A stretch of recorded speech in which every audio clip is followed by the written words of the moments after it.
No, didn't solve the dang power delivery issue, so that'll be interesting. Maybe I can swap a microphone over here. Give me just a second.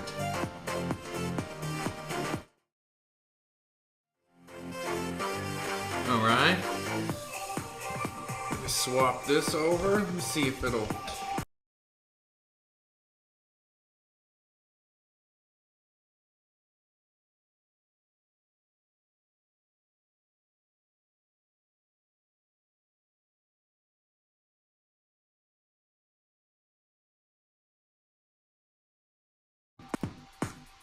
Oh no, it's frozen! Let's fix it, shall we? Oh, there I am, but then there I am. Okay. We'll see if this fixes the power delivery issue. But, if not, I'm just gonna get started, and then when it dies, I will continue on. But welcome to the next build day. So, late last night, I don't know if the stream picked up, but I managed to get the... You know what? Maybe I'll just super fast charge this camera because I really want to have it so I can stream this to you guys. So I'm going to keep working. Now, I'm just going to tell you real quick. So we managed to get the long block together. Or long block, short block. But I don't have any of the rotating assembly in it. I just have the crank in it. The crank is nice and smooth. I did the pattern last night with the angle finder. You see it on the floor. And I just put the two case halves together. There's your generic splooge you can see from Fabulous Gluing Technology. Well, this looks pretty good. The black just comes right off after it's cured.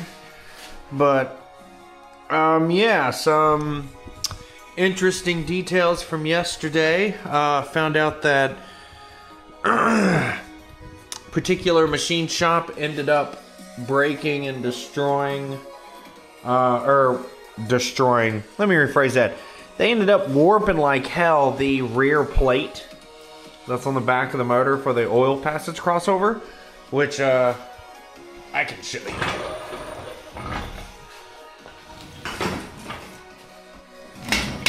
Oh, I gotta clean up in here too. But woo, that plate right there, man, they warped that thing all to hell. So, whoo, God, the squeaking. But ended up gluing that and putting the freeze plugs in, and yeah. So today we're going to go ahead and I gotta grind the piston rings and then swap over the pistons from because I'm reusing the same rod set, but I'm using all new pistons. So I'm gonna swap those over and then get them ready to install. Then I'm gonna install them in the motor and make sure that engine, it's all the same. It's not. A motor is an electric motor. A motor uses electricity. An engine uses fuel. And those are technically the differences that they teach you. But I'm going to get the piston rings and stuff like that ready, and we'll put those in, and then I'm going to clean up the heads, and then because we swapped cams, go ahead and get all that ready to go, and then not bolt the heads on, but I'm going to bolt them on to check valve lash, to try to put them under some deflection to just see if the valve lash is different now that I've got different or new cams. And then hopefully that doesn't take long and I will be steamrolling, and then we will get to spraying off the lower oil pan and or the timing cover, and then we can actually bolt the heads on all the way. If we do that, then the next is just doing the lower oil pan and doing the timing cover, putting it in time. So without further ado, I'm going to oh yeah, see, it's totally dying. I'm gonna put this camera on the fast charger and then use this camera for you guys to just, I'll turn this thing around and I'll just be working on the table for a little bit. But and then while that's charging, I'll have this for the better shots of like putting the pistons in and etc. So nice to see you guys. Oh yeah. So let me unplug this here, this poor thing.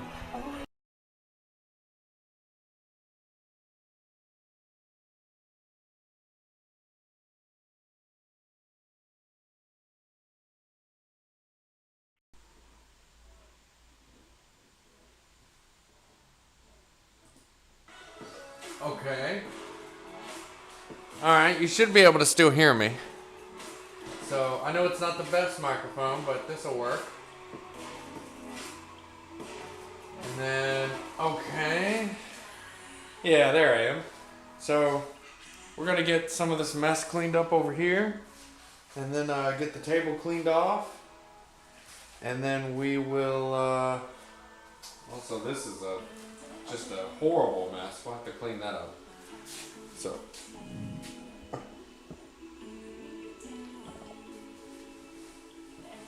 Like, look at all this. Oh, gross. Just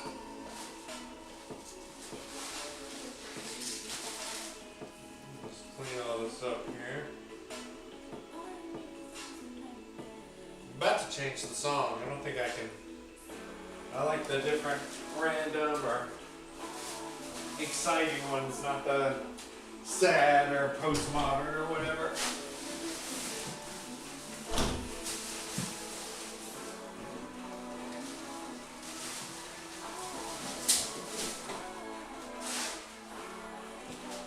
Let's change it.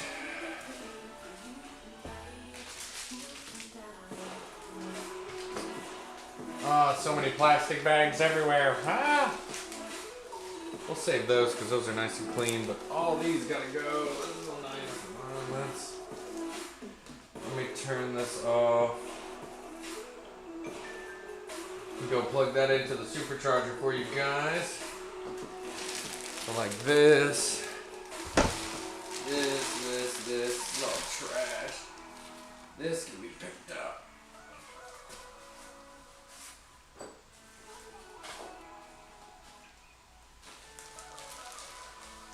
Oh, I can't wait to have a shop. Well, it was also a nice announcement yesterday that me and my fantastic other half, we put down an offer for a new piece of property, and on that property includes a fabulous 4-car, 2-piece separated garage and shop is what I should say.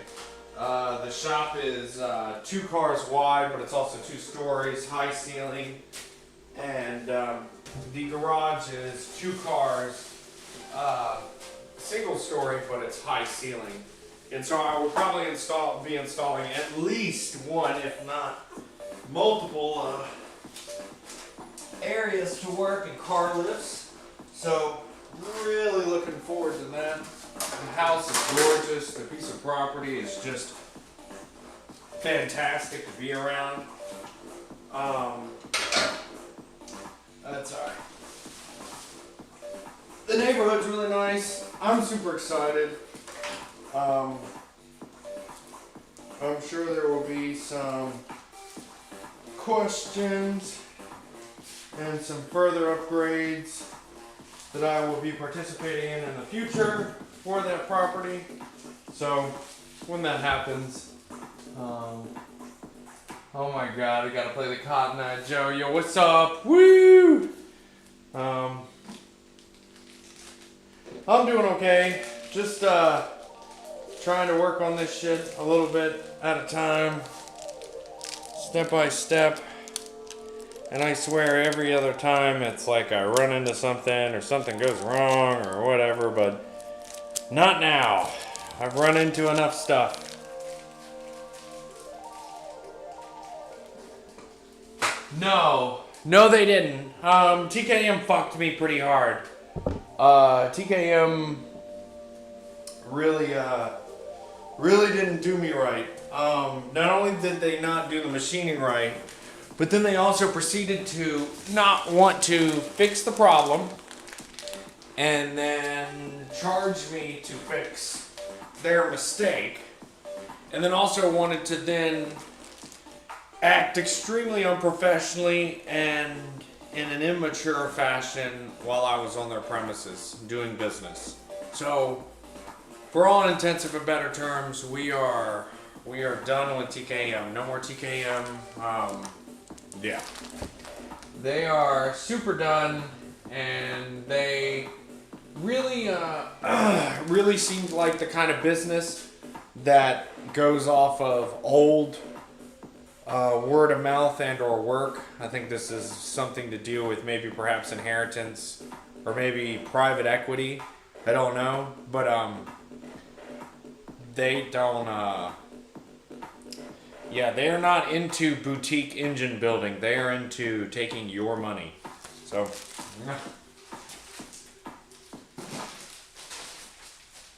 luckily, I was able to get it all sorted out in the sense of just to keep paying until I got my motor back. But that's one of the main contributing factors of why I was really pushing for to get my own piece of property and to have my own shop again, because how can I, a lowly individual in a garage with hand tools, have better expectations and better quality and better craftsmanship and workmanship than a multi-million-dollar company that's supposed to be the best machine shop on the Eastern Seaboard? And I have on the previous streams where I showed why and how I and or anyone else taking their time on a manual end mill would have done a better job in a shorter amount of time.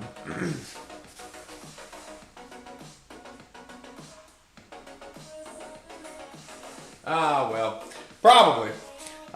It's just a bit ridiculous because the amount of money that they charge and then the service that they provide, it was like high school shop class level stuff. And I've gotten more productive and passionate work out of people who probably don't even speak the native language of where they're working. Whether it be here, halfway across the world, next door. I've gotten it from people who don't even know what they're doing, and they care more about the work than TKM did. So we're just gonna leave it at that, and yeah, I'm gonna go plug in this camera really quick because I really want to use this to show. Give me just a second, and I'm gonna come back and we're gonna set up to do piston ring grinding, and we're gonna swap over, and then we're gonna do rods, and we're doing it. No more excuses. We're doing it.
check it out.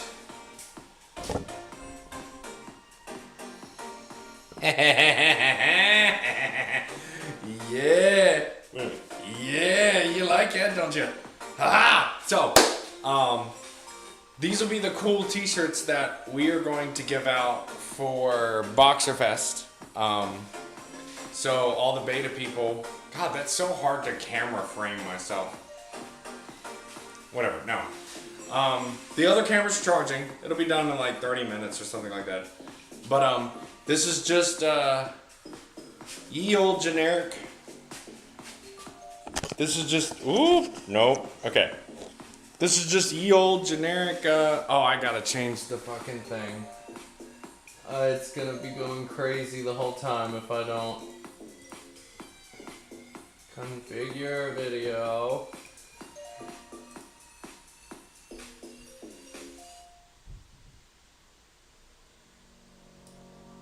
Here we go. Okay.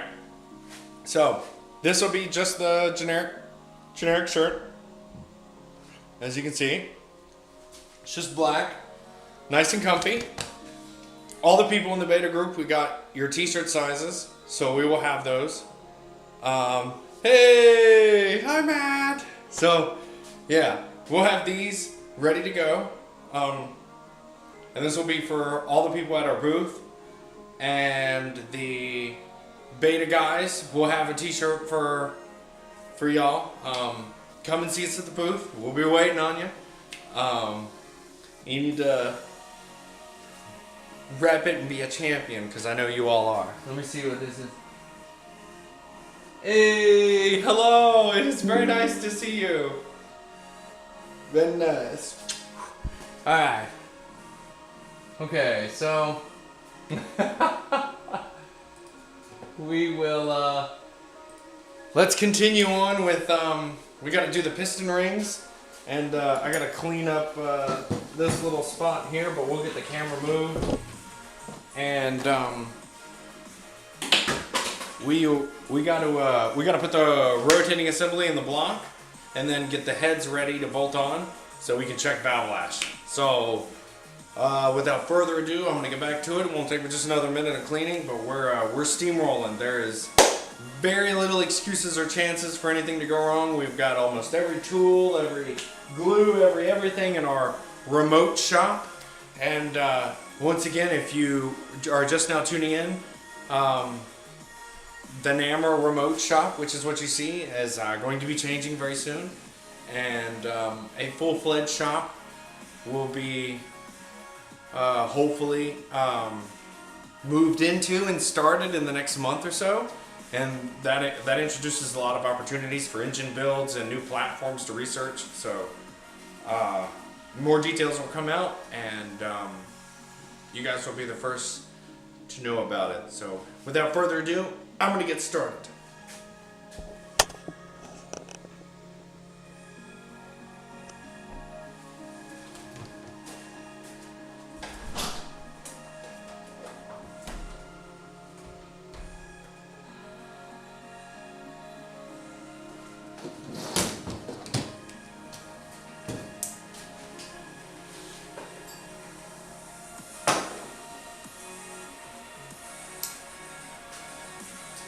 Put this one on.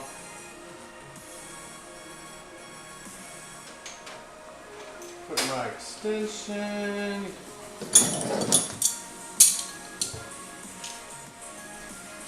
Put my hammer up here.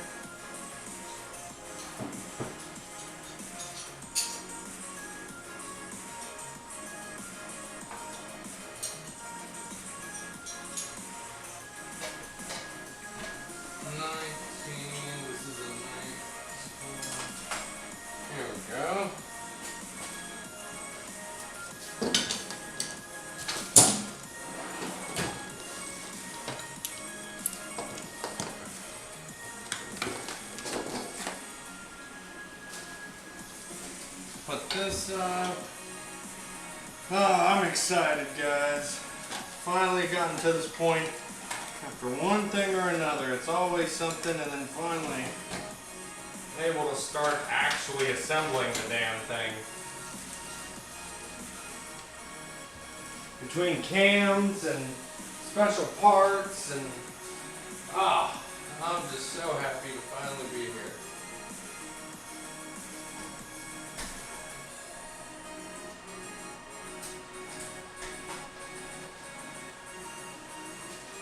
Much trash. I gotta paint the downpipe. That's another thing I haven't done yet. I really need to paint the downpipe that I have. The downpipe that I have is very obviously made out of kind of cheap materials, but the stainless Jesus, oh, it's rough. The stainless steel that it's made out of is kind of cheap, and it's definitely starting to bleed through, and I can see it, and it makes me really want to paint it so that it doesn't keep rotting. We'll look at that when we in a few days when we put the motor in the car. So don't need this anymore. This.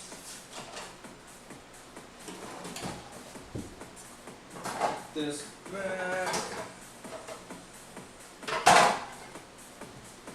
Nice can of brake clean. I got like 14 cans of brake clean now. So that's fabulous.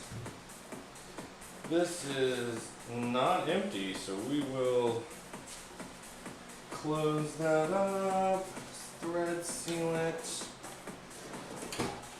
It's another torque wrench. We don't need that. We don't need that. This is trash. That's trash.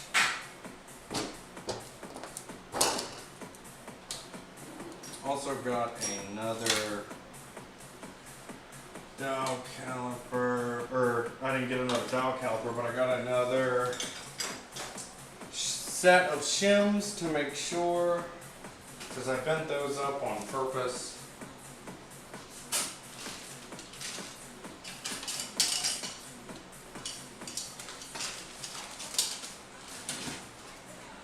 We're definitely going to need this. God forbid, that's going to be a pain in my ass. Have to grind all those fucking rods and pistons, but yeah, we're going to go ahead and get these out and about.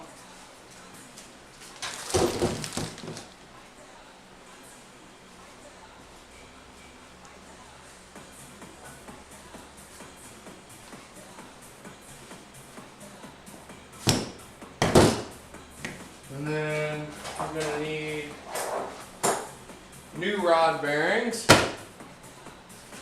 We're going to need new piston rings. We're going to need, we got it, let's use new wrist pins. Yeah? Use new wrist pins. And we will finally use new,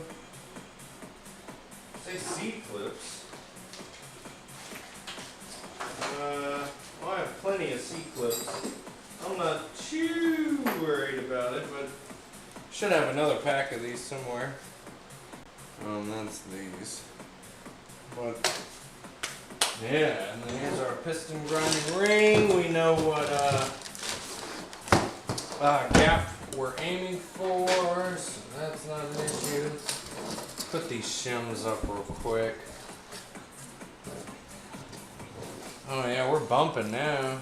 I like partying and shit. Ah, yeah. Alright, that goes there. Here's our PPE. That goes there. This is trash. Lay down some shop towels and then we will get going.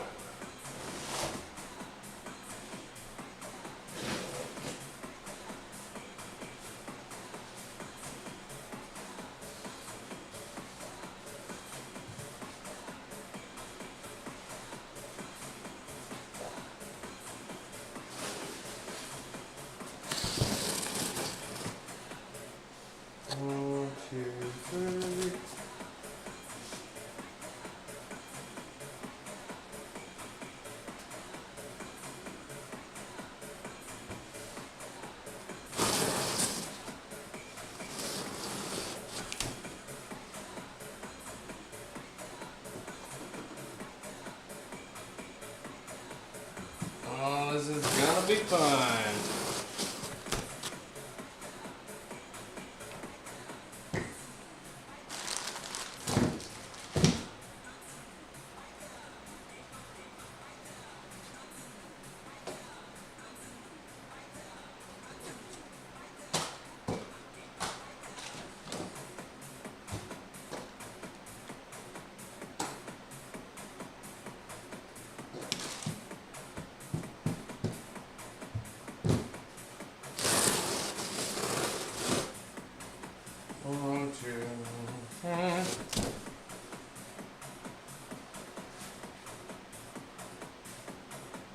Oh yeah, we really are clubbing.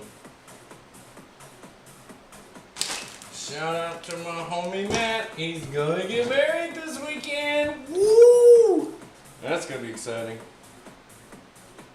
Alright.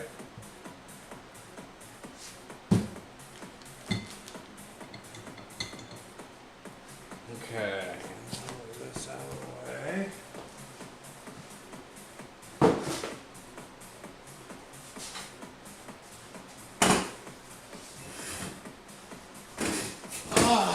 Okay.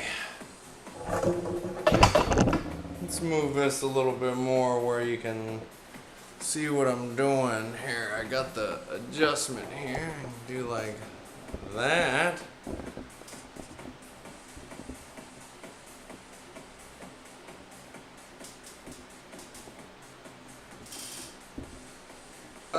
There we go. Or I could technically set it on the table, but I am not about that at the moment. So here's our.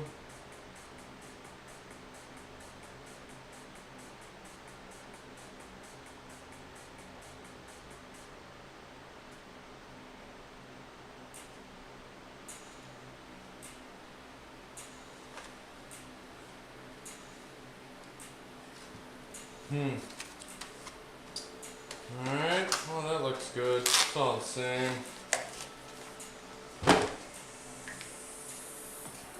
And all of our rods look good, so I guess it's time to get the snap ring tool, and I'm just gonna start disassembling these.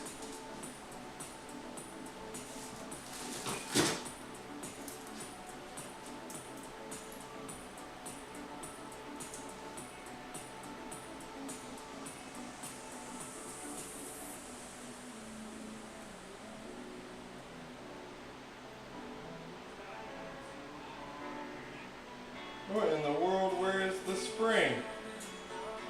Why doesn't this work? See, that's where I'm like, I am not gonna let something like a pair of broken snap ring pliers stop me. I don't appreciate the universe trying to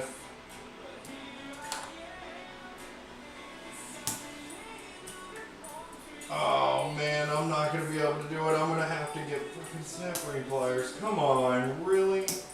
No! Ah! No! Why is the one pair of snap ring pliers I own fucking no good? Ah!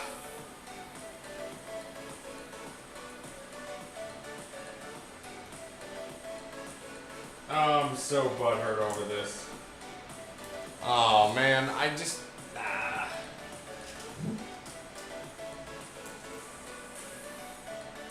I can't even use them. Oh man.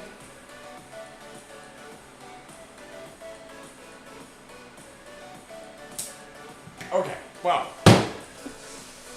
I guess I will go get a set of snap ring pliers. My apologies. I guess we'll take a 15-minute break while I go run to the store really quick. Thank God it's really close. Damn it, man.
piece around here? Ah, damn it.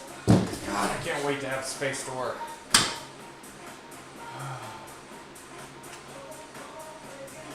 Okay.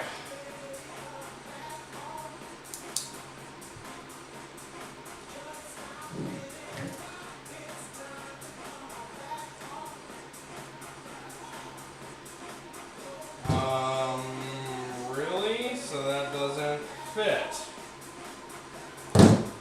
Okay, do I have thinner ones? I do. Alright, so I guess we will continue forward here. Well, that's the frozen camera. Here we go. Okay. Well, I guess I have to figure out which ones fit, because the ones that are on it, of course, don't fucking fit.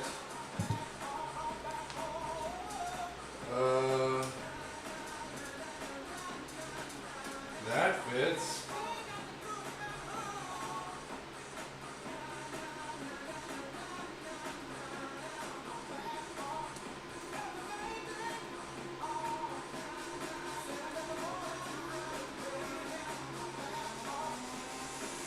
But those are so uneven, really? That's what they give you?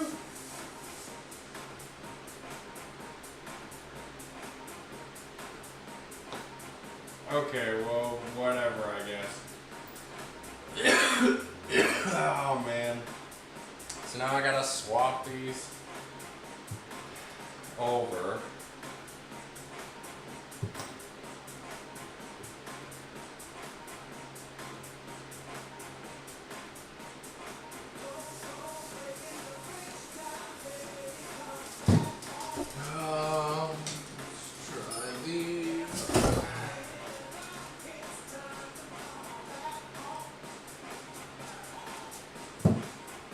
Okay.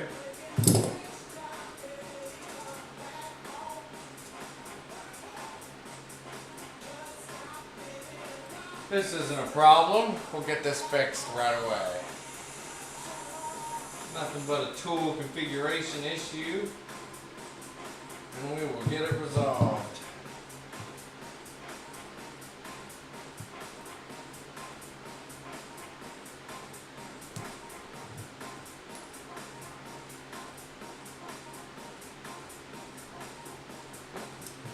Can't believe my cheapo snap ring pliers broke. Actually, I can totally believe that.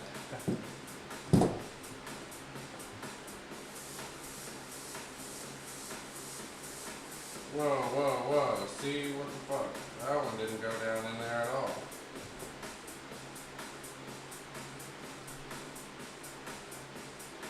There we go. Alright.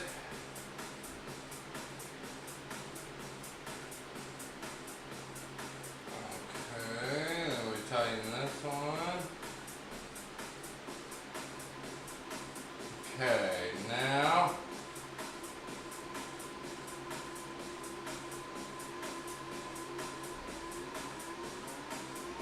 alright.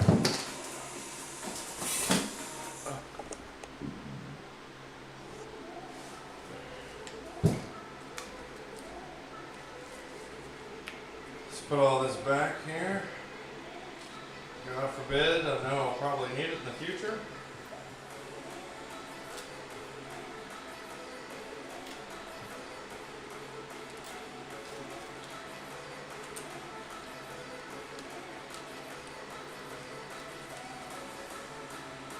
Oh, no, one more. Put the little Allen key in it. They didn't give it to me now.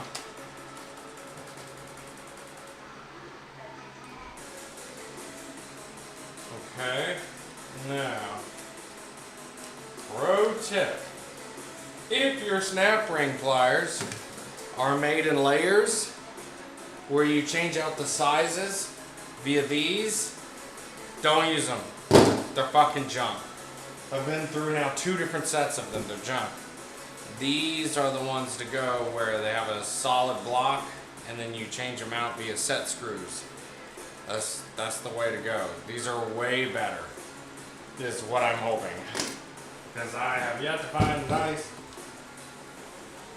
pair of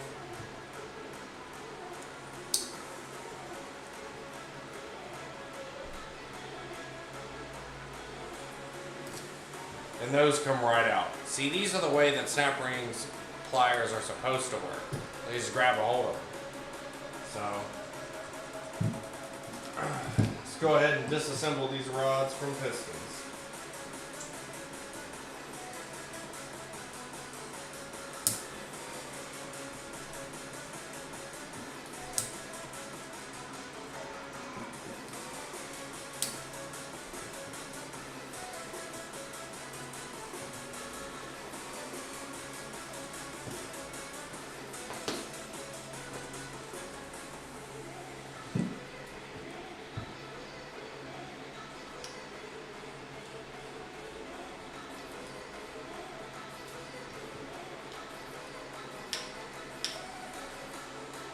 Oh no, I wonder why these won't come out. Oh no. That's alright, we just give them a little old tap and they'll come right out.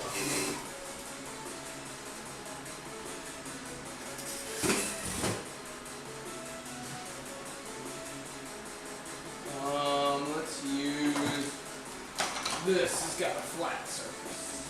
I don't know if it'll fit in there though.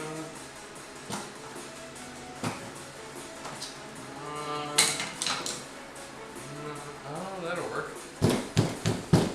There we go.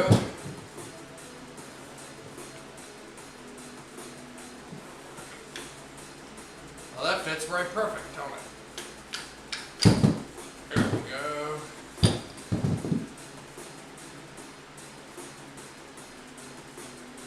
Wrist pins look fine. And those look fine. So we'll take our rod, put it over here, take this, put it on the used, and then this is used piston. There's like RTV in the back of it.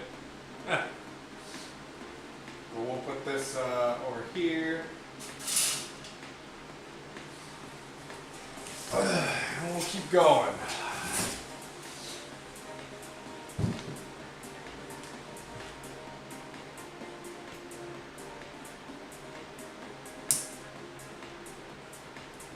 Might want to scoop these out a little bit. It's a little bit easier and they're a little bit closer together because I really want to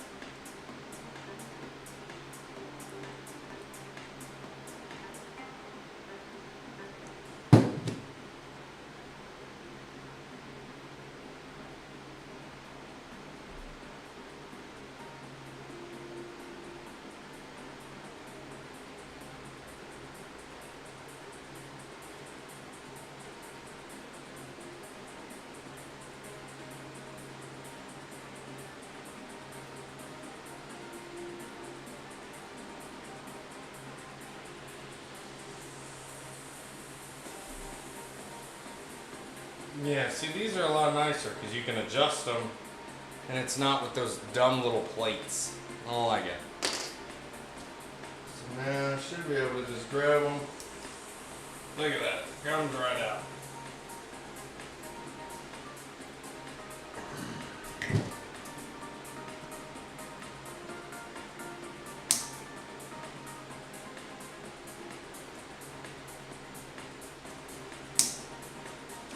No?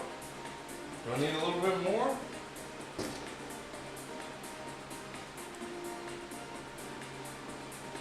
Let's do it a little bit more. Because if I have to do this a bunch of times, might as well have the right tool for the right job.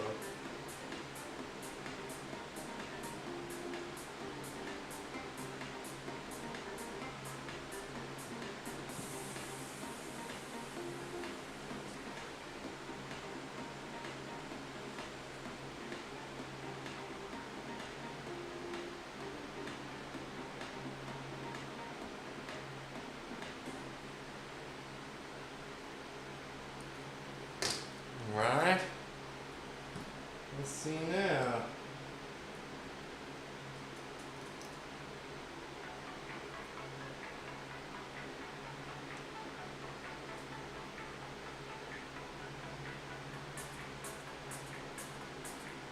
These are also just so offset. I hate that shit. Why doesn't nobody make anything good anymore?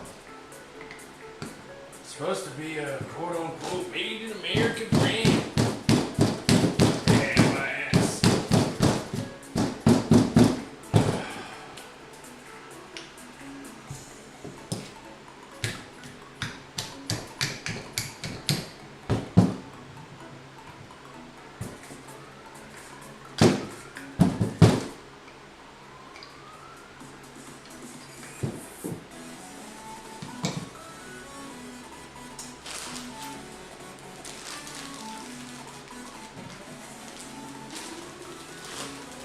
Well, here's number 1 and here's number 2. So I'll have to label those because I don't remember which way they went.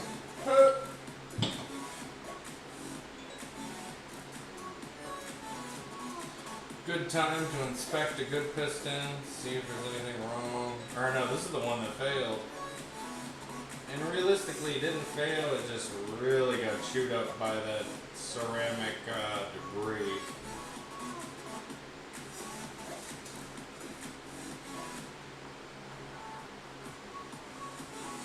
But I don't see anything.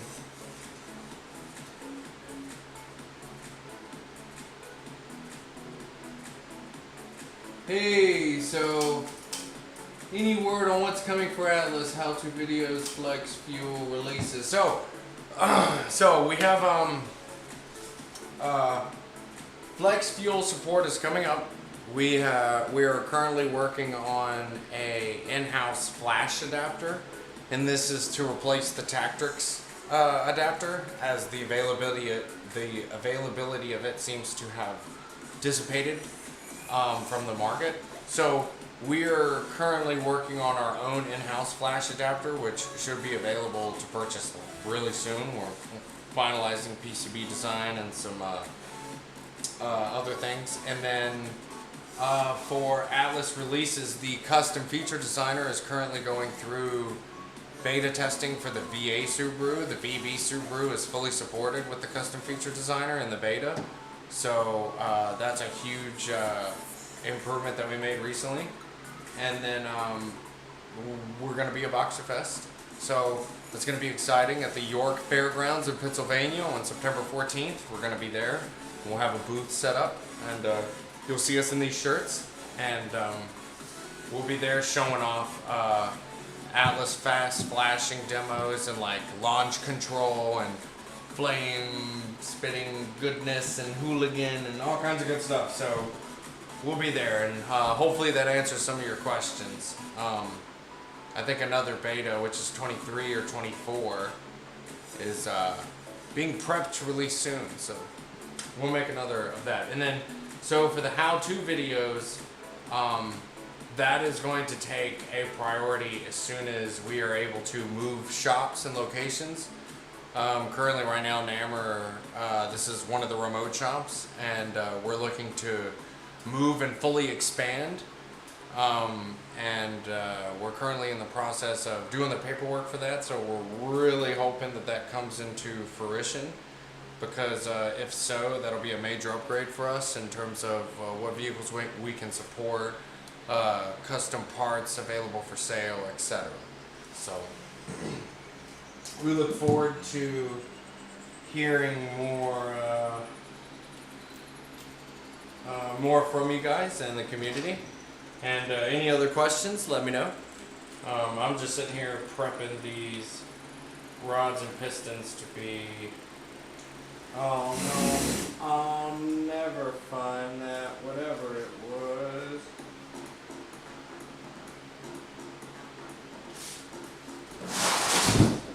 Oh, there it is. I found it. There we go. So, we look forward to seeing you guys there. It'll be a good time. All right. Okay.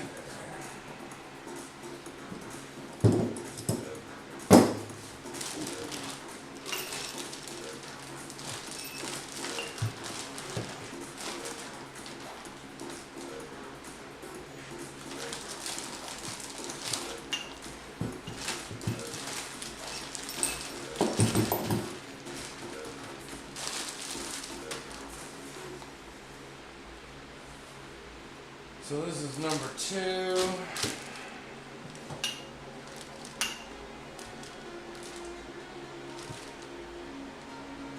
And just take pictures of some of this alongside.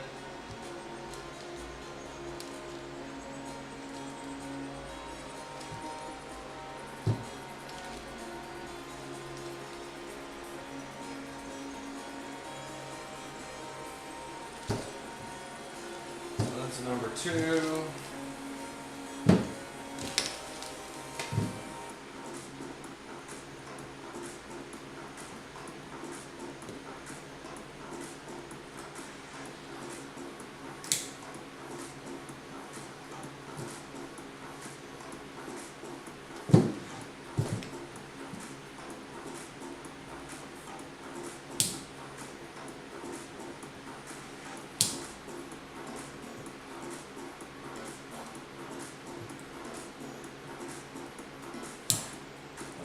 Man.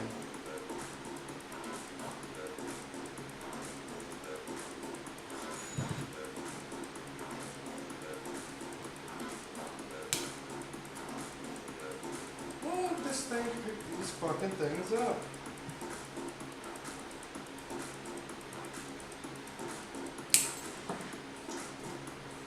I hate these just won't close. You can't get any good tools anymore. Jesus Christ. Ah, well, that just came undone. That's nice.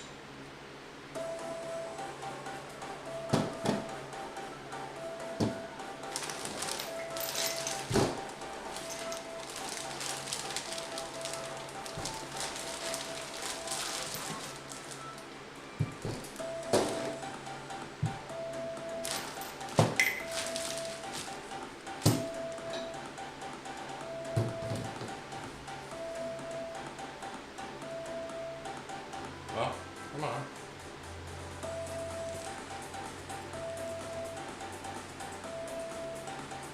Oof. I don't like that wear. Look at that. That's not fun. I think this was the cylinder that was experiencing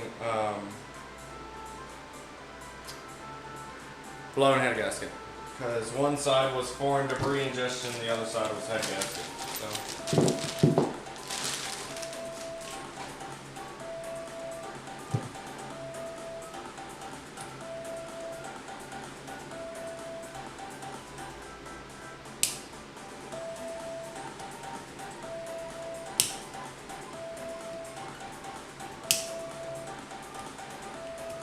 Okay.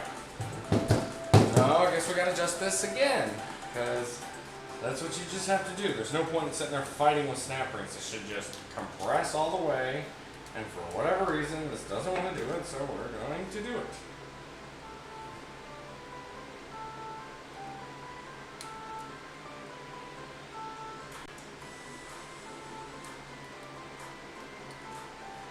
I have never. It just goes to show you how lucky you get when you have an older pair of snap ring pliers that you didn't really pay attention to, and for the past forever, you just kind of were like, alright, well, these work the way that you're supposed to use them, and then that's it. And then the day where you get to a pair that doesn't do what it's supposed to do, you realize you're like, oh shit, them things were fucking awesome. They were like always on my side.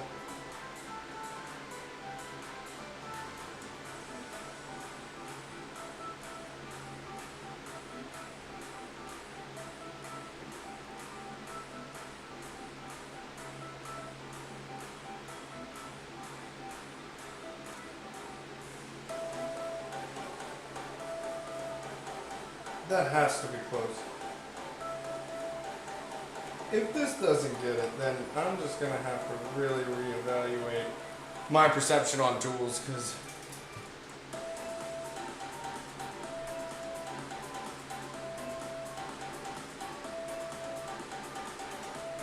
so Yeah, basically,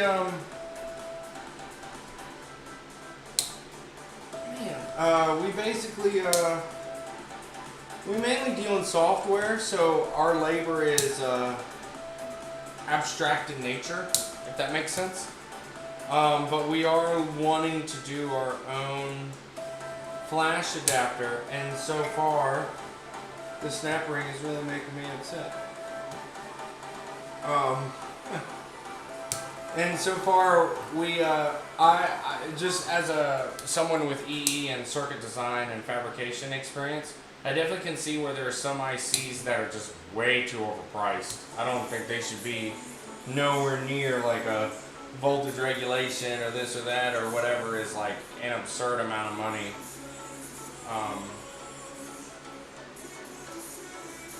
Oh, I'm gonna have to grind that down. And like, so directly, no. But we are, in the sense of spare parts. So this motor's got a couple of parts from Australia that are no longer available. And that kind of, really,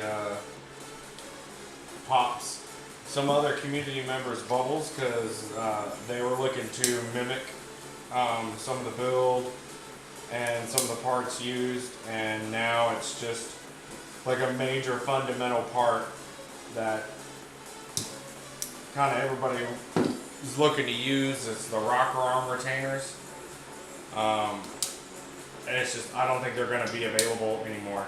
Man, what the fuck? These pliers ain't worth a fuck. Let's just keep extending them out, I guess.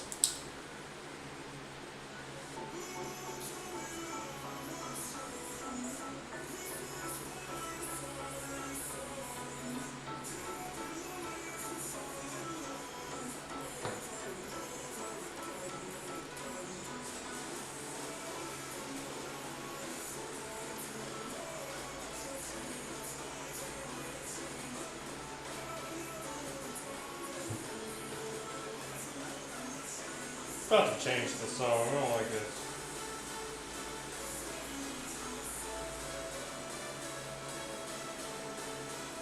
And now this one won't go in.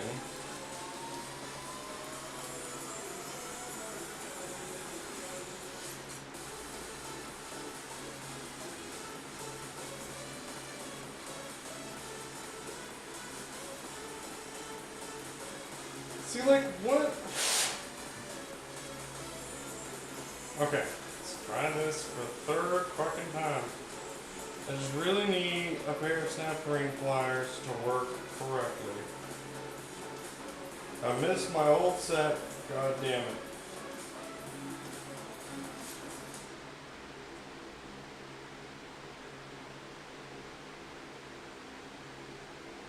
God, I miss my old set.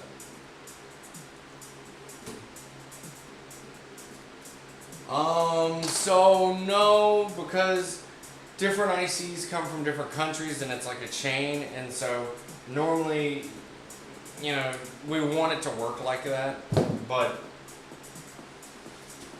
sadly it fucking doesn't, and it really screws over everybody, including us.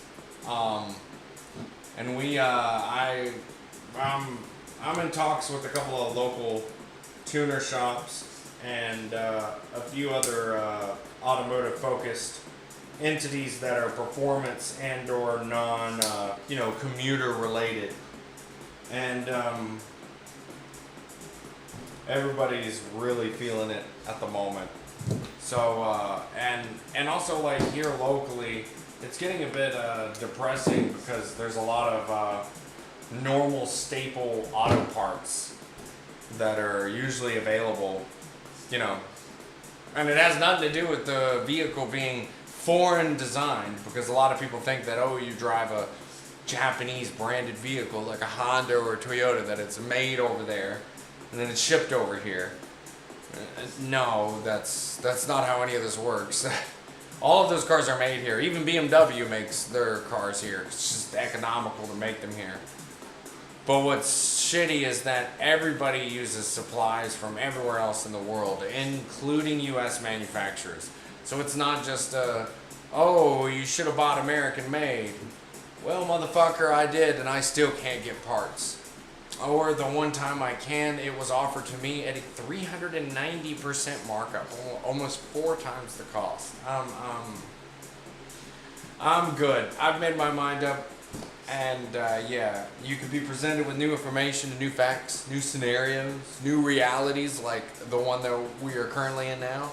And yeah, I've made my mind up, and that was a terrible decision, and this is really screwing everyone, like really badly. And I just never in my mind, man, I didn't think I'd ever see something like this.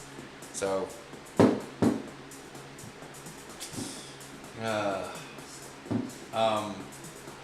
so subject to 10%. It's a lot more than that, and let's just say that like a 8 to 12 cent integrated circuit from Japan, China, Taiwan, anywhere, is now $1 or $2, which is not 10%. That's 1,000%. And it sucks, but you just gotta keep going. So yeah, not to be a Debbie Downer, I'm still going, and NAMR is still going, so don't you worry about that. But just the practical price of the flash adapter will not be cheap because of that. We'll be selling it at a very hopefully competitive price point, but we won't be able to do but so much if the current economic situation keeps doing what it's doing, if that makes sense. If the price to make the board ends up becoming a couple $100, well then, well, like, what?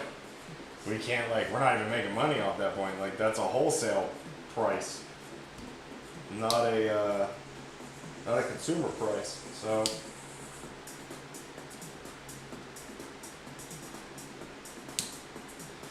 man, I'm getting really sad that even these fucking things don't work worth the fuck. Like, I'm really butthurt about that. Like, these are so bent. I'm about to go and return these. I just, like, I just need snap ring pliers, and not a damn one is worth anything.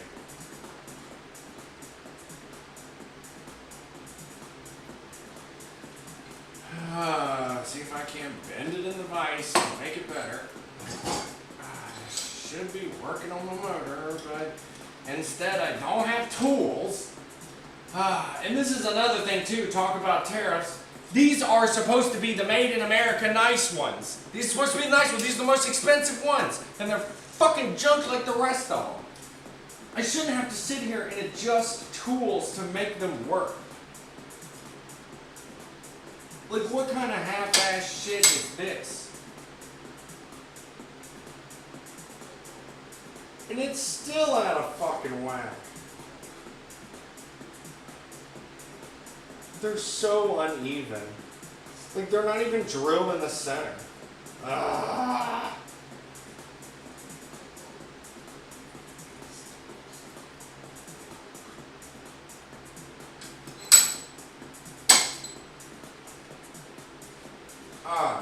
Maybe we'll try this. Maybe this will be a little bit better after I've had to fucking bend them all up. Does anybody know if there's a good pair of snap ring pliers that I can get from anywhere? Because I now don't have my... So that's what I'm talking about.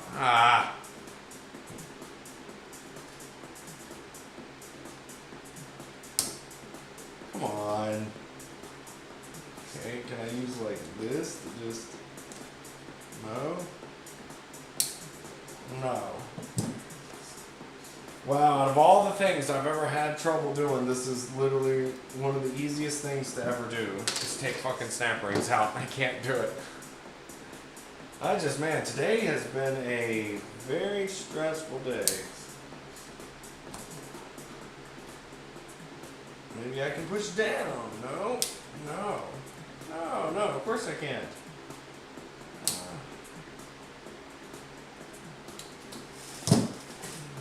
Let's get a pick tool. Maybe I can figure something out here.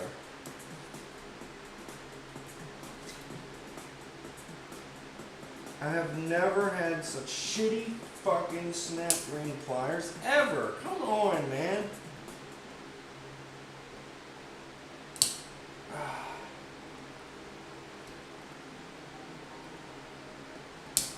Come on.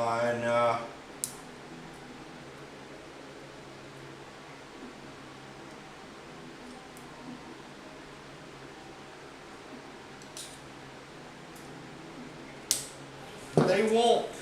I see what's happening. Let me show you what's happening.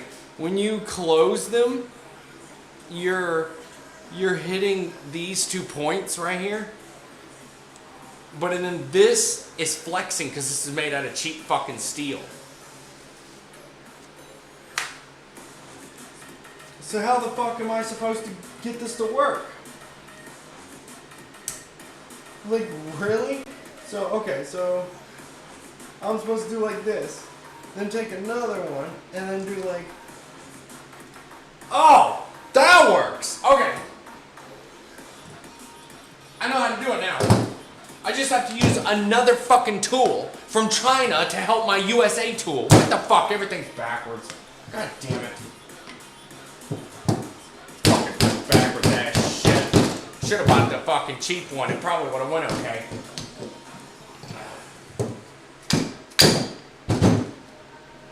Alright.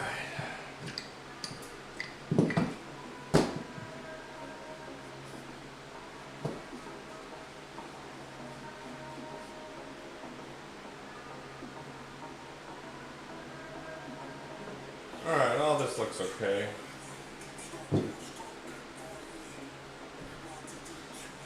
Okay, so now let's get these pistons and old wrist pins out of the way.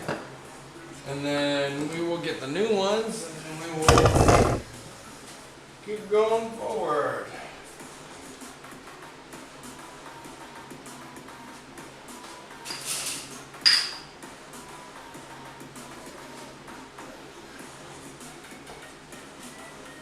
I hate tools that don't fucking work the way that I remember using them.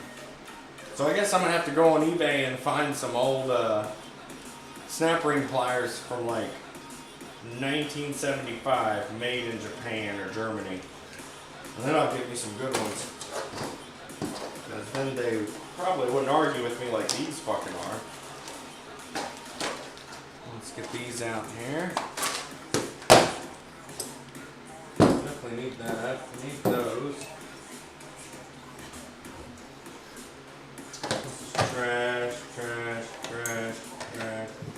Put those there. Let's put this here. There. I don't need these.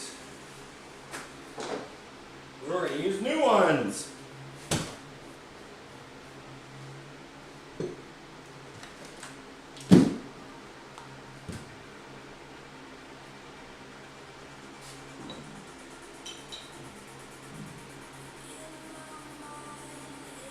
Oh, I'm about to change the song. I can't handle that shit.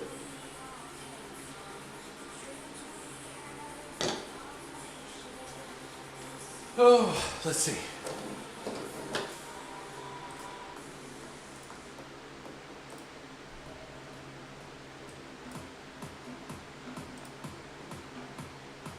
Okay, let's go back to the service manual here. And then we're gonna make sure I'm not missing anything. I'm just gonna have it up. I know what I'm doing in terms of doing the rings, but we're just gonna have it up just in case.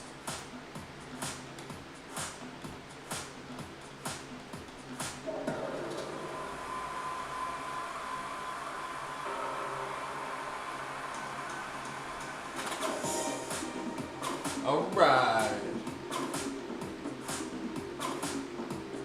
Oh, this is gonna be so much fun.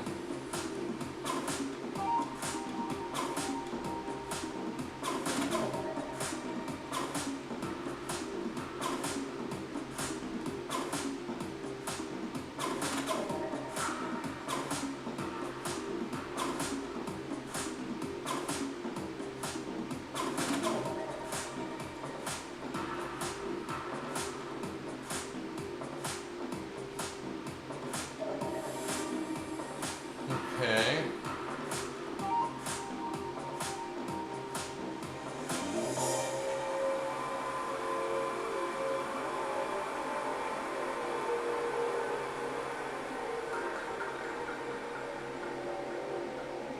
Okay, that seems pretty easy.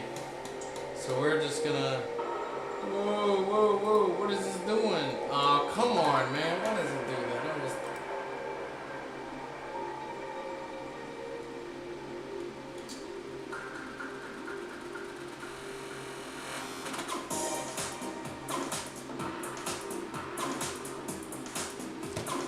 Whoa! So it says the stock rain gap.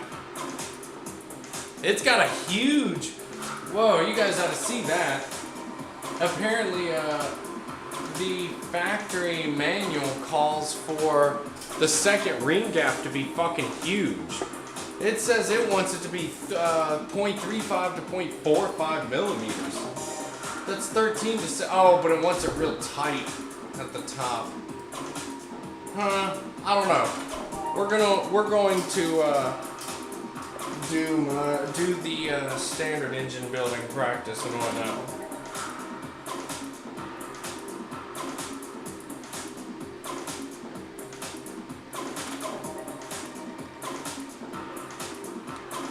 So we'll follow the specs when we get the pistons out, which is right now.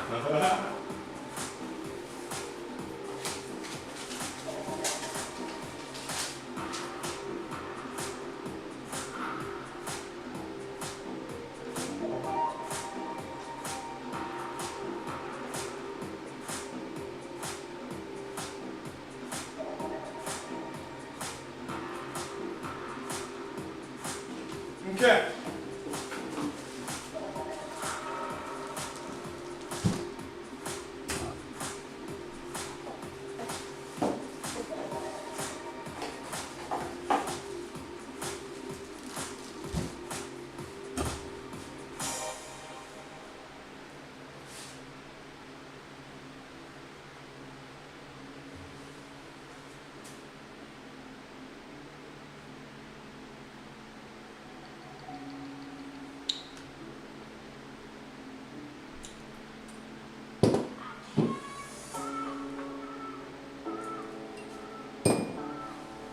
Oh, look, you got someone else. Let's see.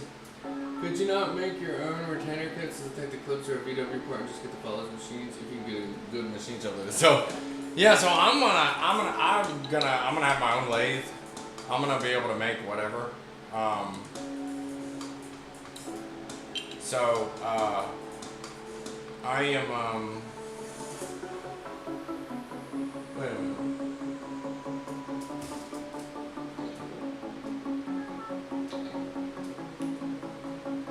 Did I put them on the same side? I did not know that. Or I guess these are cracked, aren't they? Well, anyway, so yeah, actually the retainers, which we can look at the heads here in a bit, but the retainers are actually GM or Ford or Falcon parts. So they're pretty. Jesus, it's loud. Can we shut the fuck up? They're pretty common. And then machining down the lifter pedestals is basically what all the machining and work is. And we could do that. Yeah, that's why I'm getting into my own shop again. And I'm gonna get my own equipment, and I'm just tired of exactly what you mentioned. Shitty fucking machine shops. Nobody cares, nobody knows how to do any work. It's all money, money, money this. Well, how about we actually do a good fucking job first before we worry about profits. And that's where I'm like really excited That's one of the main driving forces, I think, behind NAMR. Is that it's more about doing it the right way rather than the most money-making way. Of course, we're gonna make some cash, but we're not trying to fleece people.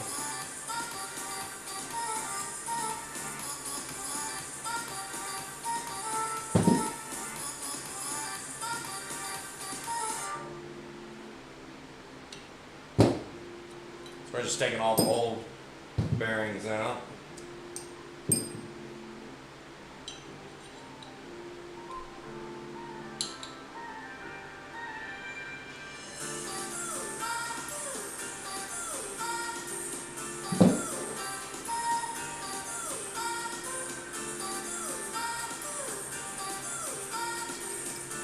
Don't know what this music is, but it's copyright free, so it won't get struck.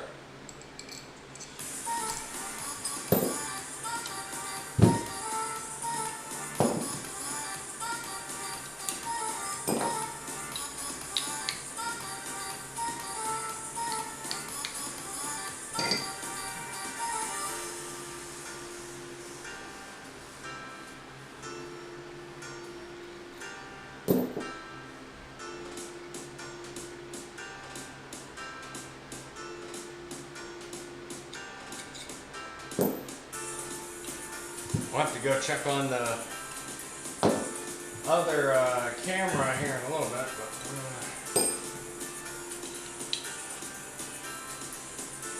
I'm gonna keep going.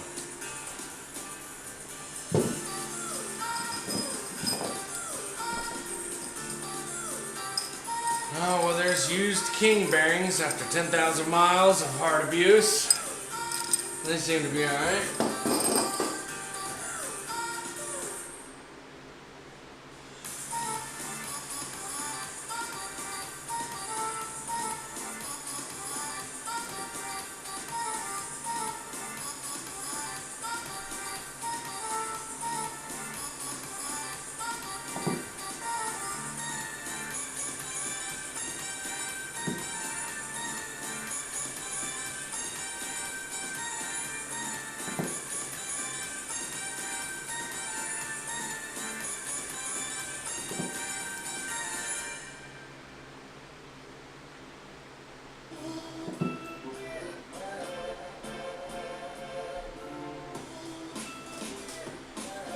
There we go, that's much better.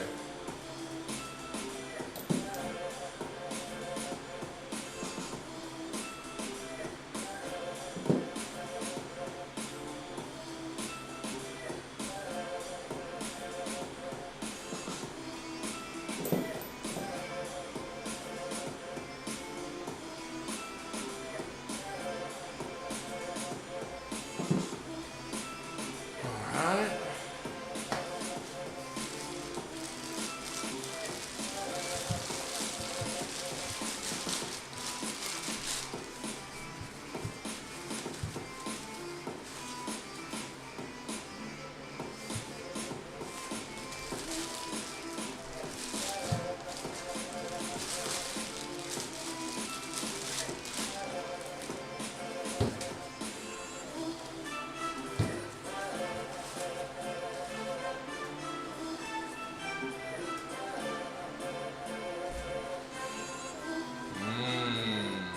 Nice.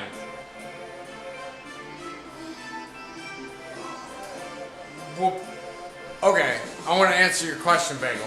So, pistons don't come with ring specs. You spec the rings to the motor according to what pistons you have and how big the bore of the engine is and what it's made out of and what conditions you're running at, what RPMs, if you're, there's no, like, when you buy pistons like this, it's not like, I mean, like, I'm sure some give you, like, some generic chart of, oh, if you're building this kind of engine, gap the rings like this, and then when you're doing the motor this way, you do it like that.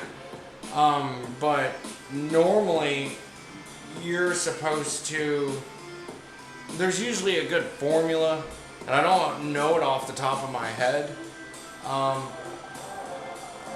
but I'll be able to look it up. I think it's every thousandths or I think it's every thousandths per inch of bore is for factory, and then for turbo it's more. But what I'm trying to say is that you usually gap your rings to application.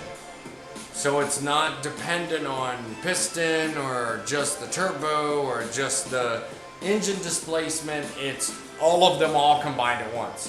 So like the factory has the top one pretty tight at like 22, and then the bottom one at like 35, 40. And I mean, that's pretty good. It makes for a lot of oil blow by, but then also makes sure that no gases get stuck in between the two glands right there. But realistically, you're gonna want to gap them to what you want. So like an LS motor, they've got very similar bores for the 5.3 V8s, and when you gap them for the top compression ring, if you do something like 25, like north of 25, that's a big gap. For this size piston, for, you know, like driving around town, no nitrous or no boost. But then when you start adding boost and stuff, the rings are going to get hotter. You want to give them more room to expand. So that's a hard question to ask. We're going to go over it in just a few minutes. Like, I'm going to go use the commode, and then I'm going to come back, and then I'm actually going to show you the little chart. And then there's a few different ways you can do it, and it depends on the design of the piston, of not the ring, not the gap values itself, but if you do the top one is wider than the bottom one, or if the bottom one is wider than the top one, etc., etc. So there's not really any one definitive answer. But if I could best give you one, no, the pistons do not come with ring gaps that you're supposed to set and then be done. Because that would be like, if I was spraying a bunch of nitrous, I would want to gap these a lot higher than what I would just driving around town with the factory turbo. Hope that makes sense.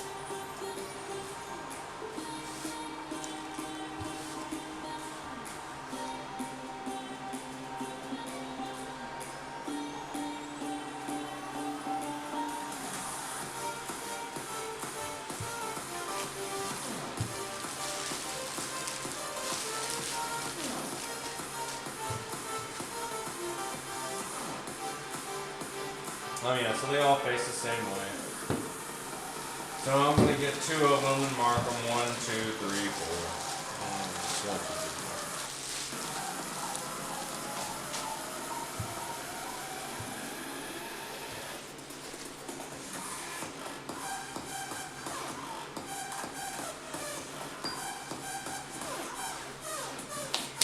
Alright.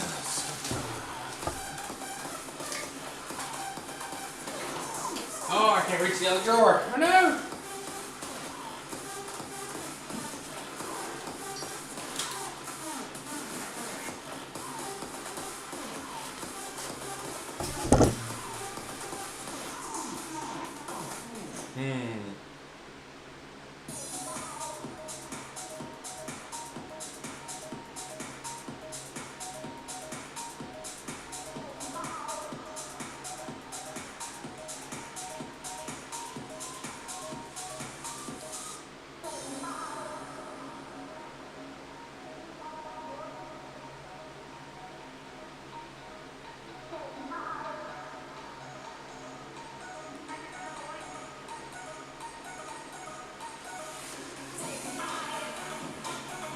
What the fuck is doing this?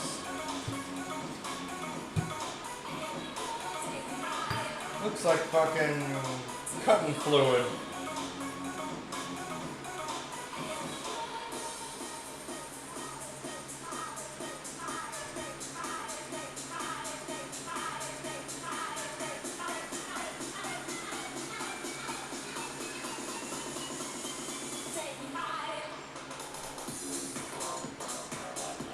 What the fuck is this? Now look at this. I see some spots in these brand new pistons here. Oh my god.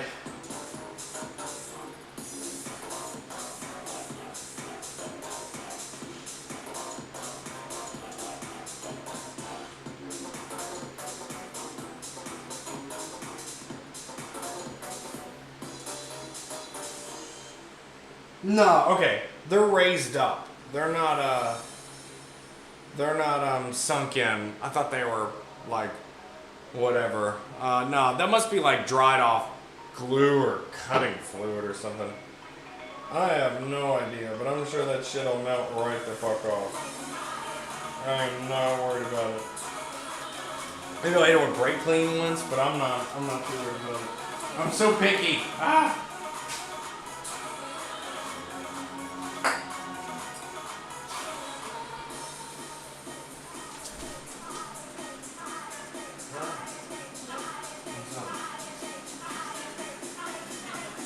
Spraying this. I can clean it. I'm just spraying this real quick to clean it. Something on it. It's like tree sap or something.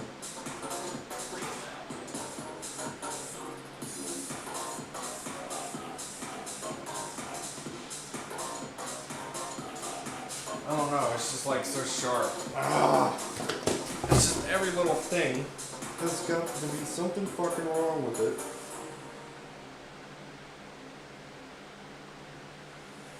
I'm just gonna end up scratching the fucking top of it. I hate that. Do we want to take some other kind of chemical to it? No, because there's nothing. It's gonna be stronger than what I just used.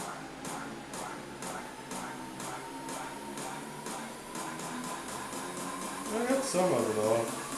It'll probably just melt off when I fucking Like run if the it's motor. organic, it's gonna burn. I mean, yeah, I just don't know what it is. It's that. It will be disintegrated. I just said sap because I don't know exactly what it is. Whatever, I don't have time for this. I don't have time for this. I was supposed to get number 1 and then I saw it and was like, really? There's something on this now? It's always just something.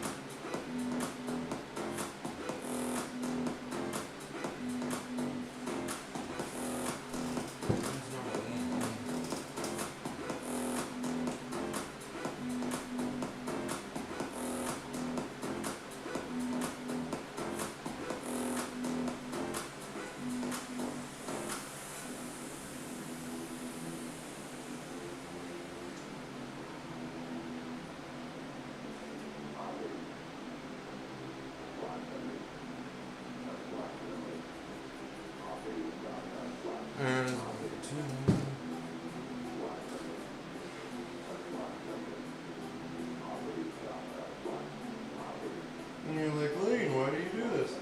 It's so that you can see when you're working and you put enough ink on it, because then the oil is going to rub on it, but you need to keep track of the orientation and also of where the rings are.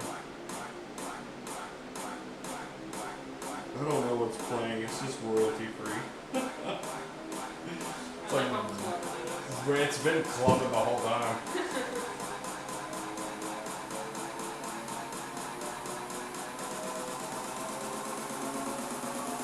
See, we're like super clubbing in here, woo!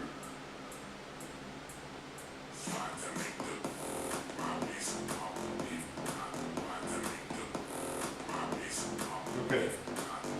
Alright, all of them have a corresponding label. We can keep going. Let's see your better have sauce. Oh, they're calcified. Oh. Yeah, from Howl's Moving Castle. Yeah, the little fire guy. Yeah. If you want, baby, I'll move that head. If you can sit back in the back. Adam was supposed to come visit us. I don't know what he's doing. I figured I was I would like the company because I'm getting frustrated at me being so goddamn picky. I should just put the shit together and blow it up again and get going. I mean, you have a deadline, so I know. what's gonna happen?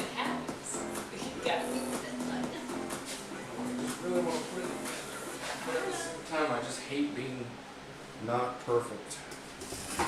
I'm my own worst Don't enemy. let perfection get in the way of good. Yeah, someone else said that. I think Josh said that. Yeah. I was like, yeah, So if no. you sit there and you ruminate over tiny details for too long, you're never actually going to move on from And them. then now I feel real stupid because now I done lost my fucking Sharpie tab. I don't like this song either.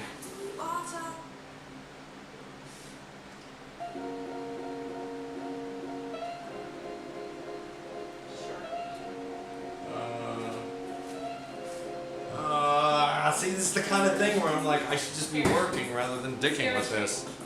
There it is.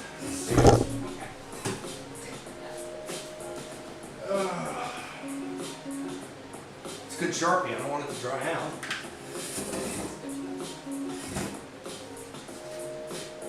Oh man, it's gonna be a lot of grinding and a lot of fucking. I'm gonna have to get a drink. Here, do you want me to make you a seat, baby? Let me make you a seat. Here.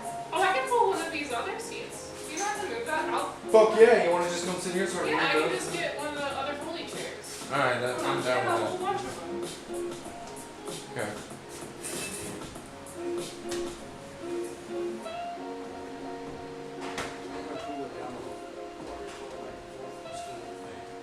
Give me just a minute.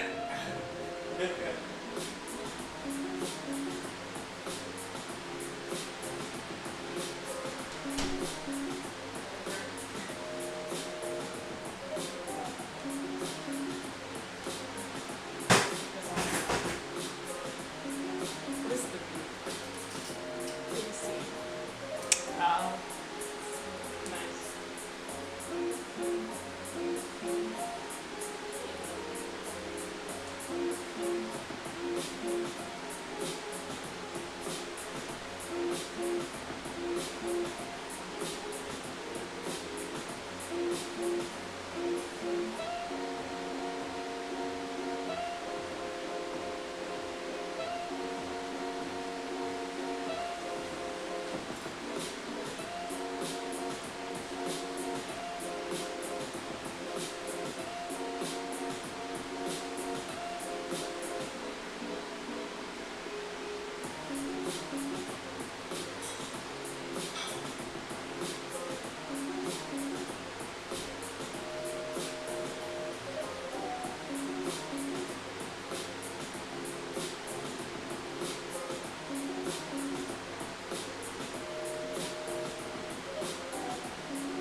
Okay.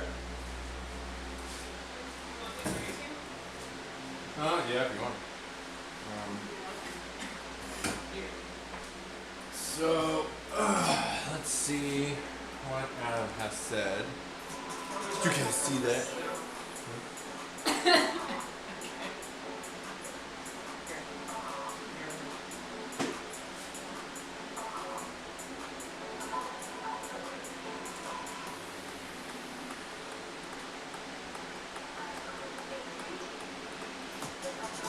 Okay. Oh, so ring gap. Basically, the common nature, or the common rule of thumb, the common whatever procedure is basically it's a little formula. Ring gap. I just go look at a ring gap chart because it's pretty easy. But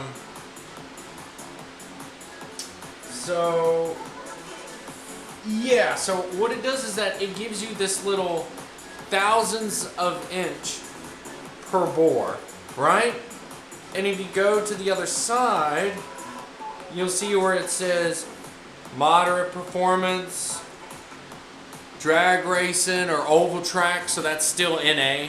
And then you get into nitrous oxide, street, and then you get to nitrous oxide, drag, and then supercharged. The reason why supercharged is close to the most is mainly because the heat from a supercharger and turbo, which this is an older, this is from some old magazine, I think.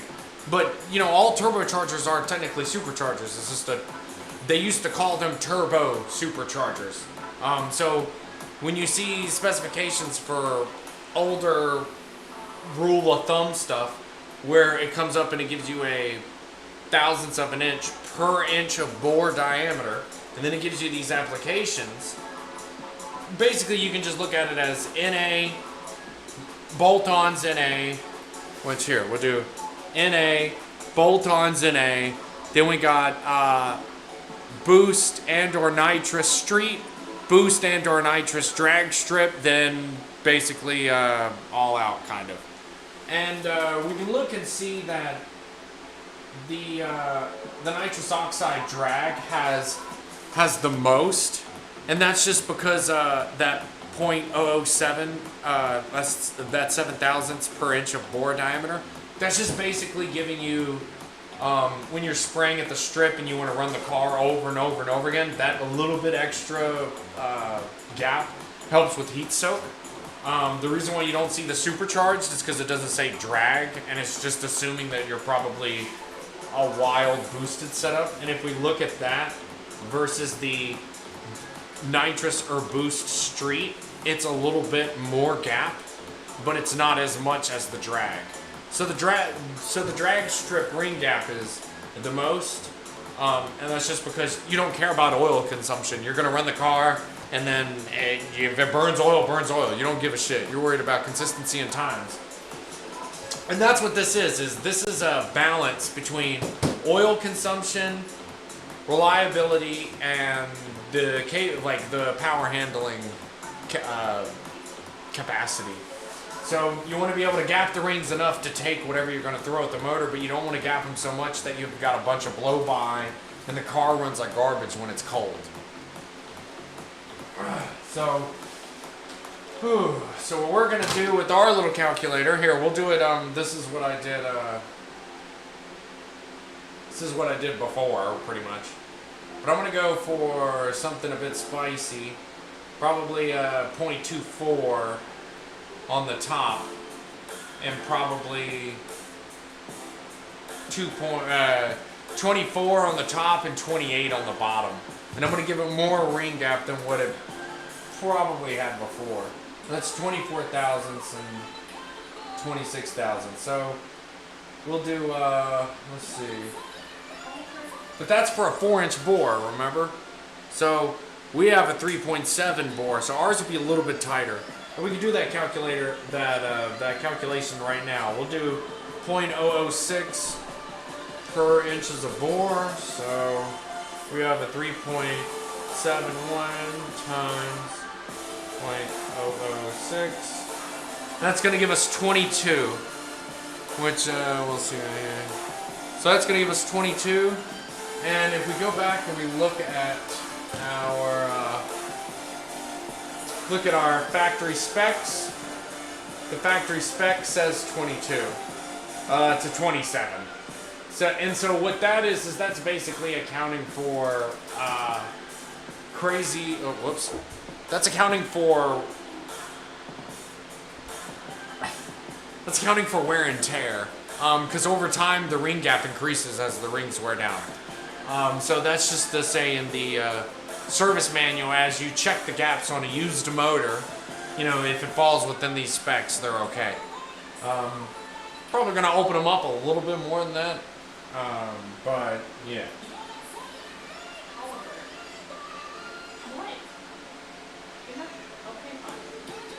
Oh no, that's 0.22 millimeters, 0.00. So that's, I keep forgetting that Subaru does this in metric, but they also put the standard beside it because I keep reading the metric thinking it's the standard because I know standard's in it. So they have the rings gapped really, really close. From the factory, the gaps are actually gapped. The rings are gapped at 8.7 and 10.6, and we're going from that to 20. So if I get my, we'll get the. We got one of the pistons, and then we'll get one of these rings, and then we'll make a set, and then we have to make all the rest of the sets the same. So we'll go ahead and we'll view what the rings are currently at, because all rings come with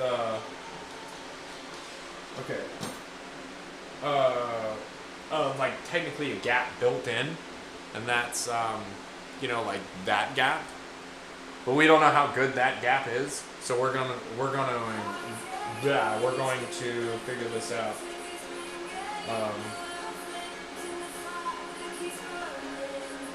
And then they always say that with ring gaps when there's markings on them. So you see that they're no. But right here there's like laser etching. That's the top. It's the top of the piston. And I just know that, or I remember that from last time. However, I would love if somebody would double check me. How do you know ring orientation? What's top and what's bottom? I'm pretty sure the code or the part number is printed on the top. So, but to check your ring gap, we're going to do the top one first, just because. And we basically are going to go over here. We're going to rotate around. We're going to take our ring. Oh, they can't see.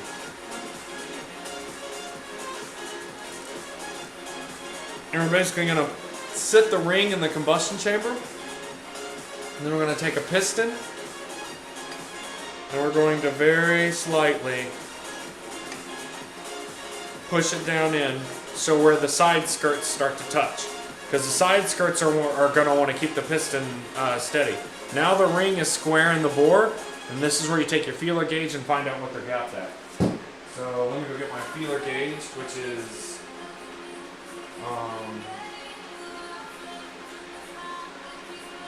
it still on the counter?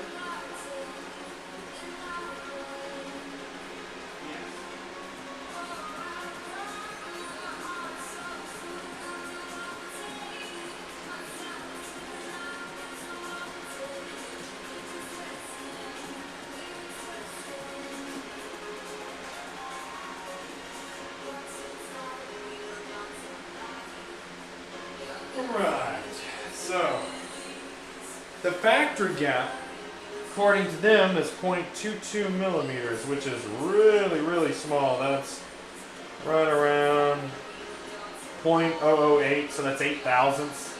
That's really, really, really small. But we're gonna check this, and 8 thousandths fits.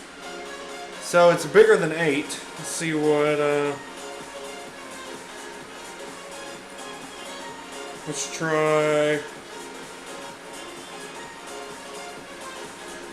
try 14. Almost double it. Oh no. Yeah, no.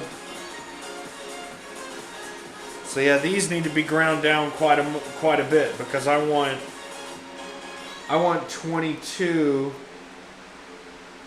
or I want yeah. So I want 20.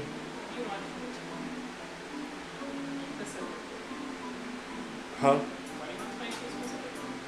Why am I listening to this music? No, why do you want 22 specifically? But why do I want 22 specifically? Well, really, I'll probably do 22 on the first and 25 on the second. I'm pretty sure that's what I gapped them to begin with originally. But this is using that chart, and when using this chart, you can look and see that for the first ring, for 0.006, so almost the most amount of gap that you would want to run. See 0.24 and 0.26. But then I'm also on the street, but I'm also going to make a lot of power. So between 22 and 23, I might do 24. I might do 23. Why don't we do 24 on that, and then 25 as the bottom. And then you always want to do your second one, your bottom ring bigger or the same size. You never want to do it smaller. So we'll do 23 and 25. So 23 is my first goal. Oof, no. So we'll pull this ring back up. And remember, these rings are hardened chromoly, so you don't want to like twist them around in the combustion chamber. You just ease them in and out.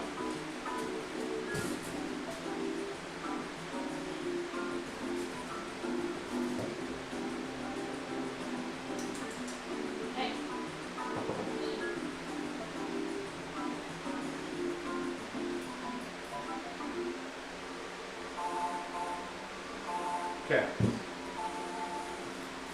So now we get to use our handy dandy valve grinding, piston grinding tool. I'm so excited. Says no one ever. Okay. I'm excited. Yep, we're gonna get right here. So I can take your little grinding tool. You're going to push down while also pushing forward. Oh my god, this is like impossible to do.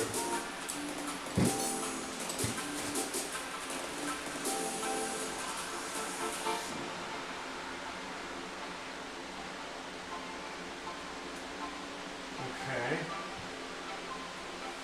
I need like a better seat so I can film this, and it's really hard for you guys to see what I'm doing, but I'm basically just grinding this. Should I pick them up and move them to the other side? Well, I don't know how good this ring grinder is, so I'm about to just do this really quick. We're gonna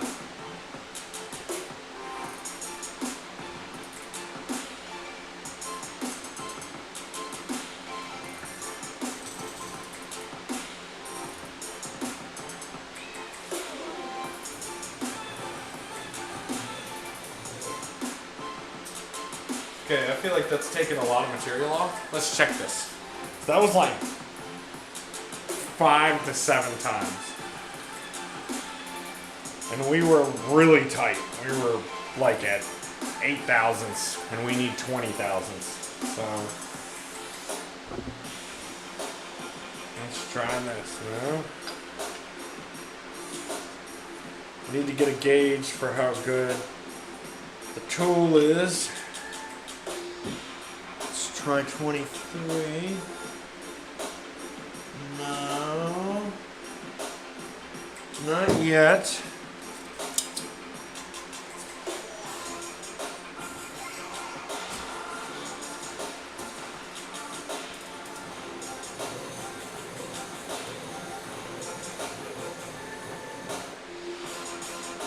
that was another 5 times. So it's like 12 now. 15. Let's see here.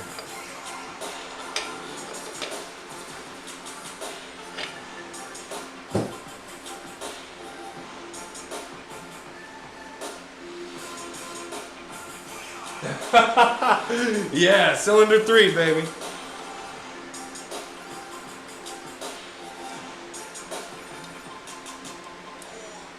No, still not enough for 23 thousandths, so we're gonna keep going.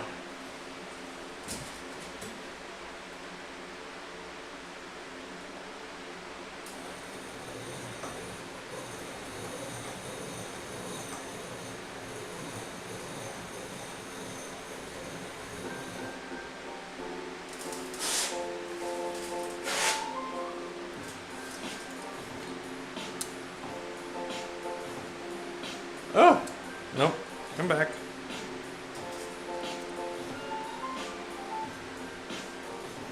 Cylinder number 1.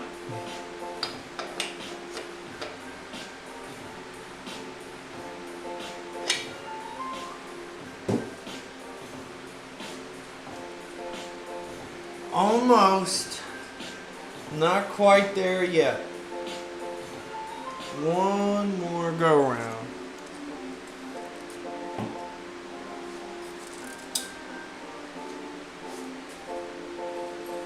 So I gotta grind on these for a hot second, just like I did last time.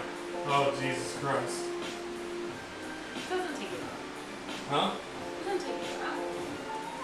Well, there's 1, 2, 3, 4, 5 per piston. Oh, okay.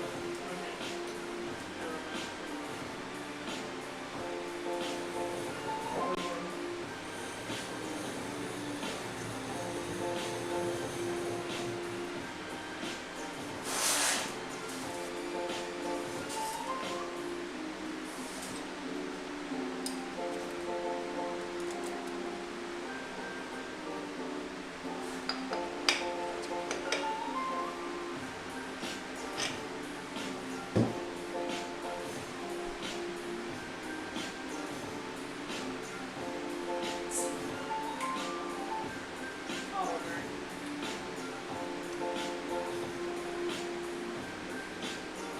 Almost. I'm just so gentle.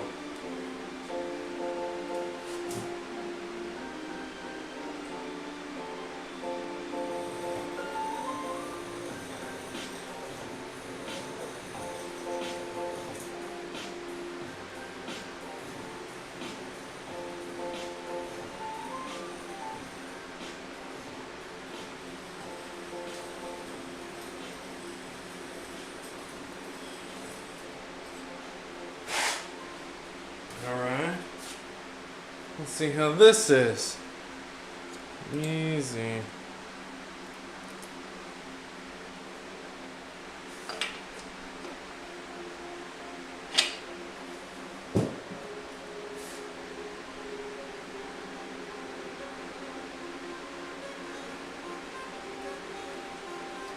There we go. Nice big gap. Nice. Nice and smooth. Alright, so then now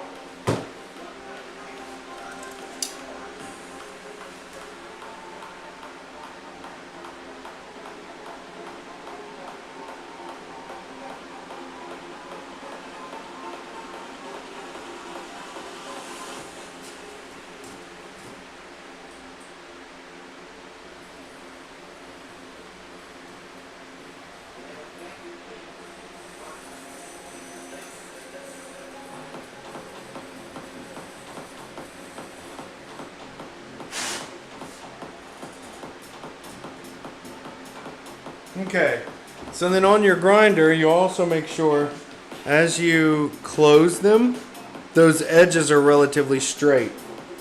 Oh God, you can't see that. Oh yeah, so when you normally do this by hand with a cheap little tool, these edges won't be perfectly straight with each other when they collapse. So I always take the time to manually with my hand adjust it. This is cylinder number 3, he says. And I think it's even labeled so. It is!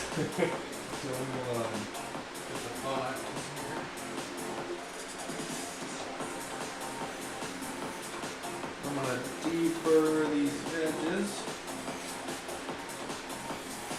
See, this is the kind of thing where it's like, Not sure what you're doing. I don't think the machine would ever realize what you're doing and the amount of effort and care, because you're just barely sanding on these, deeper the edges.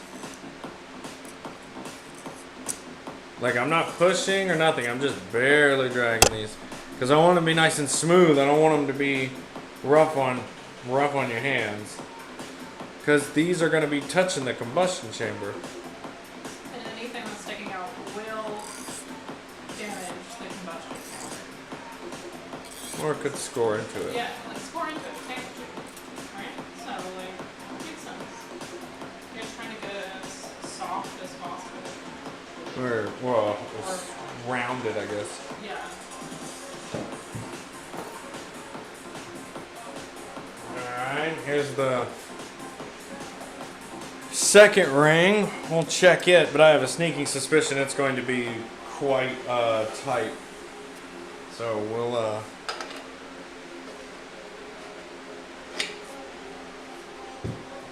so we want 25 for this. So we'll get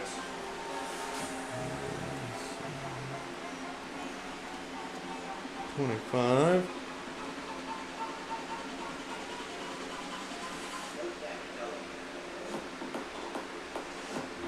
Oh yeah, these don't need much. These are already close for performance applications.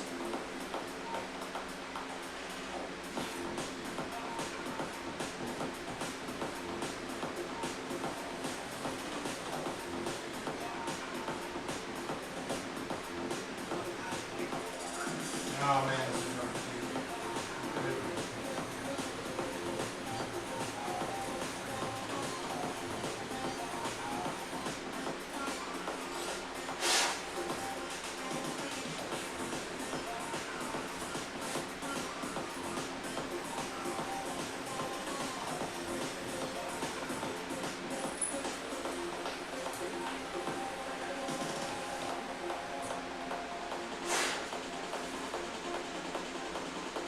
Okay.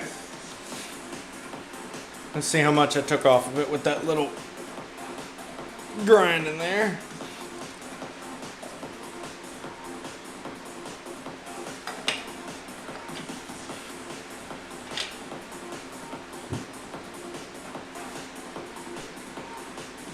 Oh, all right. That's a tight 25, but that works. That works just right.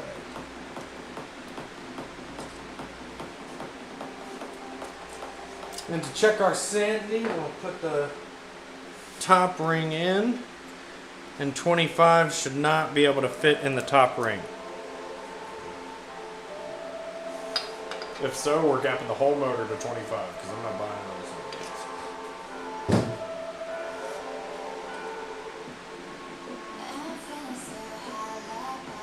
Oh, they totally gapped to 25. Okay, well.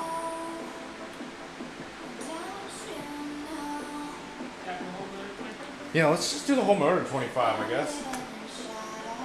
I could do the bottom to be a little bit more, but as long as they're the same. Alright, 25 it is.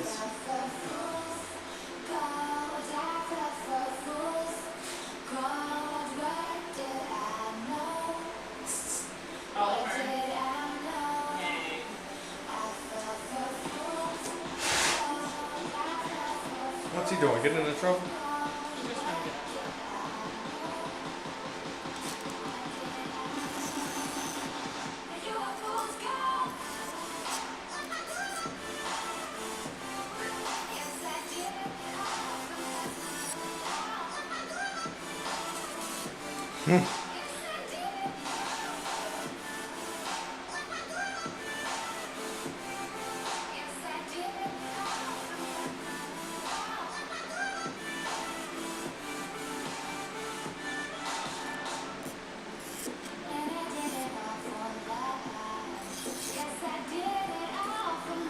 I'm about to change the song. Okay.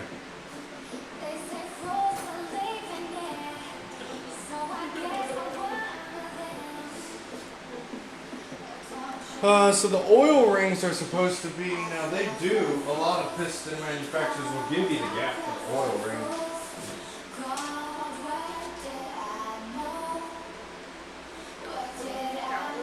Or we'll just follow Subaru's.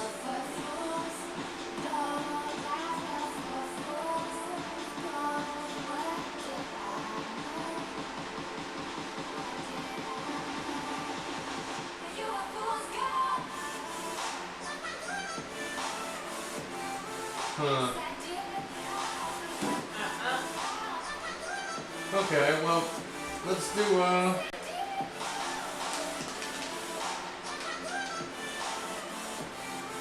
I think I did 12. Maybe I'll do 8. I don't know. Let's see what they're currently gapped at. These are the oil rings. They're very, very, very tiny and flimsy, but they're not here to hold compression. They're just here to hold oil.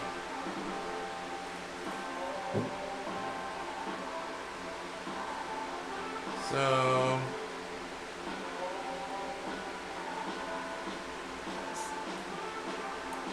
let's do 0.11. What's at the higher end? Oh yeah, so that's gapped 11. I shouldn't even dick with these. Like realistically, I shouldn't have to mess with these because these are already 0.011. That's within my. Oh, sorry. I was like, because these are 0.011, so that's already within my range. Yeah, you don't. I'm not gonna mess with them. So that's a really small range, like 3 to 13. Huh? 3 to 13 on that. That's pretty. Well, because this is the when you're a technician and you're tearing apart a used motor. So how much is the wear? When the motor's new, it's going to be way over here. But then that's why people like to buy junkyard motors and then boost them all up without actually building them because they're worn out, so the ring gap is already big. So when you run them really hard and they get really hot and then they swell up, they still have a little bit of space before they butt. And then when they butt, just like when they butt, they do like that. And when it makes that egg, that's what makes that scarring that we saw last time. Yep. So that is cylinder number 3's. And we're gapping the whole motor at 25. We're just doing 25, 25.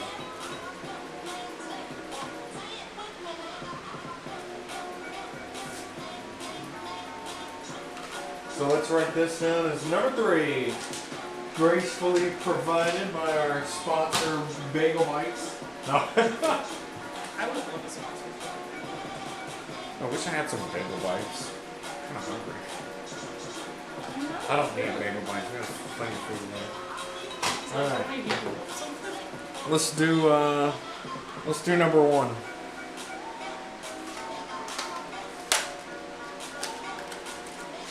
So now I already know how much I gotta take off, so I can just go and get started.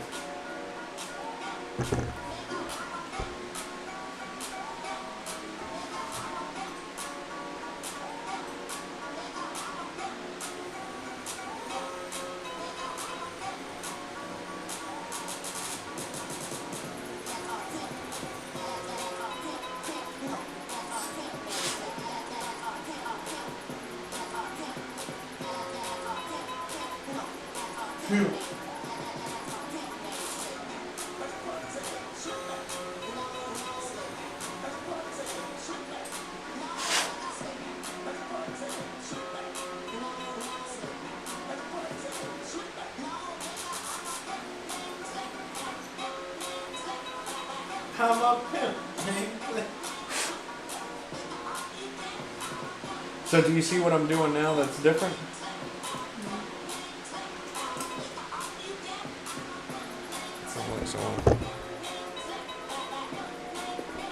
So now I'm going to this cylinder.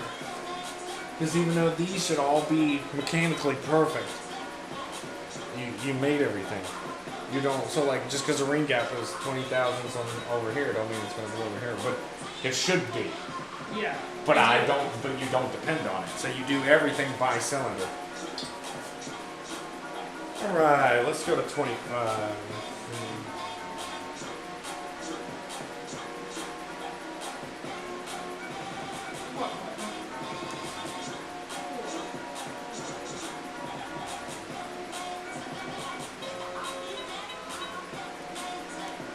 Almost. And give it a little bit more and it should be ready.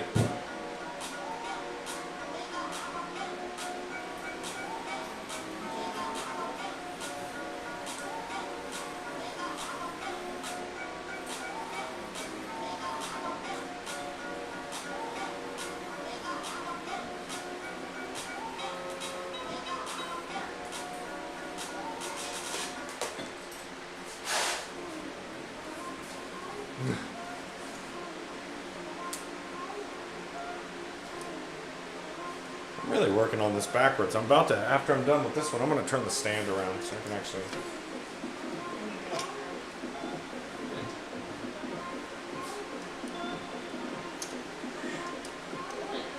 Let's make sure this is right. 0.0. Yeah, no, this is what I want.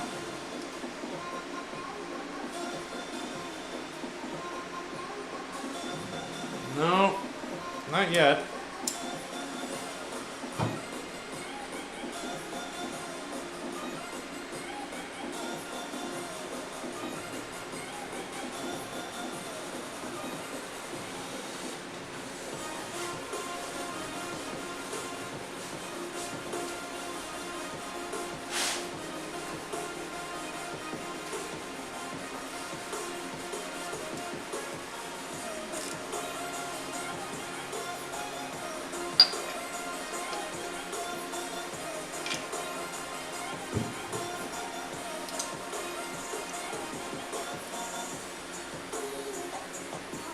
Not even close. God, it's like it's getting worse. What in the hell?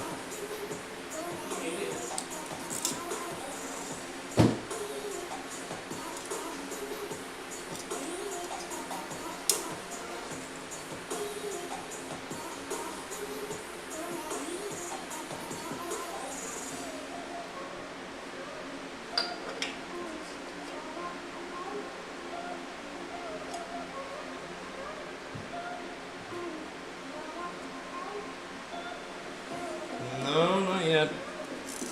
Damn, I really feel like I'm taking a lot of material off. I guess I'm not. I'm really gapping these rings.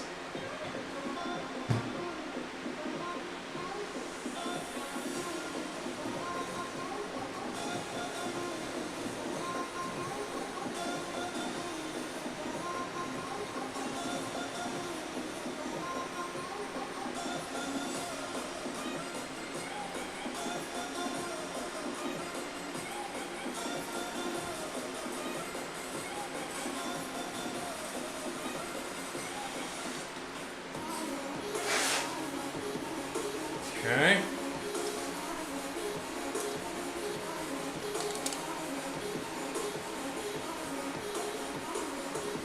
What pistons and rods am I using? So I'm using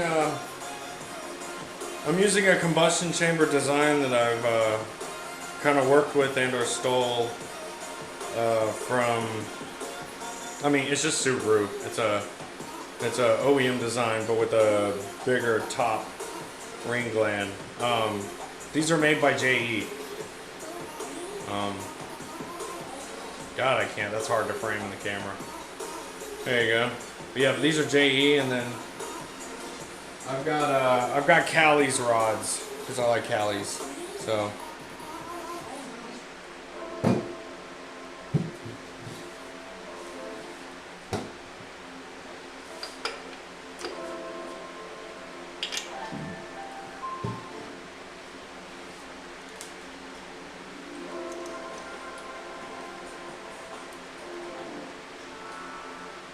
No.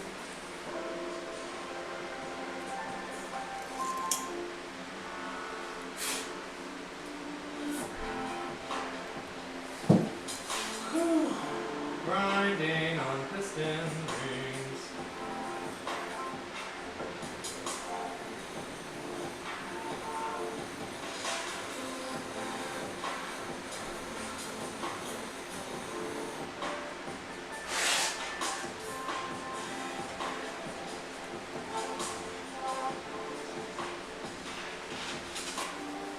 It's like weird. Why? I don't know. I feel like he's like frisky food because he's like, I get to go in the garage. Yeah. I can see how Kitty Cat is excited about the garage. I'm really excited about this chair. Yeah, he's having a blast, huh? No. Okay, so I need to make that edge straight. We're almost there. Ah, Matt is back. Hello, Mr. Matt. Nice to see you, sir. How was your evening? I hope you've had a lovely day. I'm sure you have.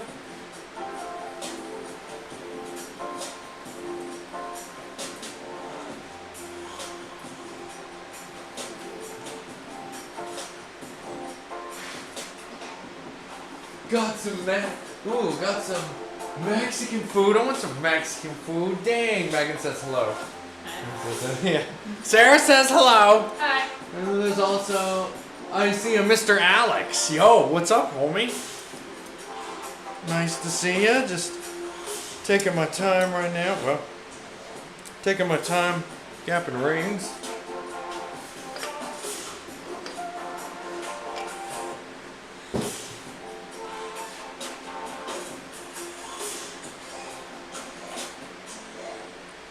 I still don't like that. I really want to open it up. Why won't it? Ah, it's fine. What kind of Mexican food did you get? Like not like where you got it from, but what did you get? What kind of food did you get? I hope we got enchiladas. Otherwise, Enchiladas are the best. I'll be disappointed otherwise.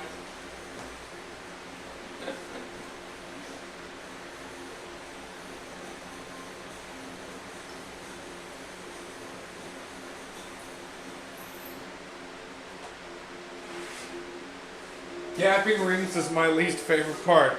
Shit, this ain't nothing.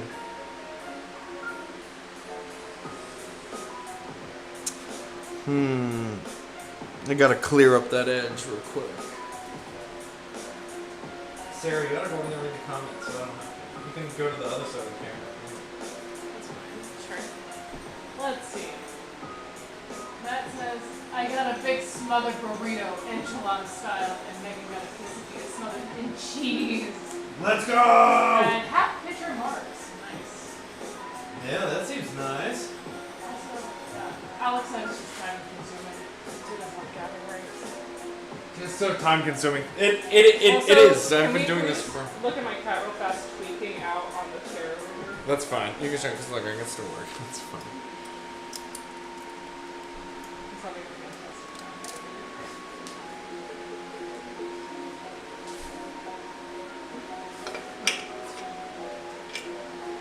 No, take this one. Point it at him. Cat cam? There you go. The cable doesn't go far. You can figure something out. Oh, Yeah, points. God damn it! It's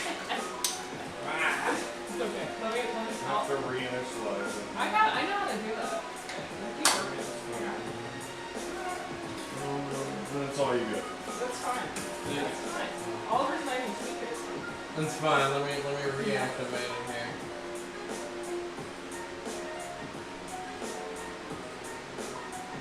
Okay, now you can see in the bottom corner. Now you go down a little bit. There you go, kitty cat. I'm tweaking this corner. This one.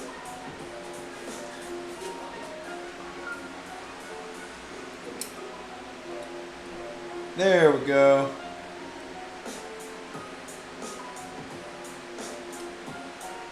There we go. That's done. That's 25. Might as well do the bottom one, 25. I said I was going to do the whole motor, 25. Might as well do it.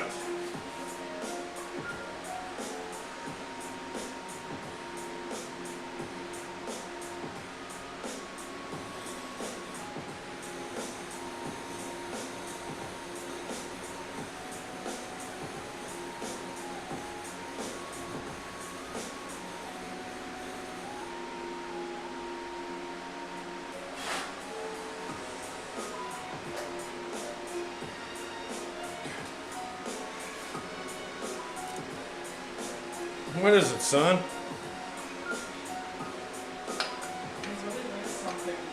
He's just like, this chair! I love this chair! It's that great! It smells fun. Megan's cat bandit sees Oliver and he likes him. Oil control rings? No, not the oil. The oil was at like 10 or 12, I think. What did I say earlier? I said something like, oh no, I tried 11, and 11 was open. Yeah. So I am not touching the oil rings. They're already gapped okay. But they're at like probably anywhere between 12 to 15. So just the top and the bottom ring are going to be 25.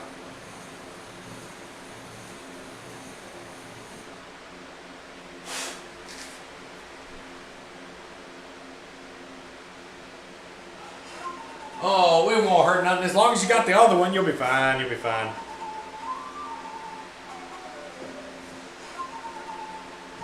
Music is like going hard over here.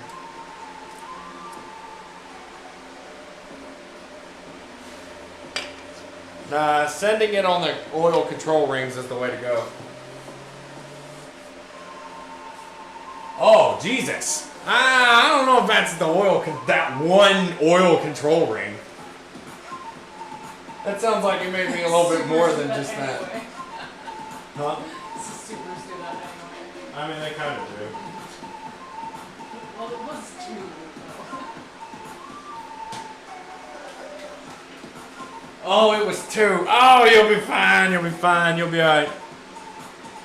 See, look, I ground that one fucking way out of fucking whack. It's all fucking crooked. It's a goddamn thing. Yeah, see, I gotta clean up that edge, and then this one will be just fine.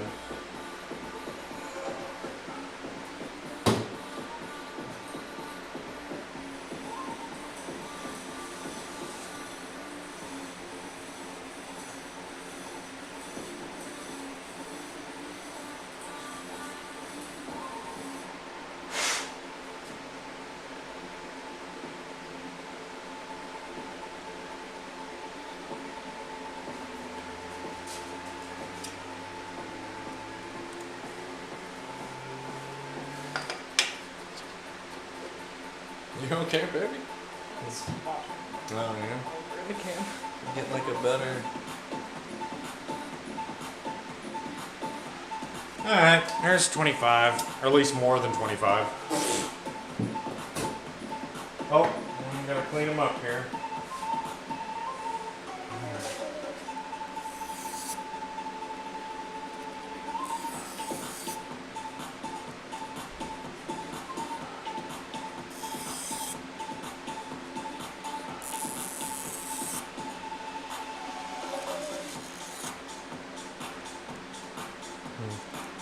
I just want to drag it.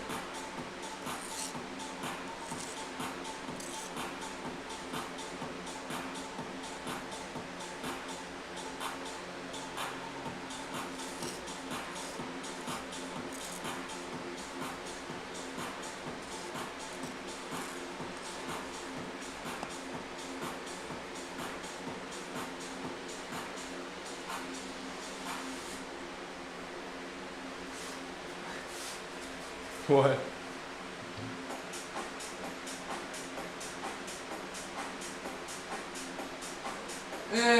It'll be alright. That's fine.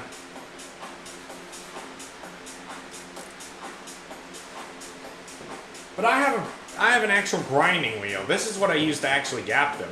I'm just using that to deburr them.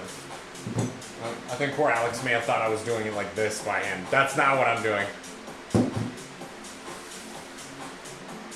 Yeah, there you go. Some cheapo one from Amazon. It's the same one that everybody uses.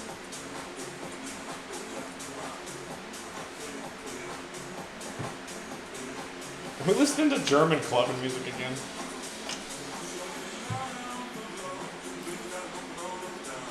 This is definitely not German. Alright. This is number 1. Cylinder number 1's done. Yeah, pro tip, a lot of the times aftermarket pistons for the oil group and control rings, they usually don't gap these at all. These usually come with the gap. Like look, we'll measure this one in real time real quick. Okay? So the factory calls for 4 thousandths to 14 thousandths.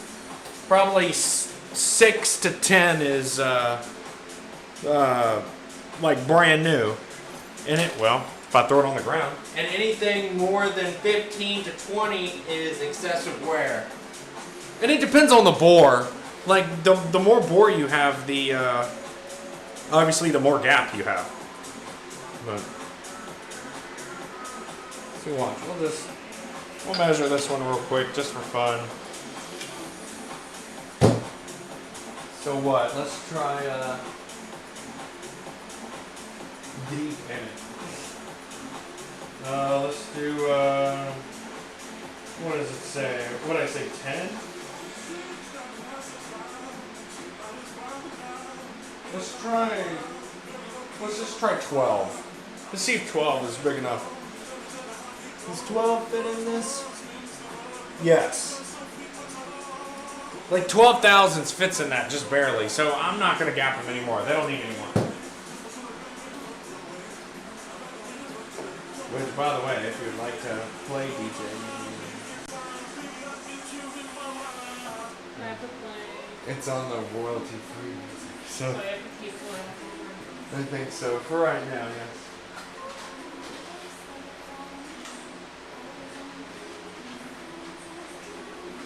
so this is number 1.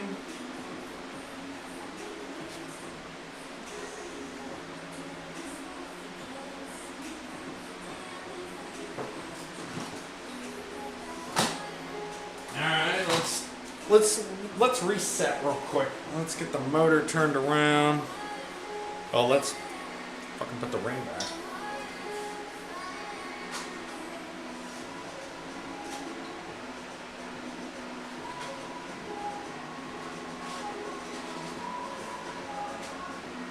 Oh, go to, it's like, you can view what's on the, That's what the ones you just keep going next. There's like a bunch of them. I was just on that one.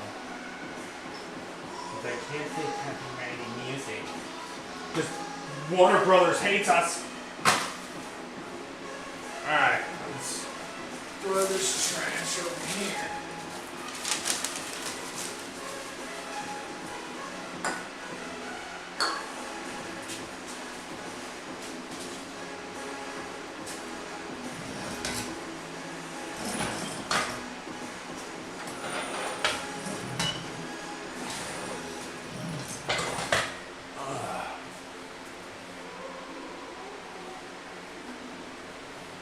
Oh, a little Oliver camera.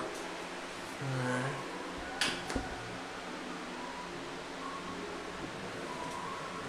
Change some of that in a minute. So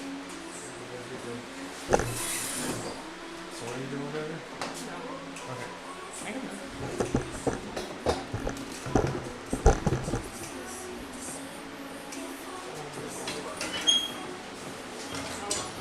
Scared all this. Oh, he'll be alright.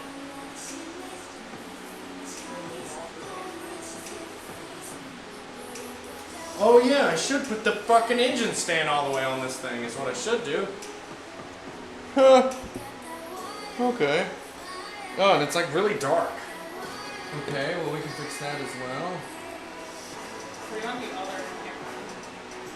I don't know,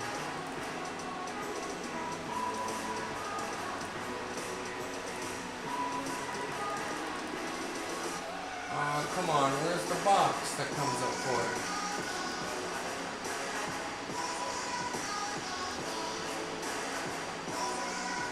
There it is.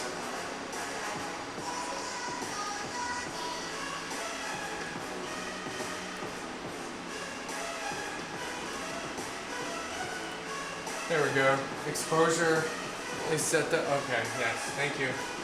Okay, thank you, thank you, thank you, thank you, thank you, thank you. Alright, oh, no, thank you. Okay. Yeah, I should put the rubber mounts all the way. I don't know, I gotta do this. Oliver, do you come back?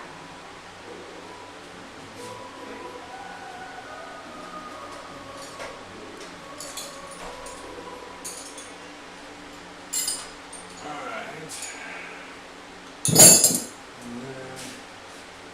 He left.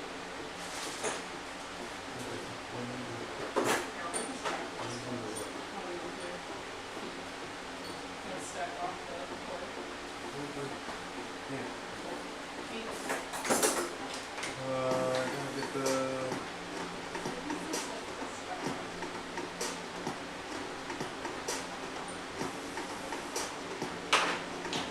Oh yeah, that's right. I had 2 wrenches on this. That's the other as a washer. Okay. Because I don't have any washers, and that's fine. I can deal with that. So let's go ahead and. I'm tired of hearing that shit. I just wish I could listen to real music. Why is the internet in a place where you can't listen to real music? It's fucking ridiculous.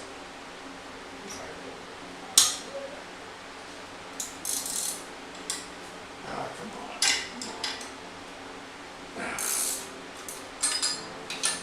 on. Okay.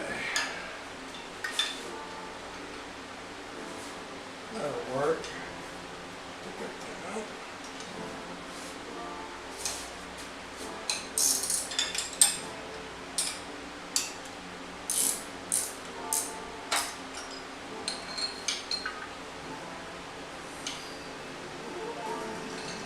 Alright.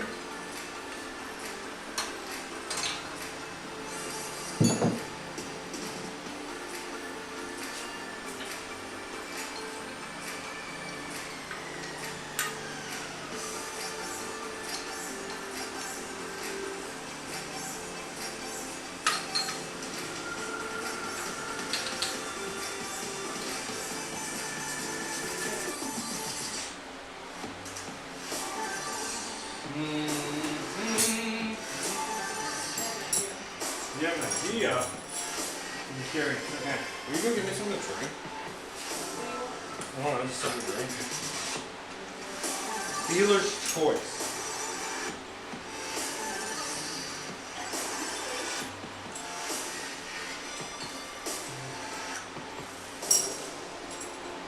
This is so silly that I have to do this, but well, you gotta do what you gotta do, I guess.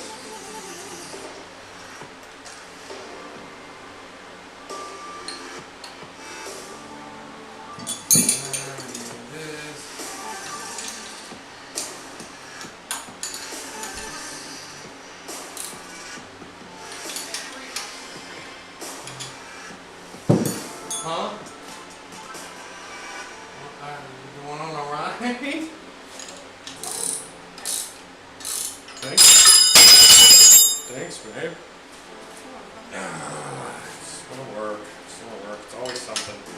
Some tool or this or that or whatever. I'm like, I'm here Sometimes to you fucking take, work. 2 steps forward And and 48 steps back. 1.5 steps back, and maybe even negative progress, But you're still working towards it. So, you wouldn't make any progress if you sat there. Yeah. And 0 is, I don't know, that's the worst number. It's sad. I thought Adam was gonna come visit. You know what I'm saying? Would you? Oh wow, is this really the size that I thought it was? Okay, that's fine. I should have trusted my gut.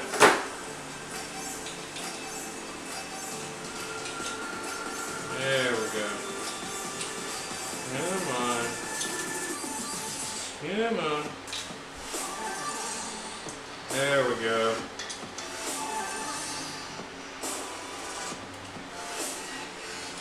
Do I really even need those? I'm gonna take these off real quick. Oh, let's see who owns. Oh, look, there's Gilmer.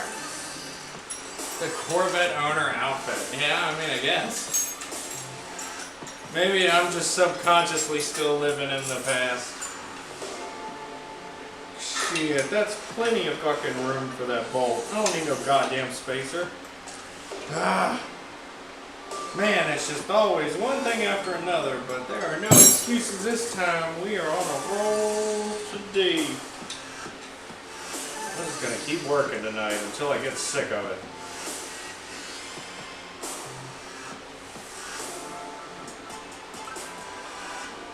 Mainly the long way songs.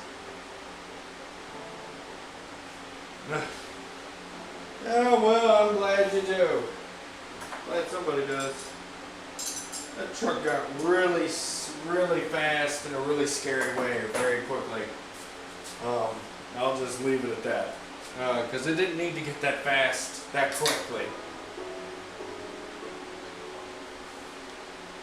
It really didn't. It went from 300 to 500 to dead. Nah, we don't. That's too much. All right, so let's get I gotta finish doing the motor mount or the fucking bell housing, which I should get my tool here.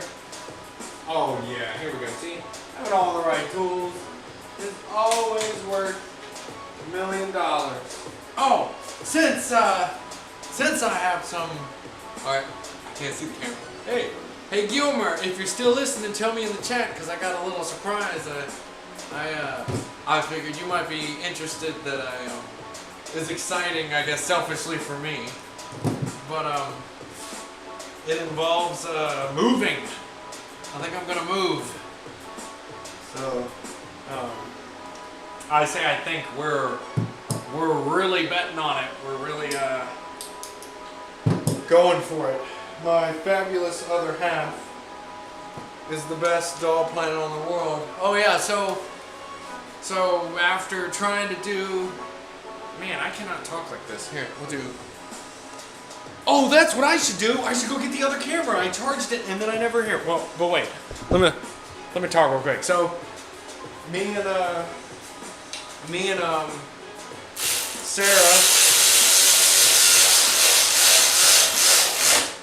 found a fantastic little spot that's in maybe the general vicinity of where Old Man lives.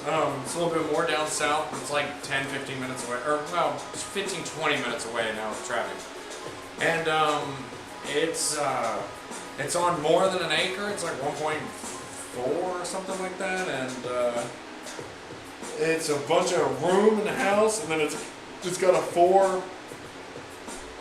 Okay, so it's got a shop and it's got a garage. The house has a 2-car built-in garage. So it's got a high ceiling, like I think 12 or 13 feet. And then, above it is also area, but I can put a car lift in there. But then also there's a shop, and it's a 2-car, double story, and it's all HVAC. And I'm finally gonna have room and space to work, because I'm tired of working in a fucking container. So I'm so excited. And if it doesn't, that's okay. But we've been looking for approximately like almost a year now, on and off. And every time we get to something that we really like, it's something very majorly wrong. Like the roof is made out of styrofoam, or the neighbors are nematodes. Like it's always something. And then we saw this place that we just fell in love because it's got a giant shop for me, an amazing, beautiful, big, flat yard.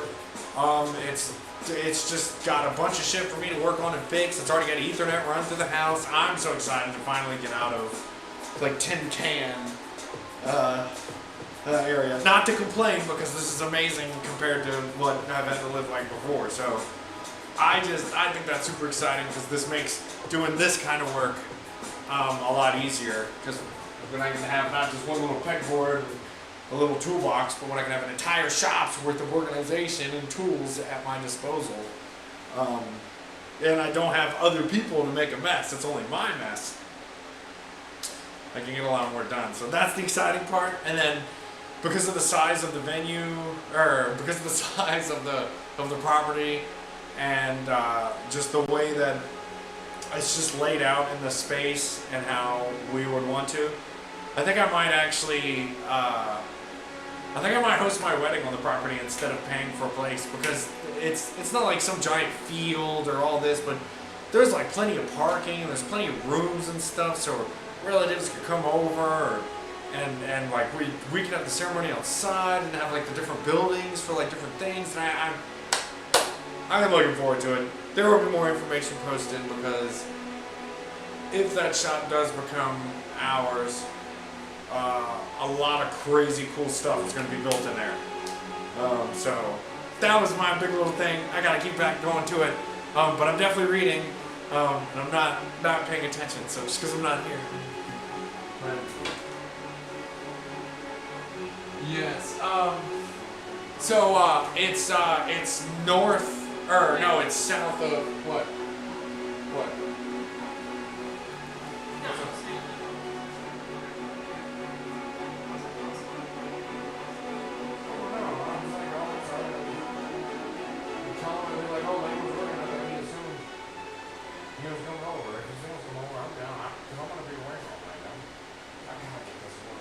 kind of working on this. So, yeah, it's south of basically where my parents live, but not far. It's like 20, 25 minutes from where my parents live, but just south. So, I am very excited, and if anything, I'm a big fan. Oh God, I hate that squeak. I am a big fat excited little kid to want to maintain and play with and work on his property and toys and as such. So, let me get back to it. Yes, that is my quote unquote super big fabulous announcement. And I'm definitely, I say looking for maybe another job, but maybe this stuff takes off because we're going to be in Pennsylvania for the release, or I say release, but of the debut of a lot of this stuff. So,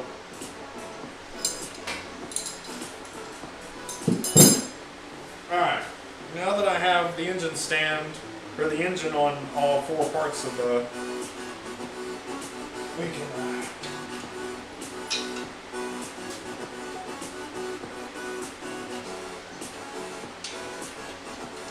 there we go.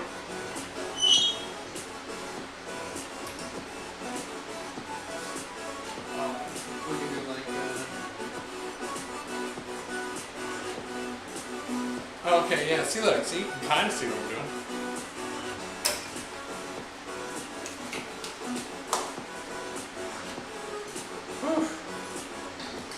Okay, so now we got to do the gap for, this is 2, ain't it? Yeah, this is number 2. So we're going to get our little pack of rings here, which we can reposition this. Maybe a little bit more exciting of an angle. We can see what's going on. Alright.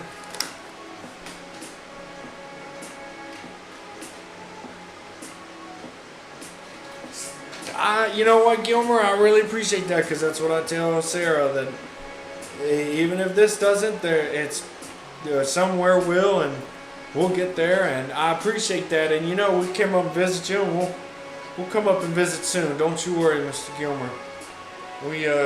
I'll come say hi to all you ladies up there. I know you got a whole army.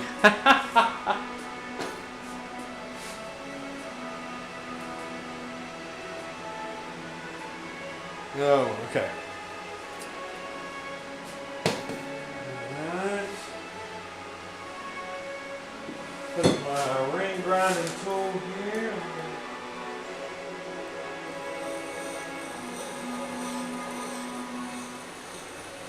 But yeah, I also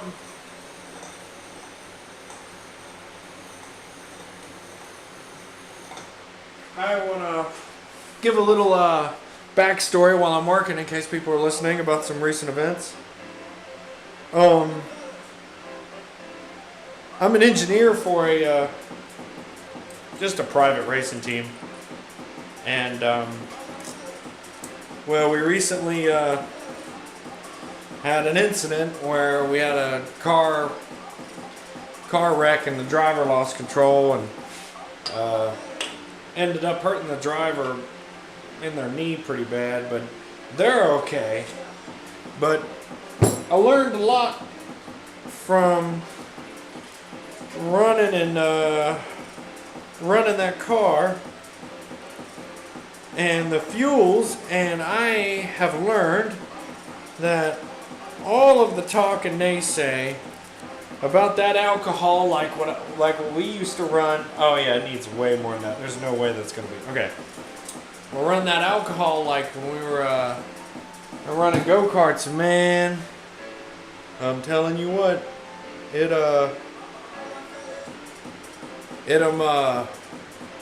alcohol makes a world of difference. You make so much more horsepower with it, it's not even funny. You don't really even have to do much to the motor. It's really all in fuel delivery. What they call that E85.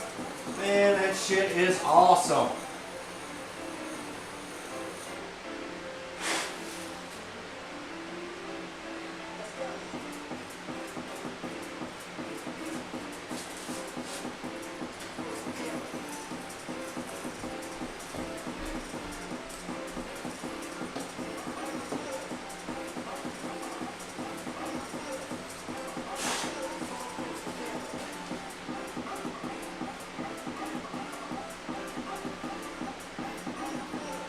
And then we check, see it closes good. And then we'll do, are we doing this one? Yeah, we're doing this.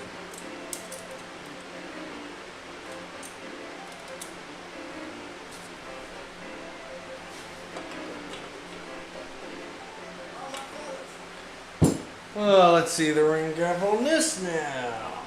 Oh, no, not as much yet, but we're getting there. She's almost there. I'm gapping these like really, really, really big. I'm expecting to either burn a bunch of oil or have it pass through the catch cans, etc. But I didn't really have an oil burning problem last time, and I gapped them at 22. Now I'm gapping them at 25. So,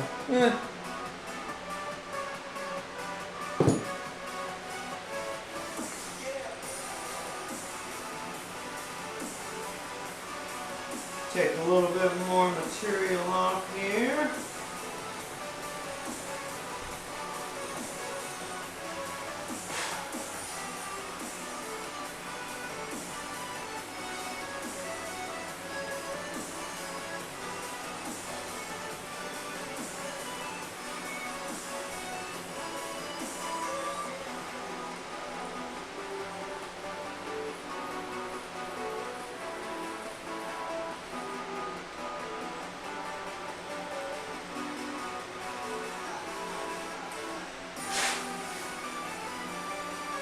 there we go. Once again, I'm just spending time to make sure that this is all nice and square for both sides.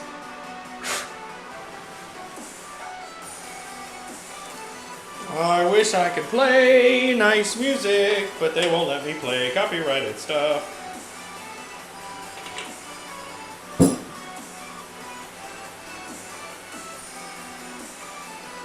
Almost there. Damn it, yeah, it's just needed some more. Gotta really take a lot off these hardened rings.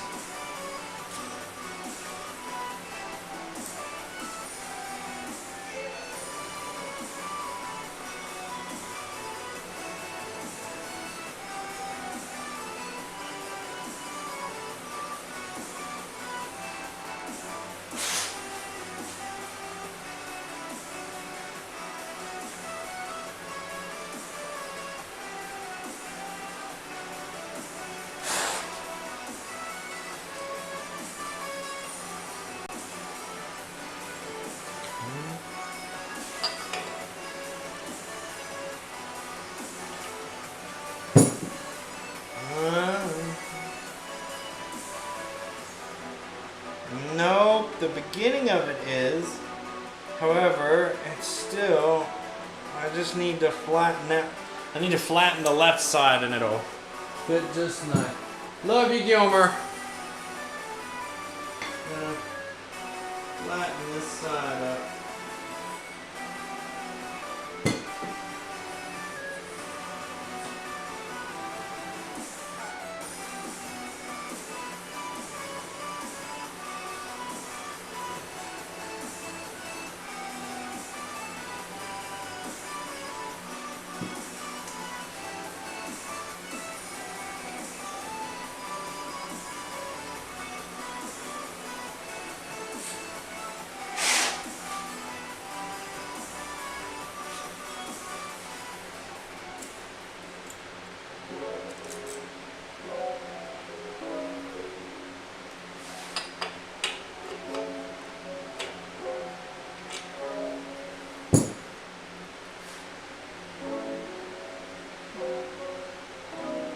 No, it's so close.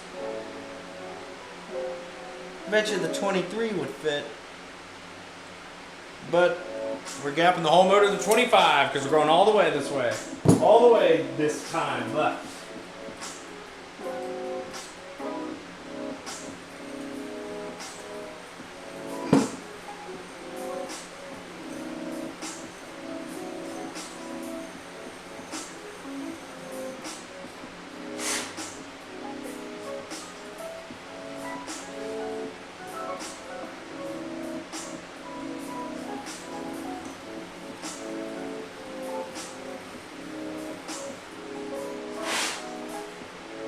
Okay, this has got to be it. I bet you this is perfect.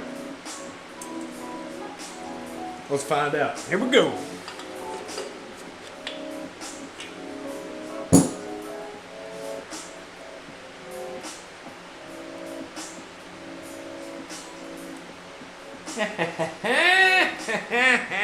That's perfect. Okay. That one's done. Oh, we got a debird.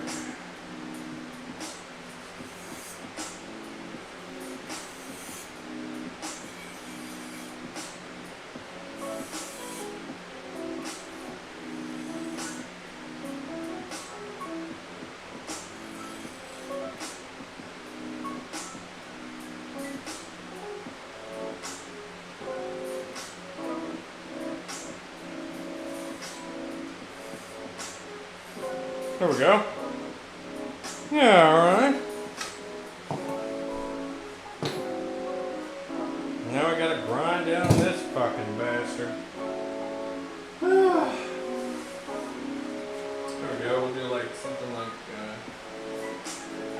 there we go. And you can see me working. I'm like,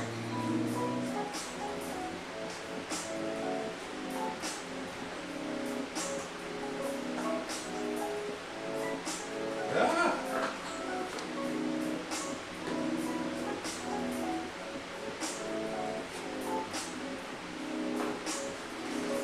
Oh my god, why does this camera do this to me? It's only this camera. None of the other cameras have this problem. There we go. That's not going anywhere. Ah.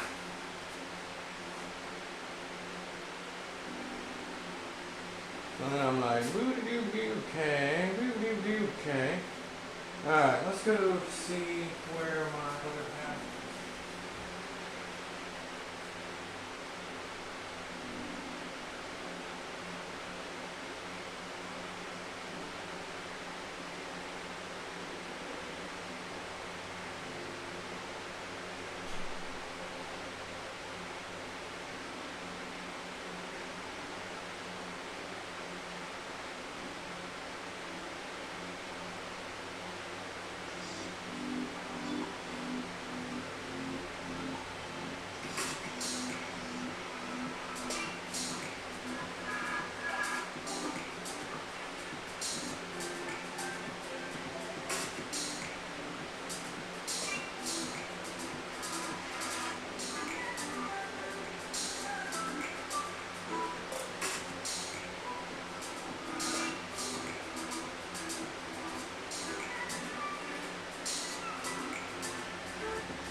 Okay.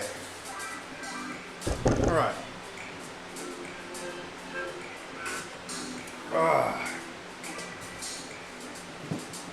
Do you plastigate bearings for this crane? So yes and no. I did when I first did it, when I first put everything together. Oh, you can't see my head. I'm not going to this time. Because I already have, and I'm not. I know everything is primo. Because basically this is less than 10,000 miles, and if one of these mains are out of round, then that's, I couldn't have, I'm not going to about to pay, I'll just start with a new everything. But all of the bearings, all the mains I've reused now twice, and they look great. And the rods also looked great, but I plastic gauged all of them on the first stream like a year ago, and everything checked out primo, like perfect. This engine is really brand new. I just keep breaking shit for no reason. So, and it's mainly like really the end. I did this out of non-necessity. The motor probably, if I would have shoved another spark plug in it, it probably would have run just fine. I'm just not okay with fine. I want all the way. So, to answer your question, right now, currently, no. But have I? Yes. And for this motor with these bearings and all that, yes. I'm gonna go ahead and grind the secondary ring here.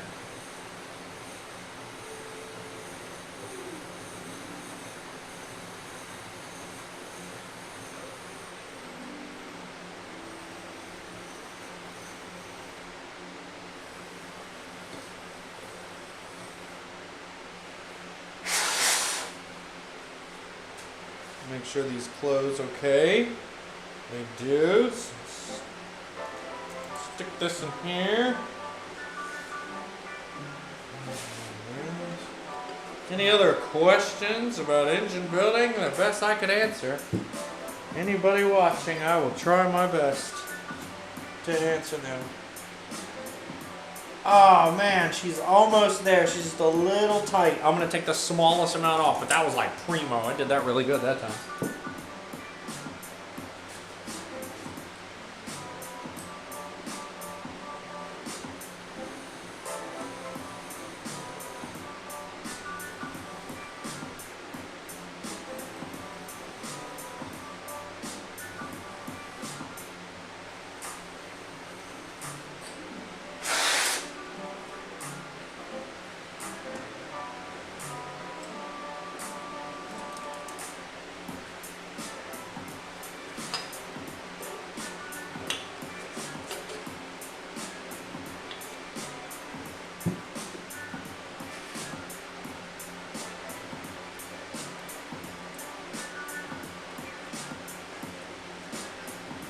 No, that should be just as free as the second one. I'm gonna open it up just the smallest amount more and call it good.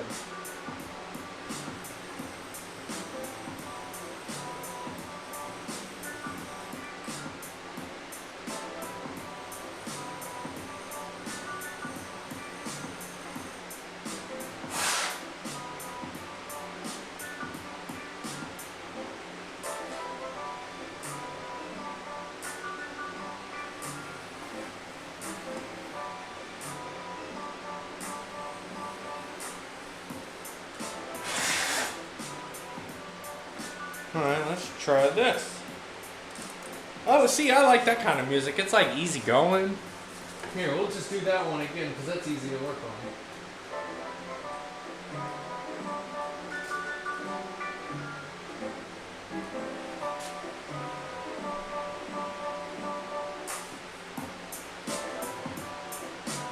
Oh yeah, I gotta.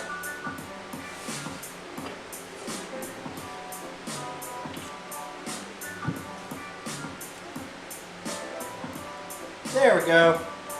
That's definitely bigger than 25. So we'll leave it at that. So let's deburr these real quick. We'll just.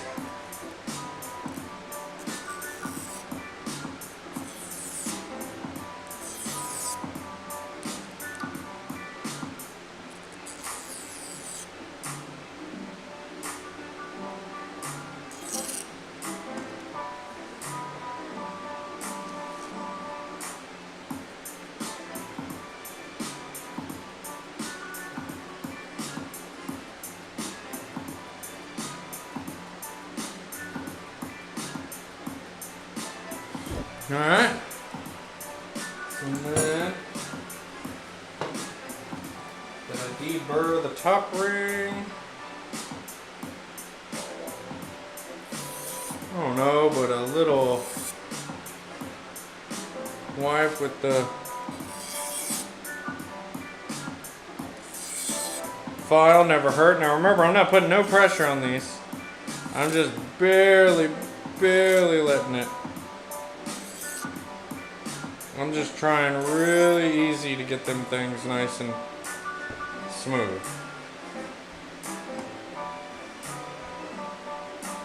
Here we go. Alright, that's cylinder number 2. Put that in our little box.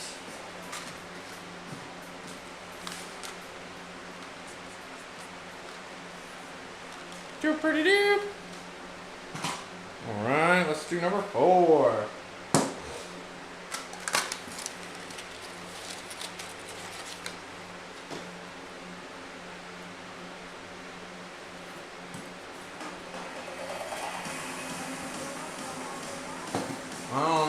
on this clubbing yet.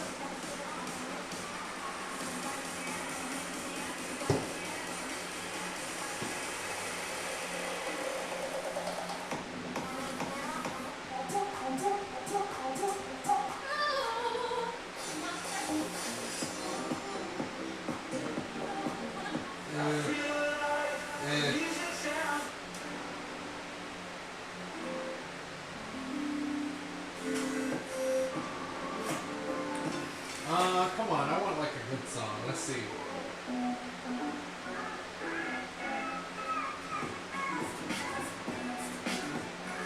Here we go.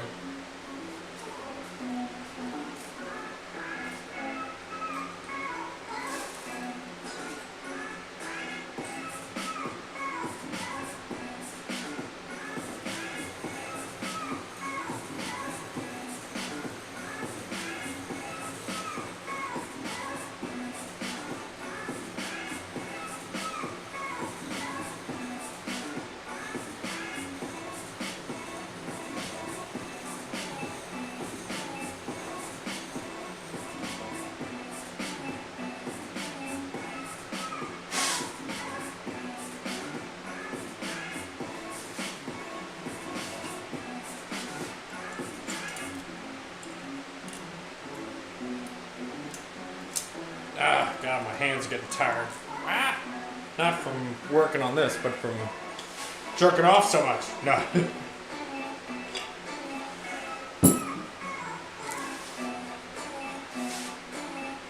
Oh no, I can already tell. I just gotta take a lot out. All right.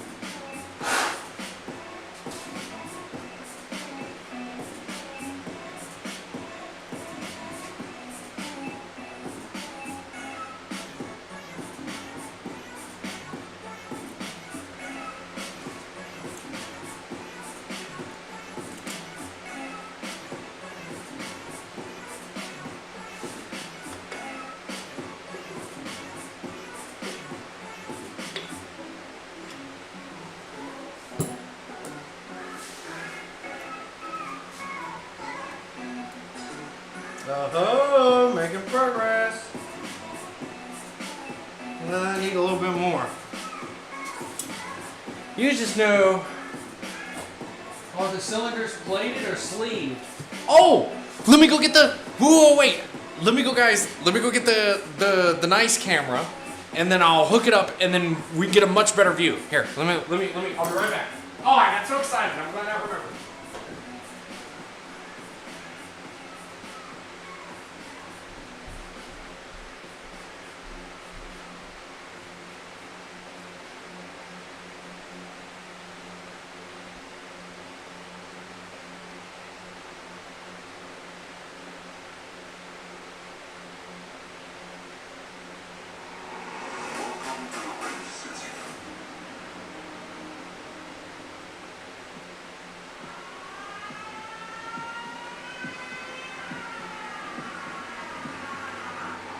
Is grounded to the rave city.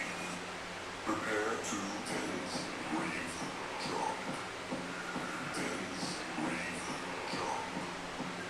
Dance, rave, jump. Dance, rave, jump.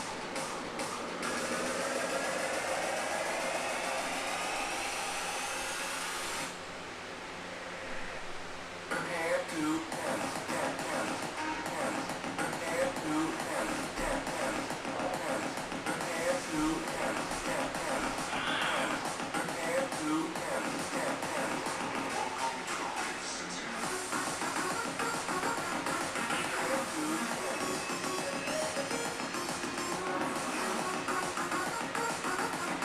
Prepare to dance.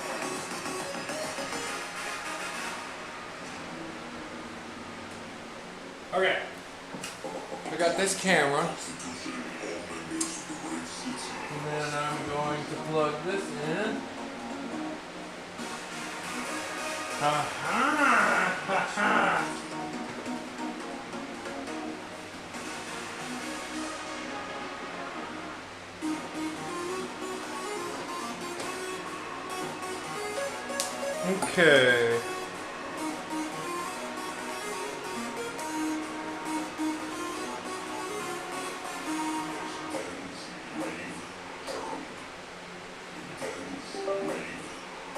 Give me just a second, hooking this up.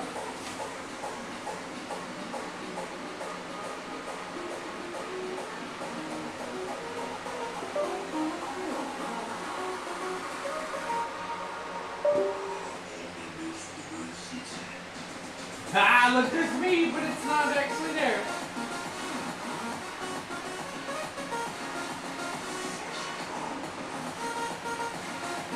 Alright, now we're gonna turn this. Okay. So, to answer your question, this entire block has been Darton sleeves. So this has been machined with the big beefy Dartons, and they're the nodular cast iron, and it's done all the way around, and you can see that they fill in some webbing, and these things are fucking thick as fuck. Like the original sleeves are nowhere near, well, I say original sleeves, there are no sleeves in this motor, but from the factory. But the actual like sealing surface for the original motor is like a solid, only a third of it. It's only really like that thick. So this extra thickness is really nice for, I mean, this faux head gasket sealing. But also what this really helps with is the combustion chambers and the deflection, like the old motors have, where these kind of wiggle and these deflect and go out of round and they egg shape. This is supposed to really help with that. Because the aluminum will, but the cast iron will not.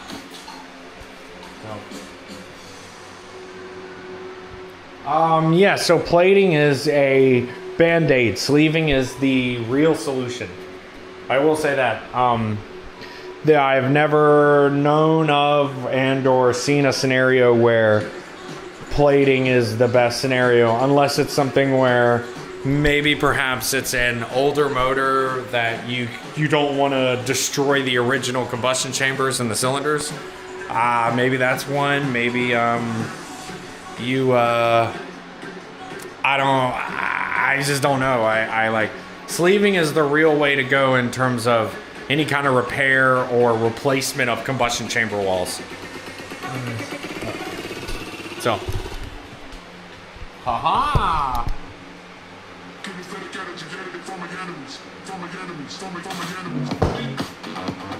All right. We gotta keep grinding this thing.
And all I'm doing is I'm trying to get these two edges so perfectly, so perfectly square so that they meet up, that they're parallel. We want this edge and this edge to be as straight as possible.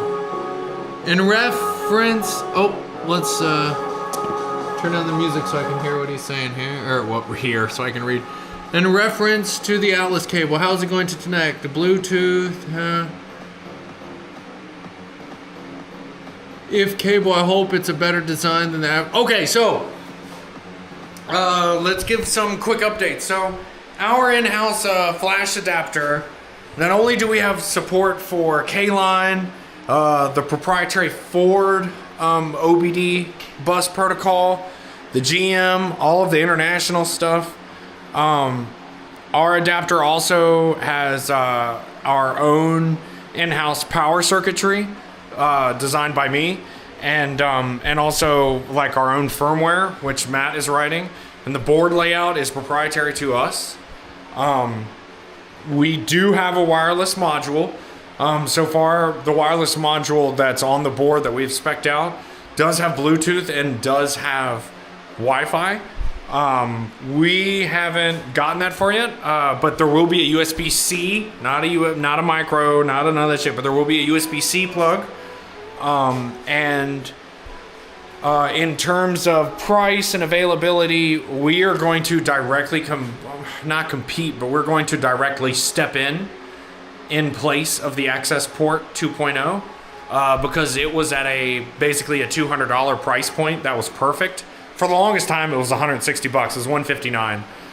But since COVID, it's been about $180 to $200, and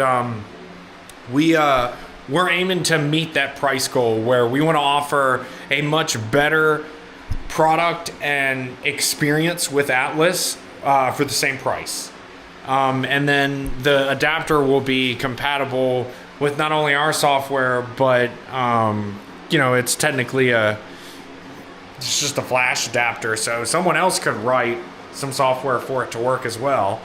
And but the main point is that it's there will be a chunk, there will be a portion of proprietary code, but a lot of the firmware is going to be very basic stuff of just relaying what it's picking up on the OBD CAN bus and then reporting it back to serial. And the speeds are out of this world compared to the Tactrix and OBD X-Link and the dealer tools and all that stuff. We're literally orders of magnitude faster, and we have support for the fast flash and the custom bootloaders. And so how's it going to connect? We covered that. I hope a better design than the 2.0. Yeah, so we USB 3.0 was one of my main design requirements, constraints for the project. So it's gonna have USB 3, and in terms of the cable connect, depending on how it is, I don't know if I'm gonna place it on the side or on the back or whatever, but I hate that big chonky fuck sticking out and your legs are in the way, and I just, it's not good. That's not good programming. So, but that is coming, and that's a very good question, and we have been working on that. So, basically direct access port compatibility, but only with Atlas at the moment. We're not claiming compatibility with other softwares that use that adapter. We just mean for marketplace and for uses with softwares that use the generic and or their own driver like Atlas, which we do have our own driver. Matt has written our own USB driver. So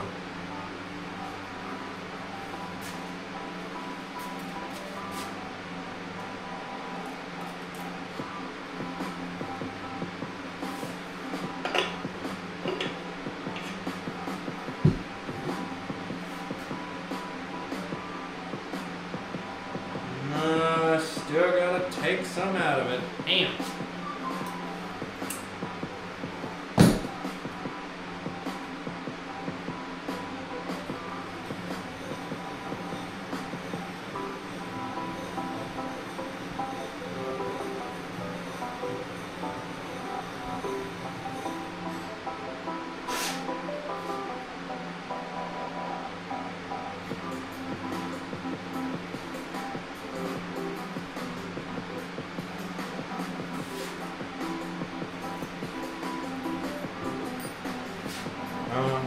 Like this. Right. Oh, almost there. I'm feeling it. It's almost there. Oh, it's almost there. There we go. Now, did I move that so where it's not actually?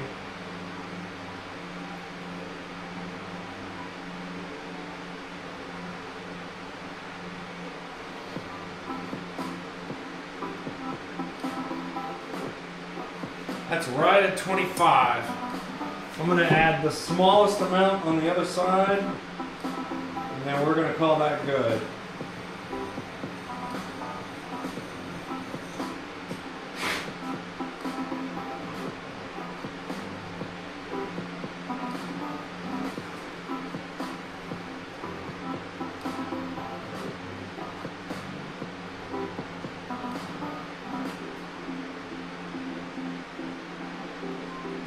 Yes. So Matt has a very good point that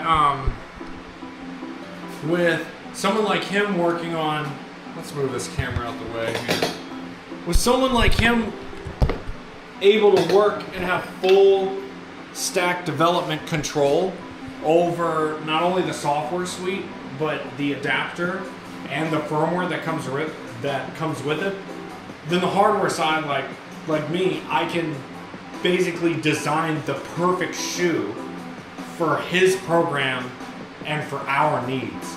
And the whole ecosystem is going to be like a very nicely packed sandwich. You know, where it's a little bit compressed where you like it, but the bread's not soggy or like squished, but it's the whole flavor all in one. And it's literally like everything, we're not using anything, it's all from scratch. Like everything from the code that we're sending to little chips on the board, to the code that's in Atlas, to the design of the board, to the strategies that we use for tuning, to the backwards engineer, like the reverse engineering of the protocols. All of that is in-house. We're not buying anything from anybody. We're not using any free downloads. This is all us. And so Matt makes a very good point of that. It's the whole stack of that. You get the benefit of, if you want to jump in the Atlas ecosystem, then our adapter, the cable, the software, everything, it's all written and made and done by us. There is no third party. There is no like, oh, well, this guy writes the software in another country for some team, and then this, that. No, we're all here. We're all working on it. And yes, it's my best sales pitch.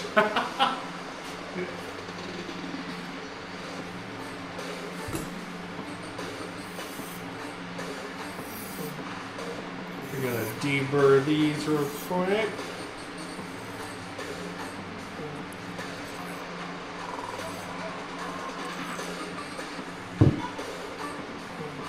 I'm so bad at selling things. That's why I'm not in sales. I'm the technical director. All right. You know what? Let's check this one more time. Just to be safe. Because assuming starts with ass, which is what you make of yourself. I'd buy that for $1. Yes, I agree. So would I. That's why I'm fucking making it. Because I got tired of being shafted by fucking everyone else.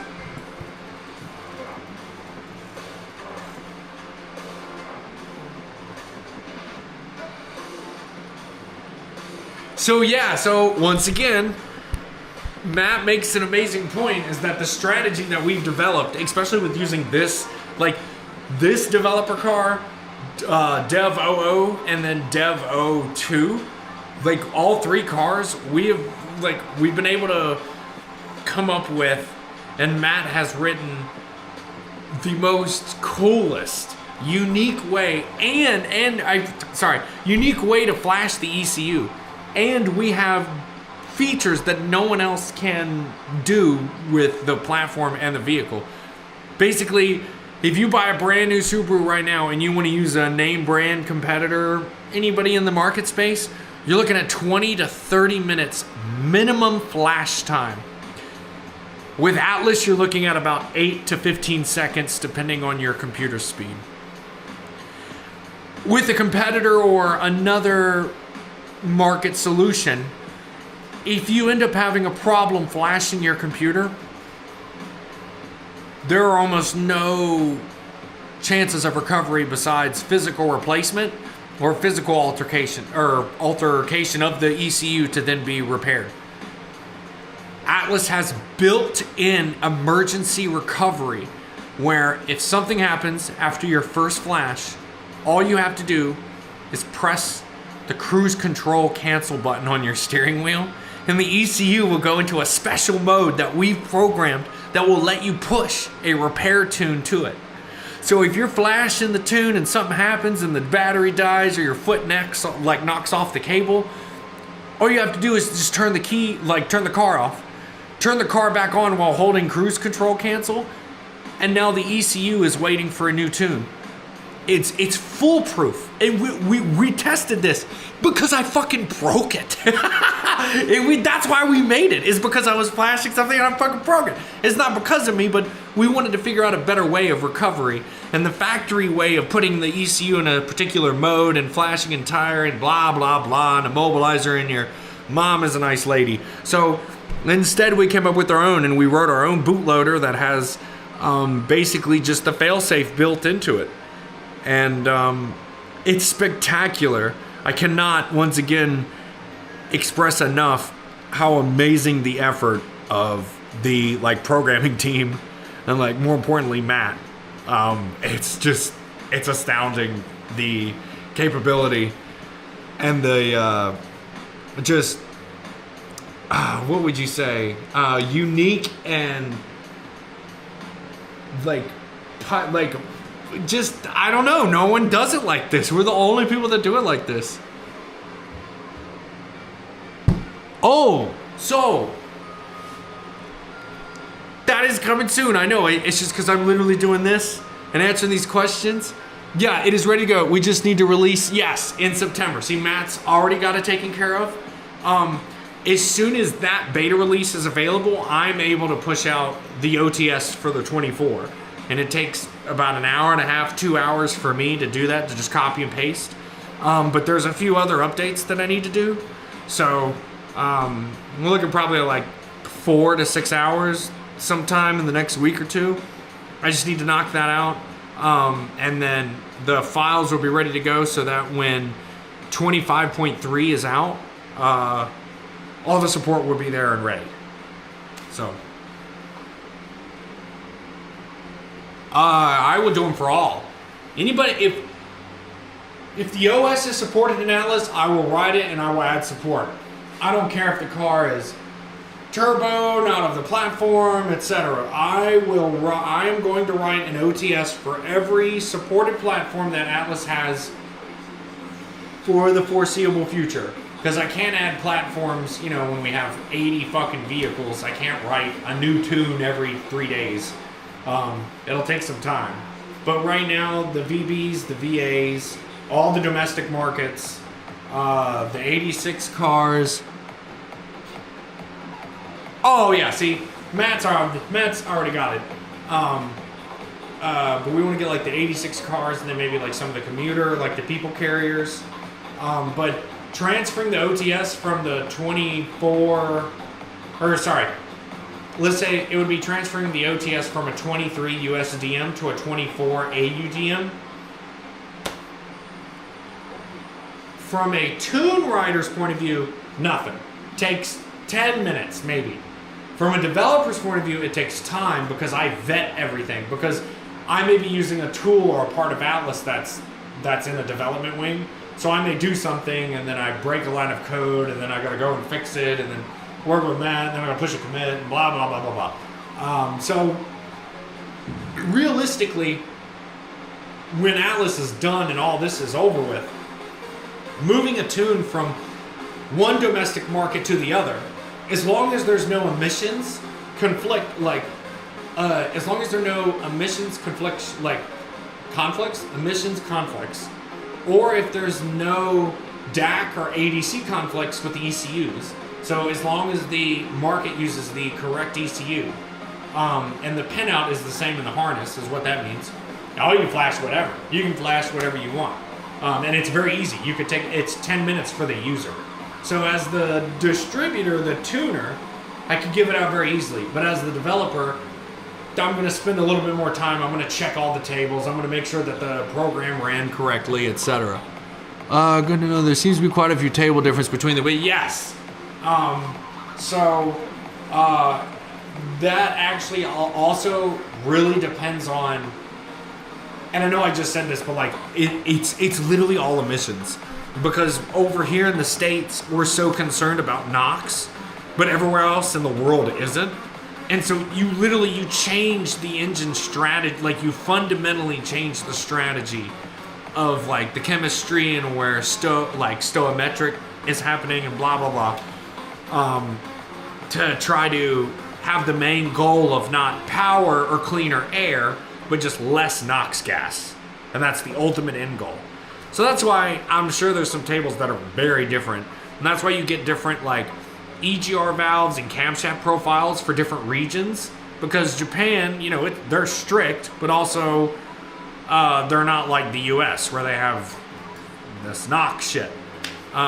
Which NOx is important. It's important to control. Don't get me wrong. Emissions controls is very important. That's not what I'm trying to comment on. What I'm trying to comment on is that the uniqueness of our control and our strategy here in the USDM.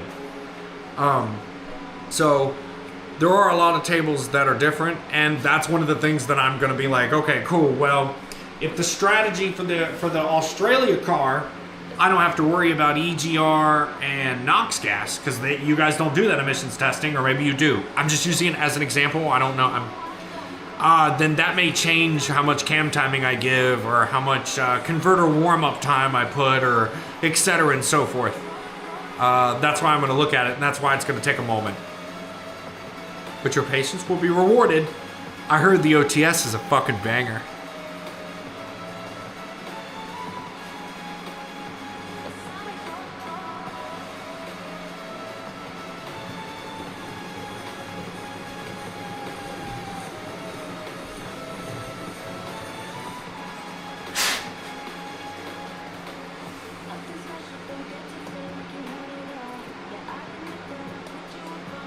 Yeah, so you got no checks over yonder.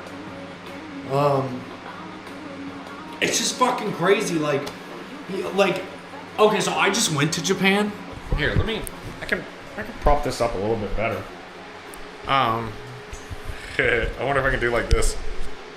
Okay, so I just went to Japan, and it was wild. I was in the city, like the heart of Tokyo. There were so many cars as far as you could see from every direction. And I remember walking through the city, and like there's just stuff everywhere, like cars everywhere. And I'm taking all these pictures, and I realize I'm like, something is missing. And I'm in a crosswalk, and it's like just standstill LA traffic from both sides, hundreds of cars. And you want to know what I don't smell? I don't smell exhaust. And they have less restrictive emission standards than we do. And I don't smell exhaust over there. I don't smell any raw fuel. I don't smell converters. I don't smell anything. It just smells like city. It's crazy. And there was one comment I kept making. I was like, I don't even smell the diesel trucks go by. And then it dawned on me as an engineer, it's because the Japanese engineers focused on inherently making the engine better rather than just cleaning up the exhaust. Do you see what the two different avenues of engineering? You're either making the engine better, or no, we just got to focus on cleaning the air. Well, if we ignore the air and we just make the engine better, then inherently the air comes out cleaner to begin with, is what I'm estimating. So it was just wild to be in one of the most densest populated places on the planet. And every automobile as far as you could see.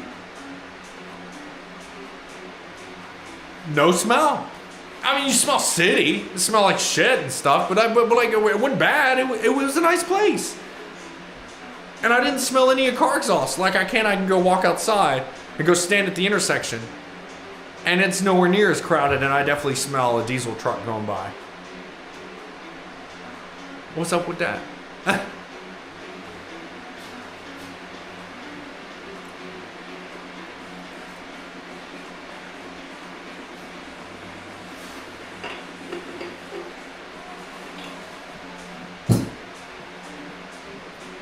Alright, let's check this here.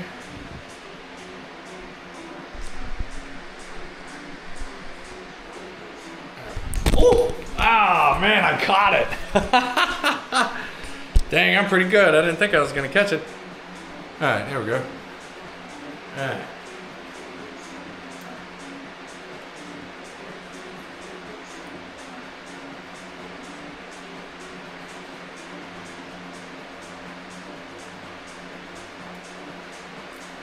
Okay, so this definitely needs a little bit taken out on the top.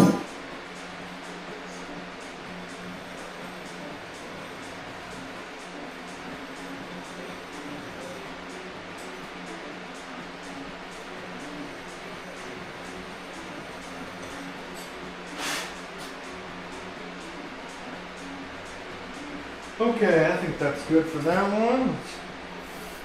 Deburr it one more time here.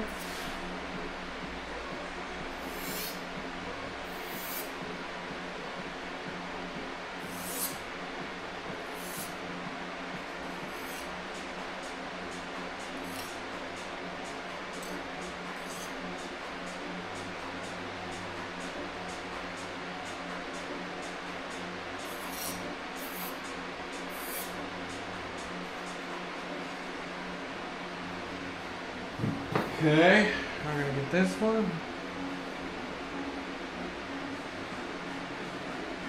Yeah, I know. It's crazy how like I've never personally experienced it, and I've always had this, truthfully, that this faith and like yeah we're doing. That's why our standards are so much stricter and fuck everyone else, and they want to breathe toilet air. It's kind of backwards, actually. I'm kind of sad about it. Anyway, let's grind this bottom ring here.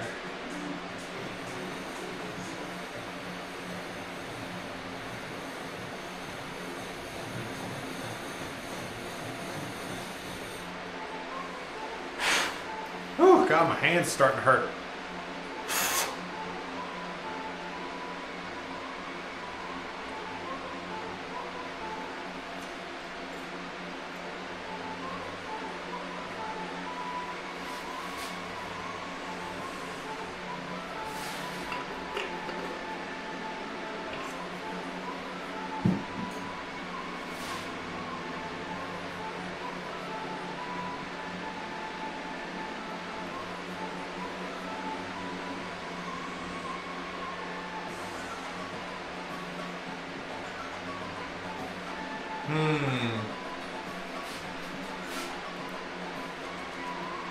I'm just gonna open it up a teeny tiny bit more and then she'll be done.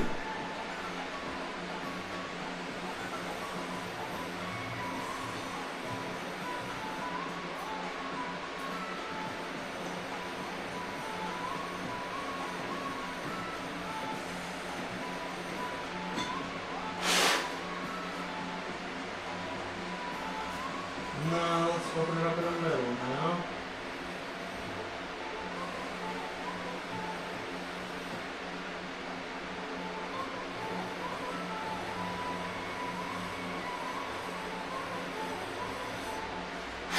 Because after this, then we're putting the pistons in, baby. Woo!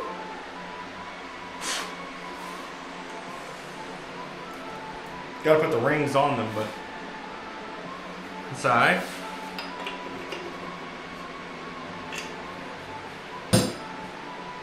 Yeah, this should be bigger than 25.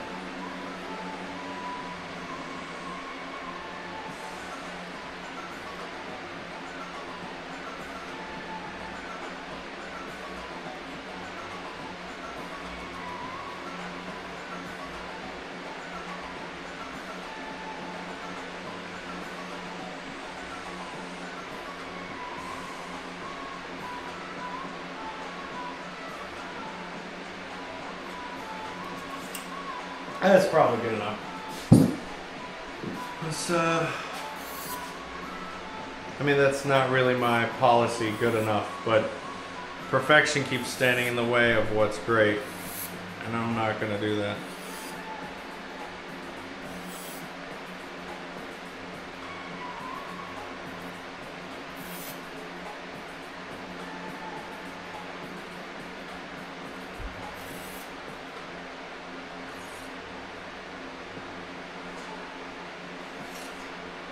Okay.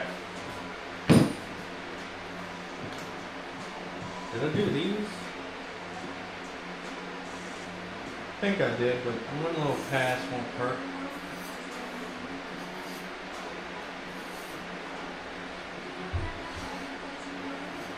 Okay. And this is number 4.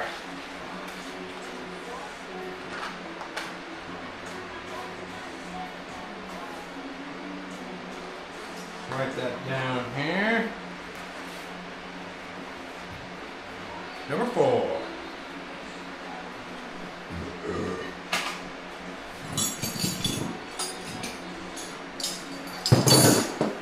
right.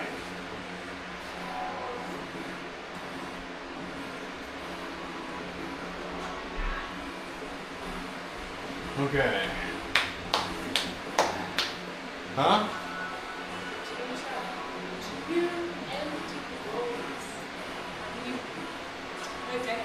Oh, well.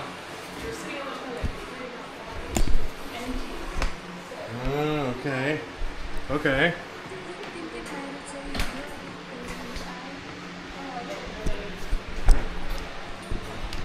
Okay, so now I have to take this and put this over here.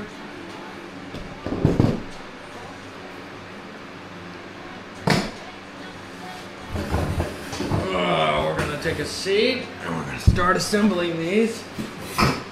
One by one. We first have to make sure what the orientation of the even and odd cylinders, because all Subaru motors have a big skirt side and a small skirt side. And we have to make sure which one is which, and even and odd, and yeah. So I take pictures. So we're gonna go over here, and it looks to be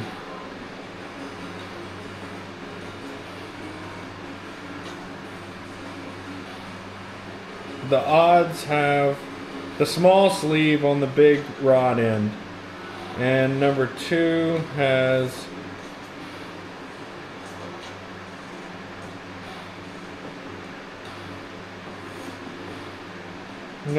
the small side on the small end. So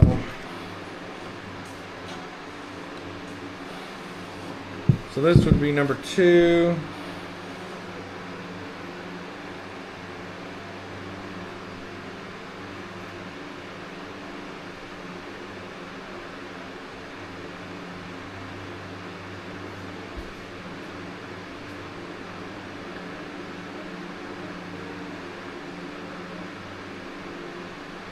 Small end on, so number 1 is small end on rod on big end of piston. So even will be small end of piston on big end of rod.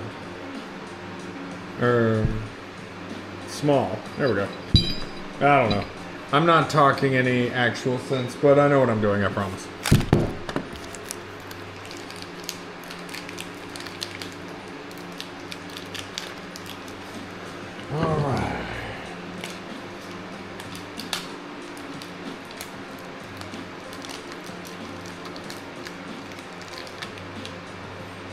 Nice, pretty, machined.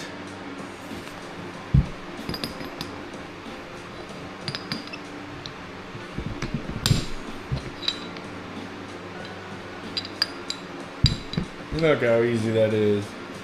So yeah, so even, because that's odd, and odd would get the big one, or odd would get the small end. Why is that so confusing to me? I have no idea.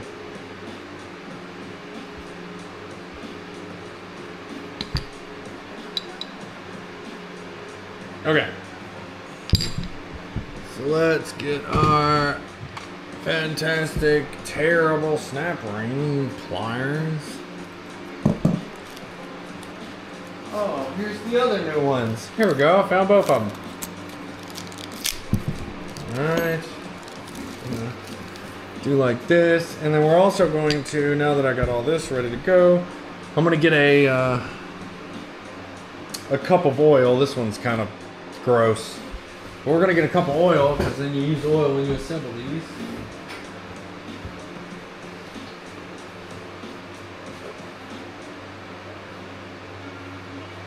And then I gotta use my handy dandy glove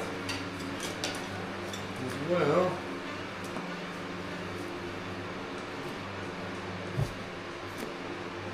Go.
Okay.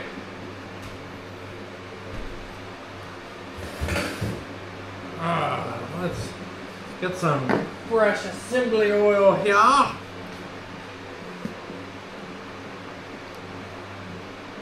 Do you know if the ring sets and pins are OEM? No. No, these ring sets are not. These are made for these pistons and by the piston manufacturer. So normally when you get aftermarket pistons, any good company is gonna send you all of this. So they're gonna send you the rings, the wrist pins, the oh my god, I'm blanking. The fucking snap rings, everything.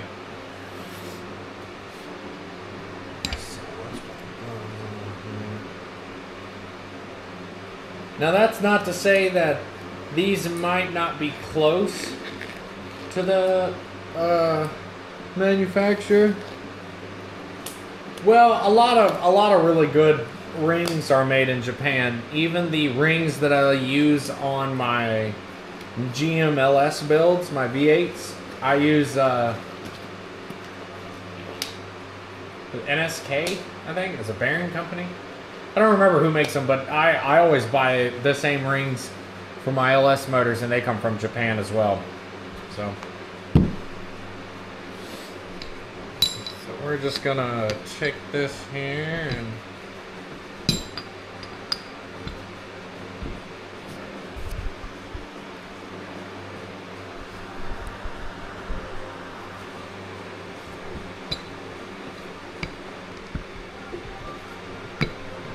come on. There we go. Dip this here. Let that oil run out of there. We don't need but just a teeny tiny bit. Whoop, just like so. Nice and smooth.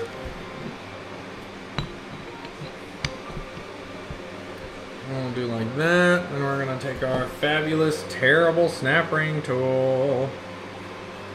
And then look, it won't close them all the way. Look at the gap. So then you got to take this and sit there. And then, ready? Now magically it'll fit in there perfect. Oh wow. It's almost like I foresaw that happening. God almighty. That's ridiculous that I have to do that. There we go. So one ring on one side. And then we'll flip her over. It'll settle in. At least I thought it would. Did it settle in? Yeah.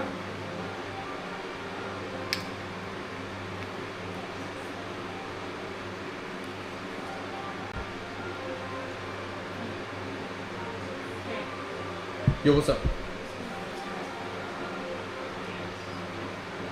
Okay, baby.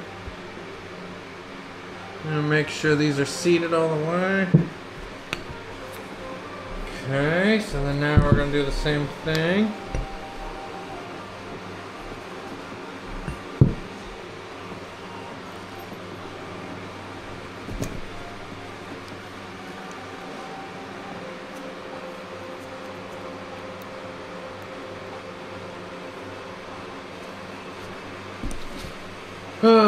Can't wait to get good tools again.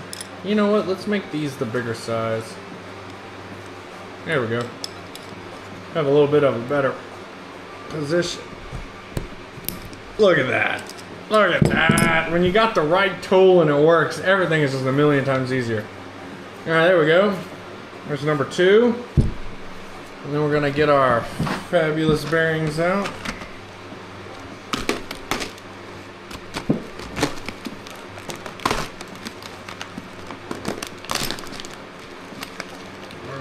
Start placing these with their tabs in the rod.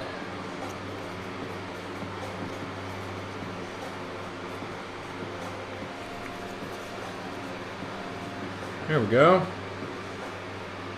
And then this one will go in so.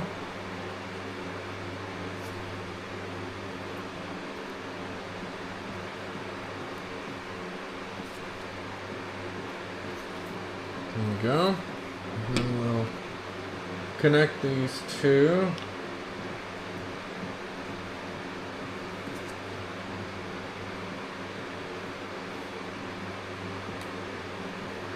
There we go. Oh. Well, we gotta do the piston rings. Ha! So this is number 2. We will. So we're gonna do number 2 real quick. So number 2 would go in the motor like so.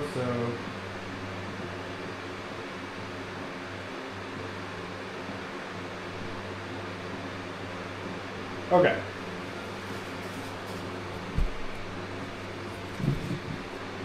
I think this is exactly what we're looking for. So let's go ahead and put the oil rings on first. Usually do the oil pack first, which these don't have any markings on them. So, oh yeah, let's pull up the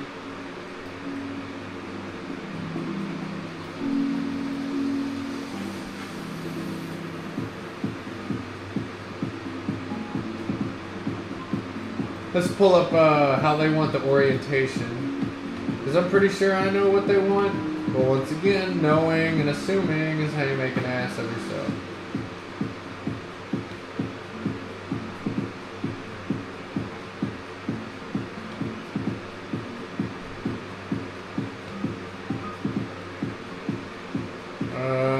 Gotta do this, okay.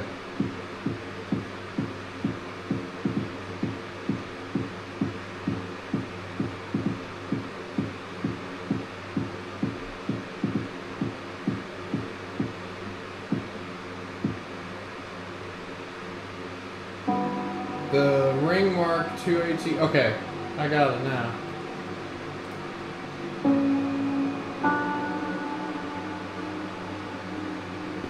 Let's check our piston ring or our wrist pin orientation. Okay, so they got that.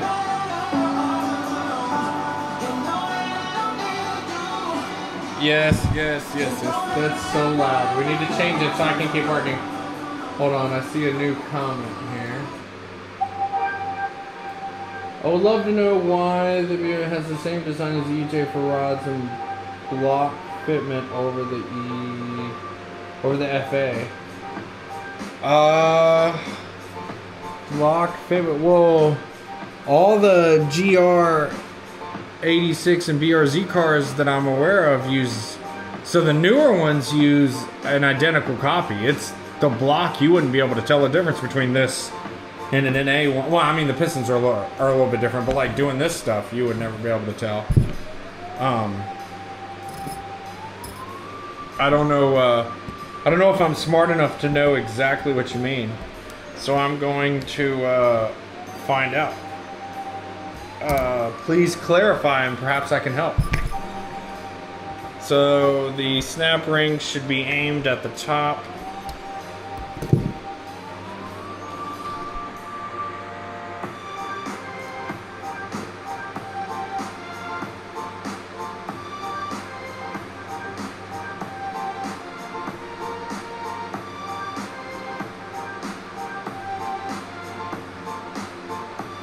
Okay, so the expander goes on like so. Oh, I really should do the bottom oil ring first.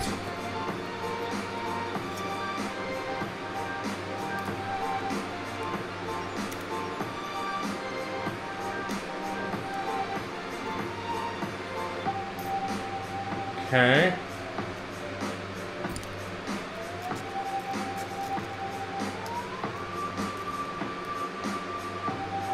Okay, get this fitted here.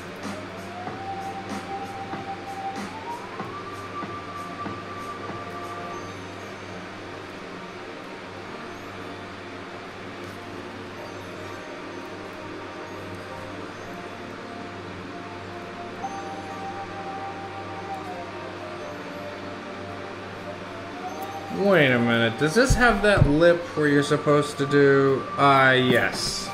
Okay, so now I have to do these one at a time, apparently.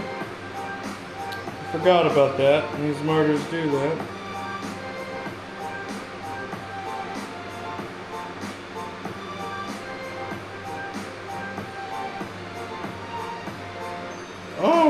like impossible to get off without the tool.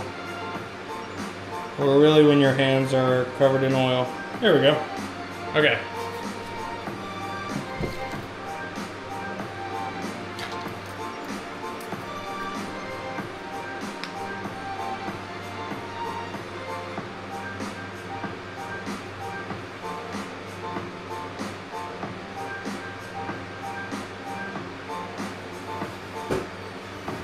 Okay, so 2 would be going in like this.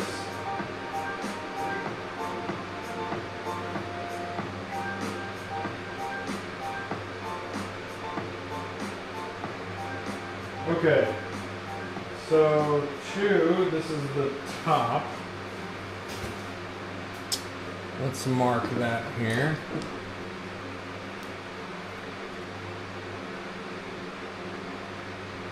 Okay. So the oil expansion gap should be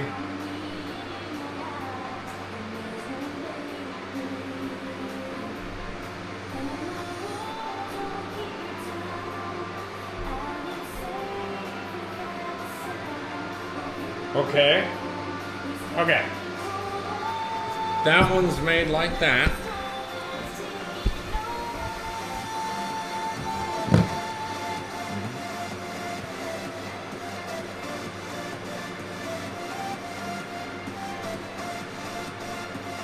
Alright, so the lower ring gap.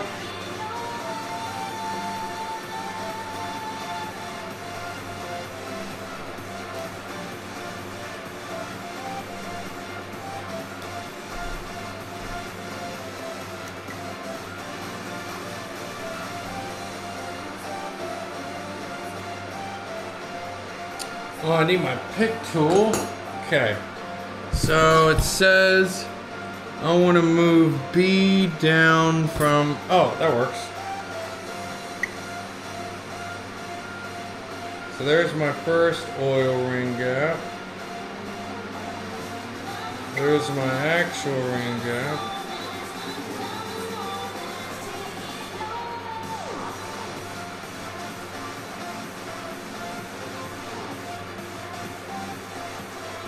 Okay. Then let's do the second one.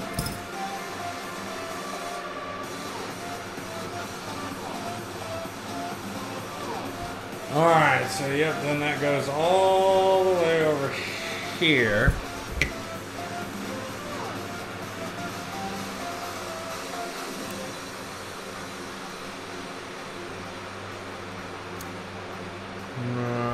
Come on, you fickle bitch. There you go.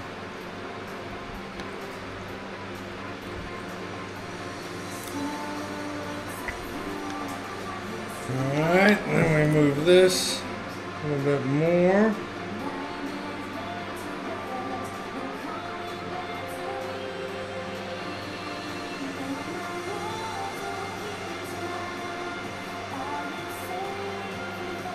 Alright.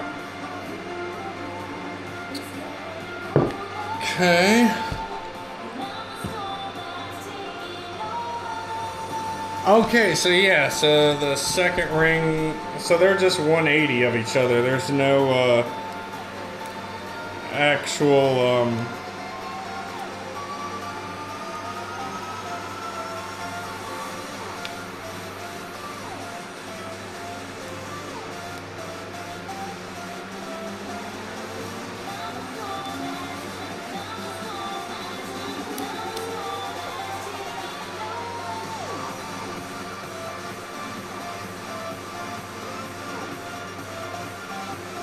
okay.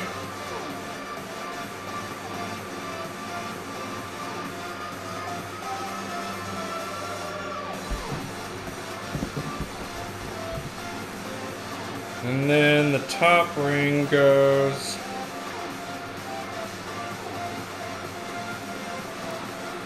$180.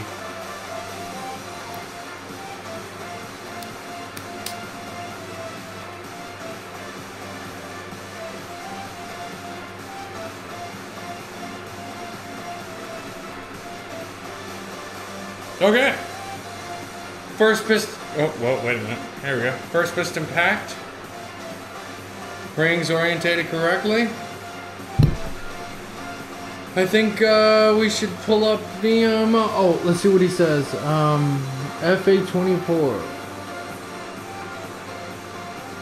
I wasn't aware of the NA FA24s using a different end rod cap design, so that would be cool. I'd learn something. You ought to hit me up with some more info or some references. I'd love to see them.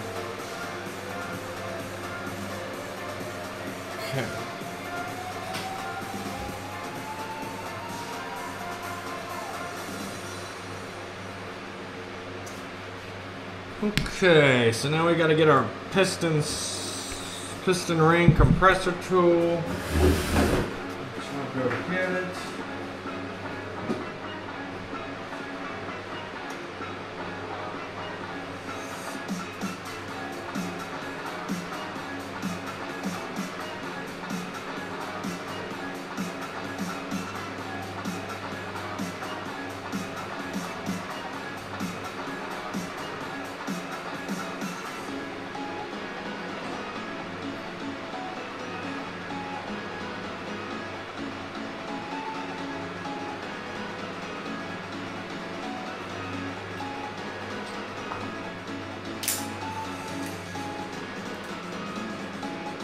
I hate this thing so much.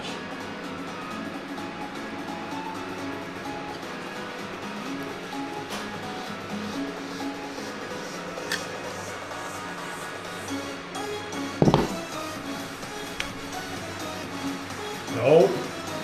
So I gotta do this. And I hate this tool so much. They're so cheap and so shitty, I hate them. I wish I had a billet sleeve. But recent shop upgrade announcements, I think I'll be able to do that no problem.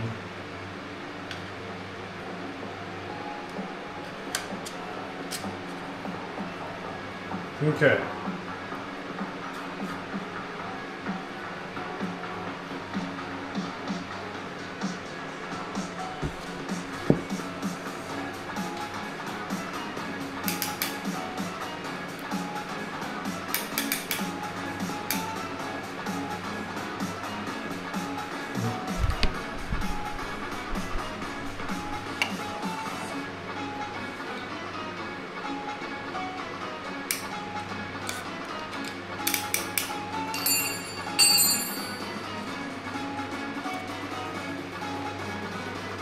Ah, man. I hate how this thing does this. It's so stupid.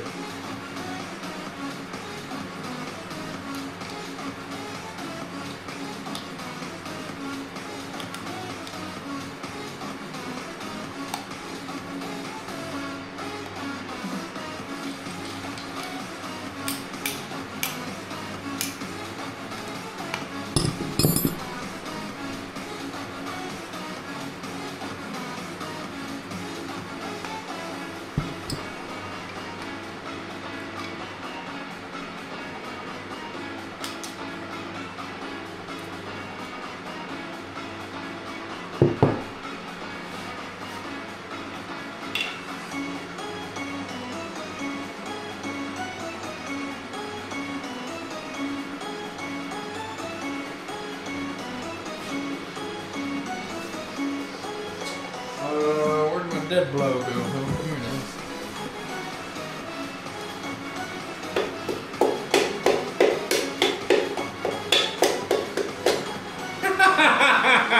Yeah, I'd fucking pays to practice, baby. Fuck yeah. Oh, I spilled my little cup of oil. Oh well.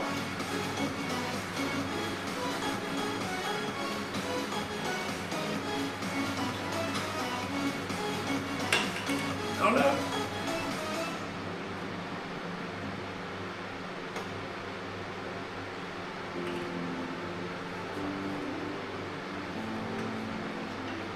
There we go. All right. Number two.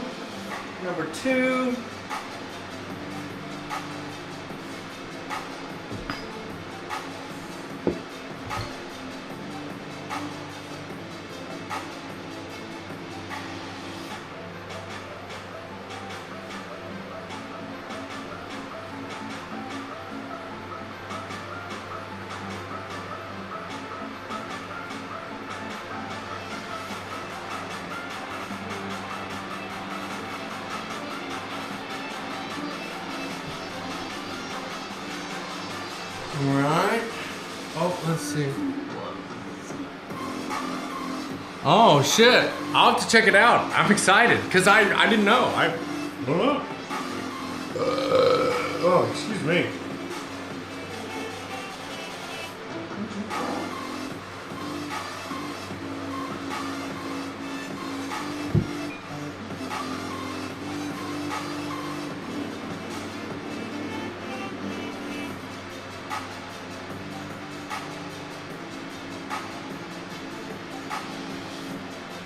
Okay.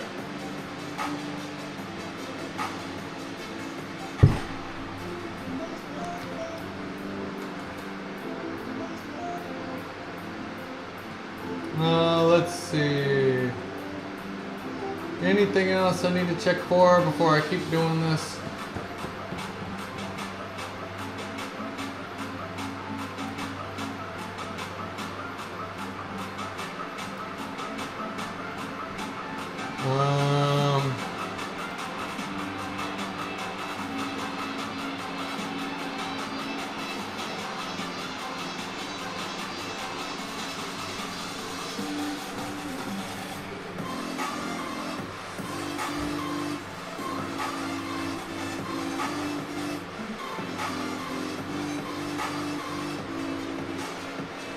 Okay, left side, that side. Okay.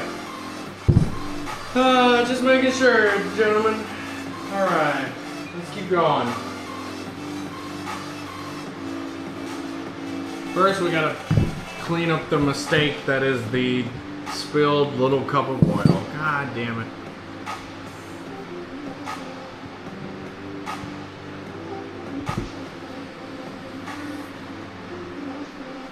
We'll clean this up real quick and then we'll do the other pistons, and then that'll be the I say the end of tonight, but I will be starting up probably really early tomorrow morning, and we'll be working on getting the heads set up.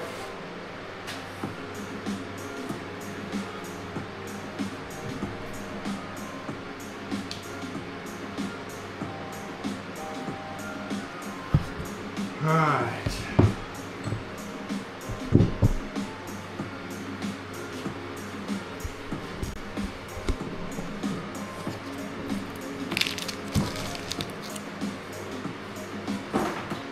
No, this is trash, really.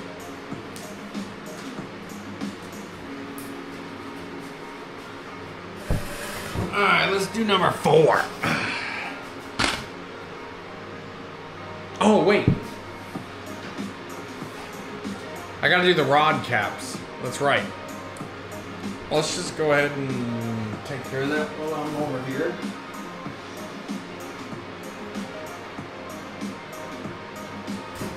And then we also want to put a little bit of assembly lube.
get the socket for this.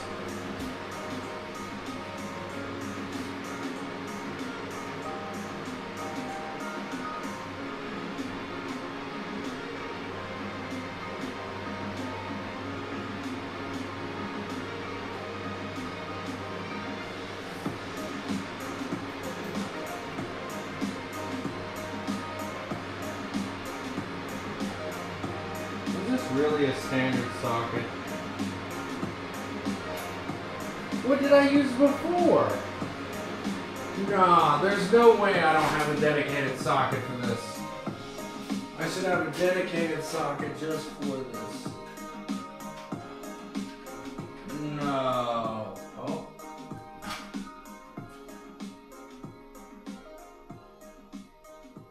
Okay, yeah, there we go.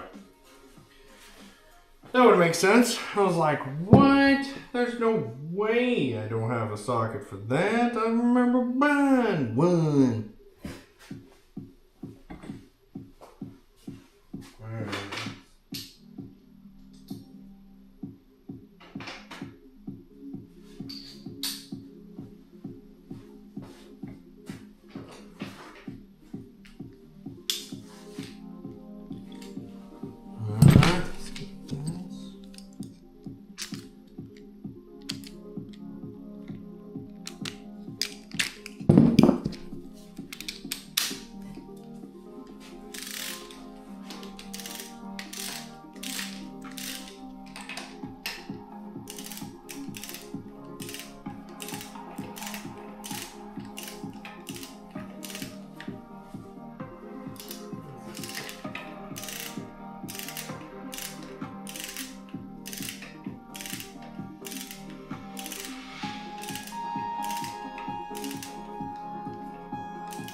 Alright, let's look at the fucking torque specs. I don't even know.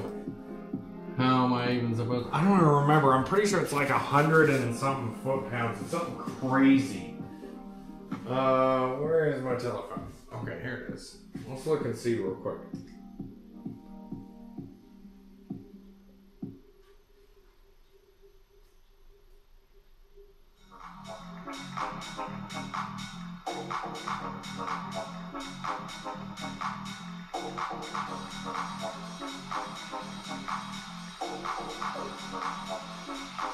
Let's see.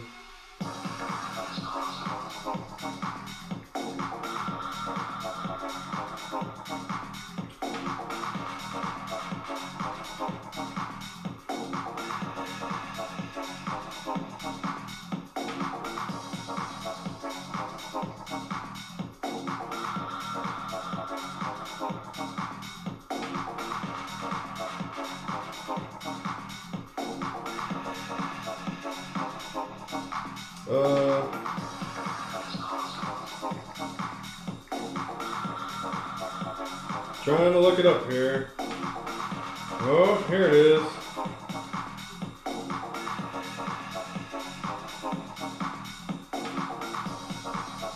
Small block.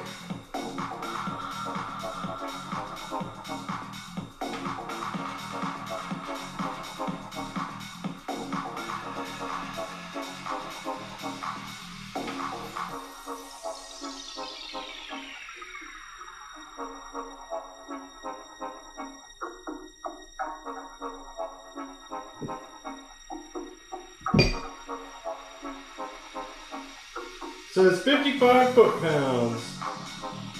Okay.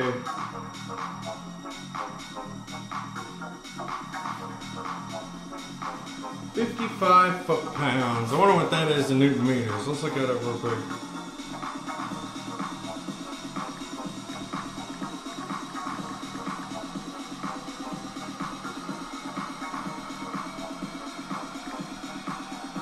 $75 Newton meters. All right, here we go.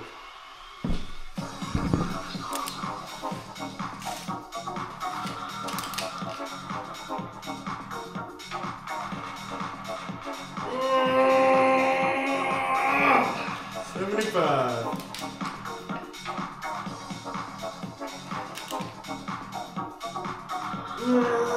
75. All right. 1 down, 3 to go. All right.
Yeah.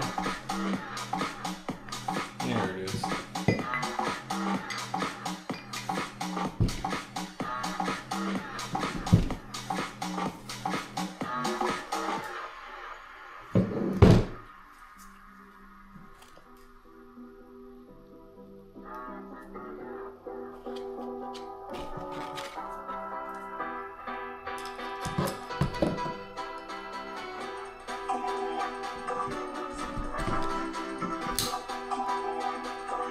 It worked too good that time.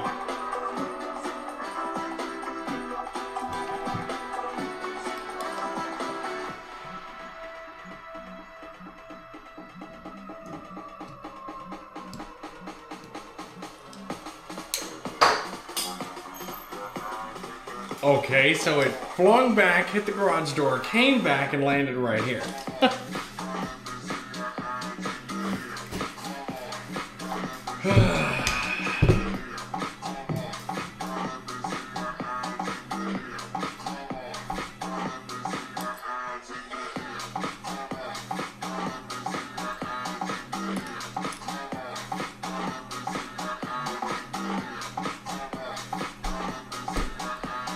There we go.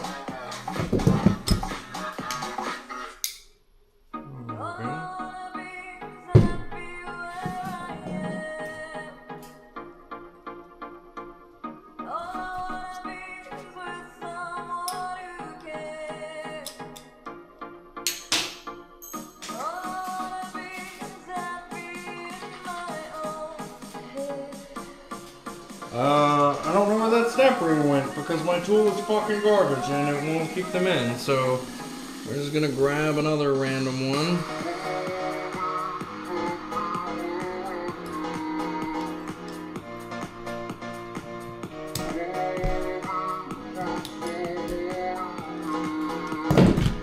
There we go.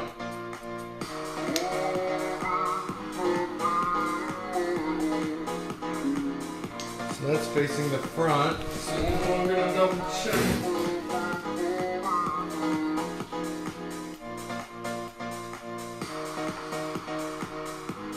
Yep.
Oh, there it is. Okay, so we're gonna put that up there. Then we're gonna take the other gap, wherever it is.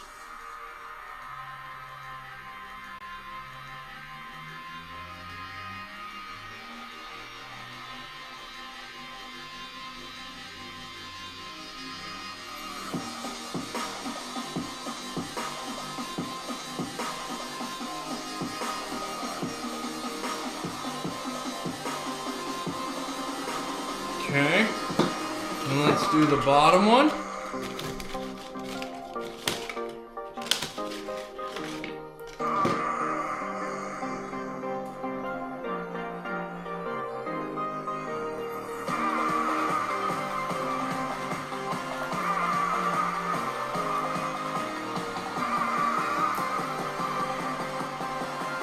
Well, that's right in place where I need it to be. Let's move it over a little bit. There we go. Alright, and we'll put the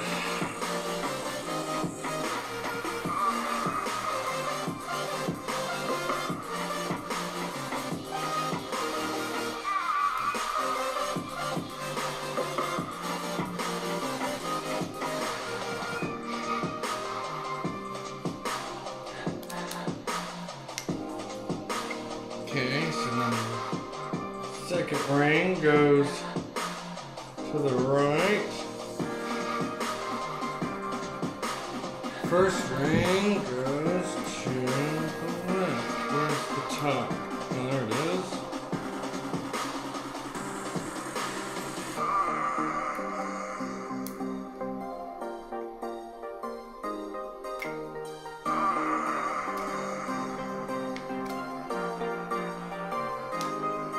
You're really supposed to use a tool, but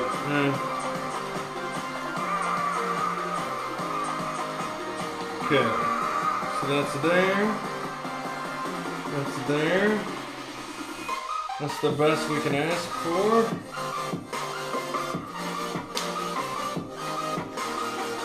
Let's not disturb the rings. Let's just get the cap off. Let's get our bearings.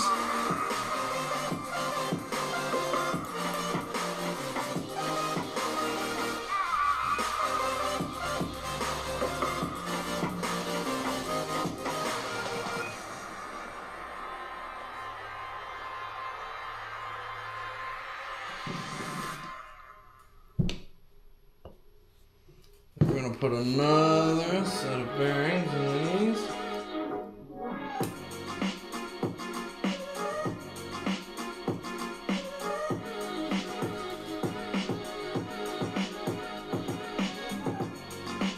Not really. I've just done, I say I've done it so much, but I don't know. I don't really have thoughts like that anymore. When I was a kid, I did. Bro, you imagine like little 8 or 7-year-old me and I'm like, oh shit, I didn't do this. I only forget shit now because I'm not like, like, it's weird. It's not like an anxiety of, oh, I missed it. It's more like a, oh yeah, I gotta do that. That's right. And so I don't really, it's a different feeling, if that makes sense.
Let's do it.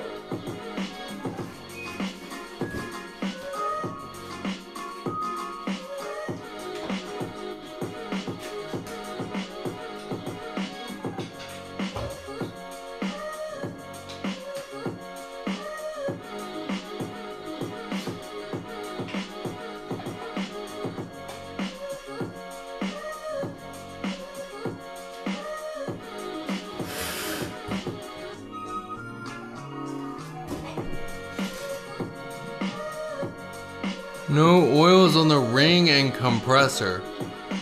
I don't know what you mean by compressor, but there's oil everywhere. I don't know.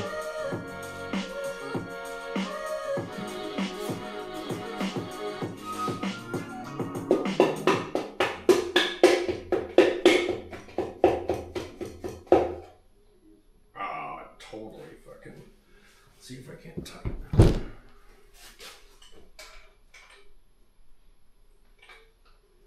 Oil on the compressor. You mean like compression rings? There's definitely oil everywhere, I promise you. Oh, but I didn't get the sleeve tight enough. I'm gonna have to pull it back out. That was close, but no dice.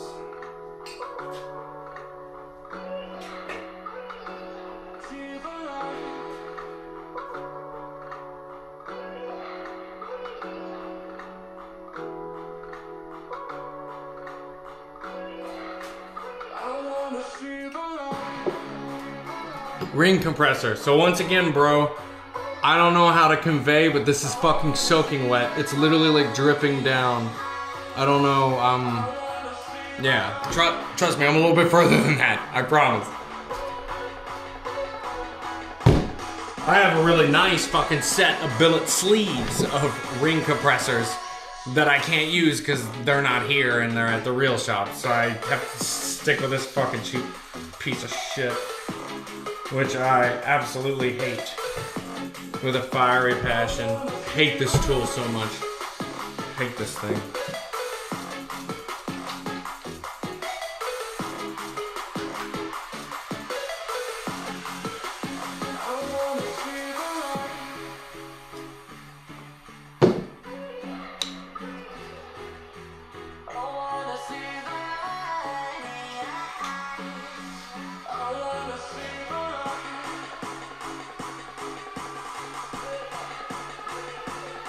There we go. Oh, sorry, you can't see what I'm doing. There we go.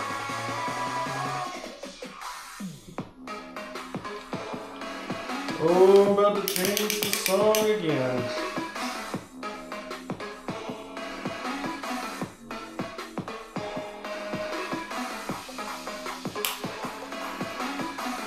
There we go. Looks relatively straight. That's the thing about these tools. Unlike the billet sleeves where you can just beat them in and it's got a nice concave cone shape, These don't, so you really gotta fucking eyeball it.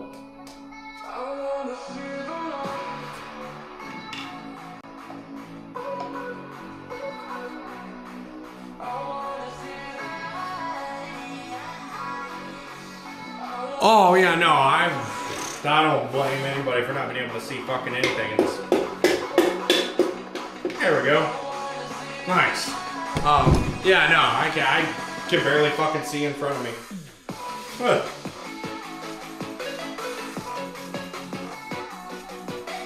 Oh, I guess I'm gonna need the harmonic balancer to turn it.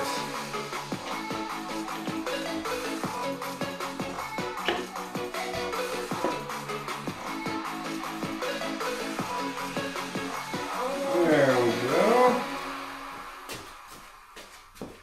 Everything seems nice and fabulous so far. Oh, yes! She's coming along nicely. Yes. Yes.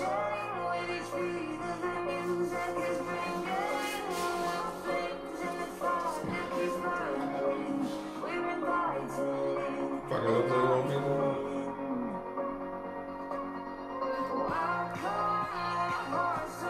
I don't like it. Fucking gloves look nasty. So this will be really rated for, I mean, realistically 600-800. Wherever bore deflection starts to become an issue, but even then the cast iron sleeves are really going to help with that. So probably at the bare minimum like 600, but really I want to try to break it up before I get to 1,000, because then I want to mill all this out and make my own closed deck for it.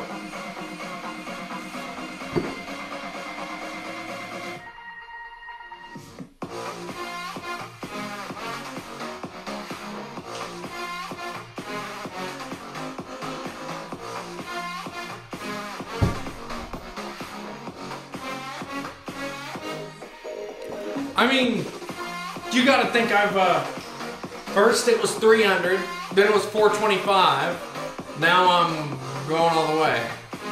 So, when I say 300, it was really more like 350, then it was more like 450, then now here I am at my stage of madness.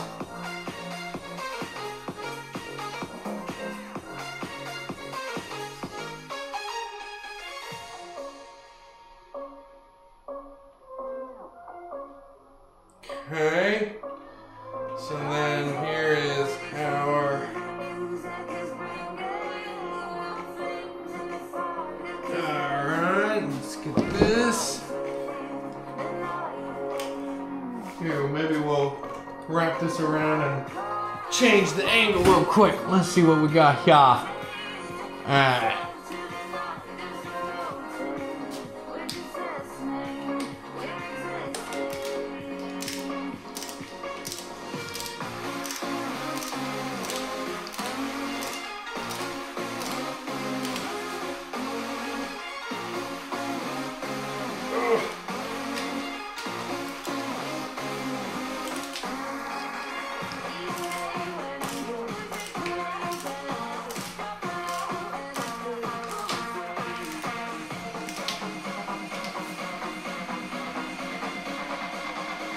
Alright. There we go. Then we're gonna do 75. Here we go. Alright. 2 out of 4, baby. Let's go.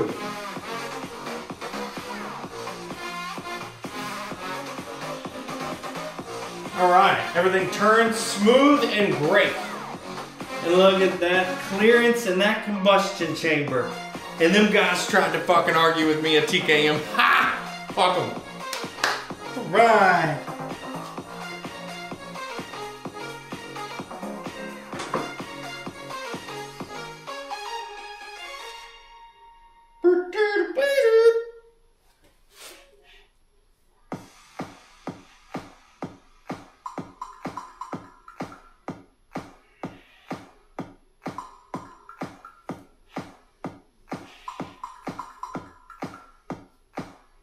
Alright.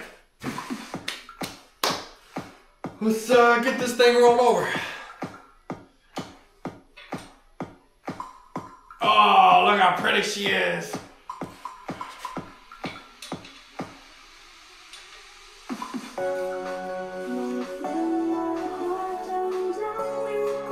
Woo! Don't worry, man.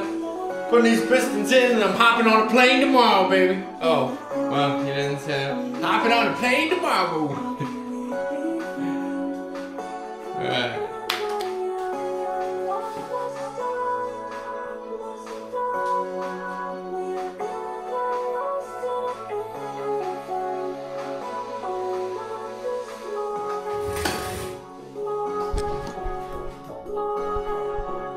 Alright, let's make this other one. Alright.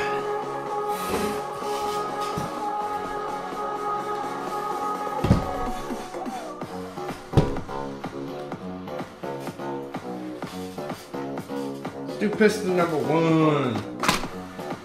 Woo!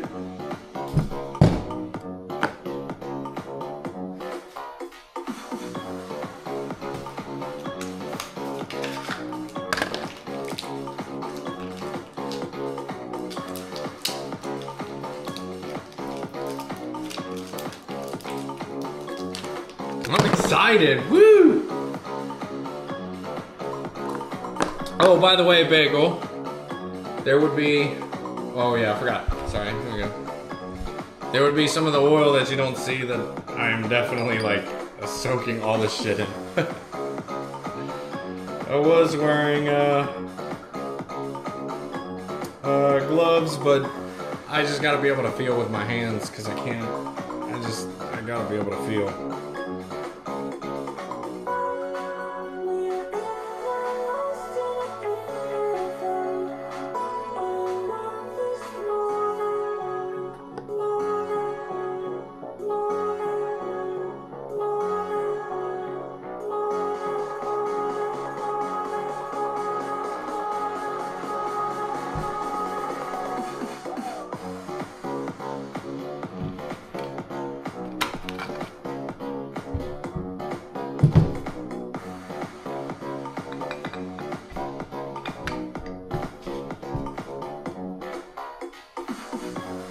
So the odd numbers get the short side of the rod with the big side of the skirt.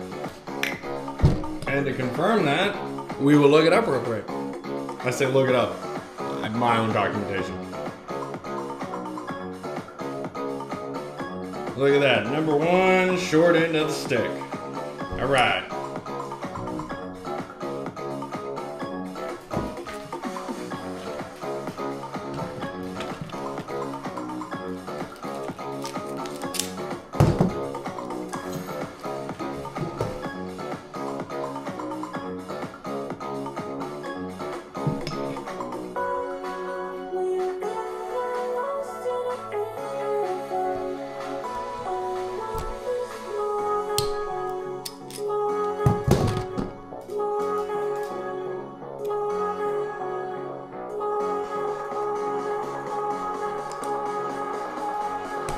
Oh, no. Go back in there, you fucking fickle bitch. Oh. There we go. Alright. We're gonna take this around.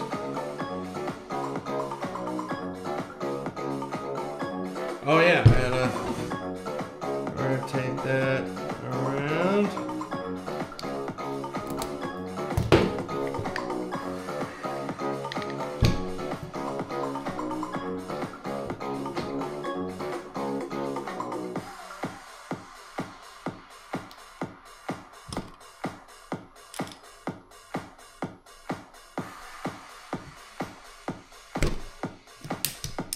There we go. Isn't that nice when things work the way that they're supposed to? Now, let's separate that rod. Let's get the rings. So now this is the top of the piston. So we're gonna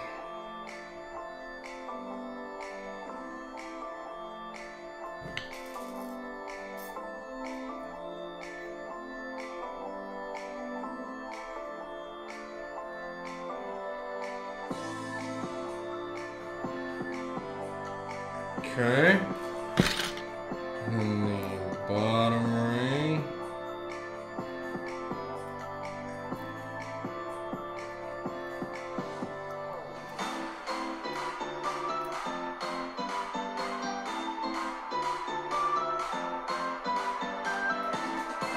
And then the other ring. Oil.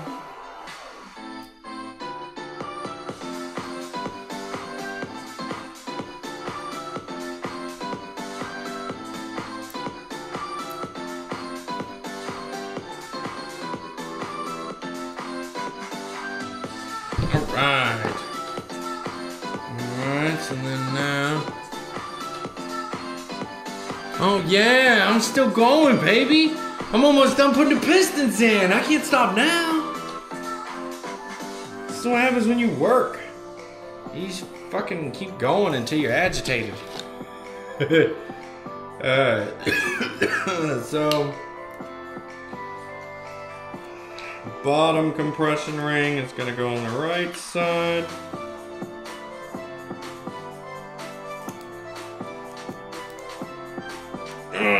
Who needs a tool when you've got muscle.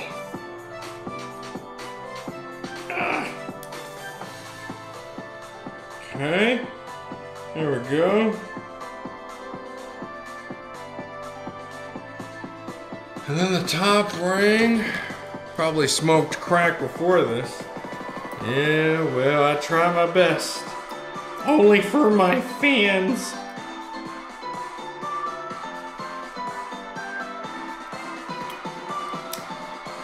All right. There's that. Now let's get our sleeve tool, this piece of fucking shit. Let's get this going.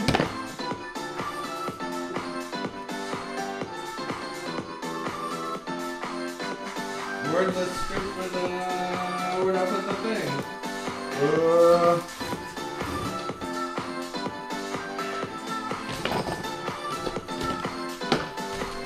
Well, oh, here it is, under the fucking hammer.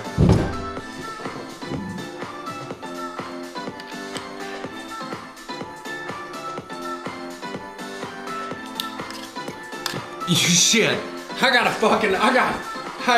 my old man's got one for every bore that you could ever possibly imagine. He's got a set of like more than a dozen of them.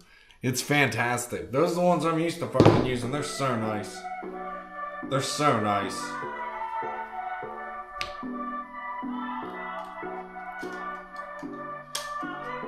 No, gotta keep going.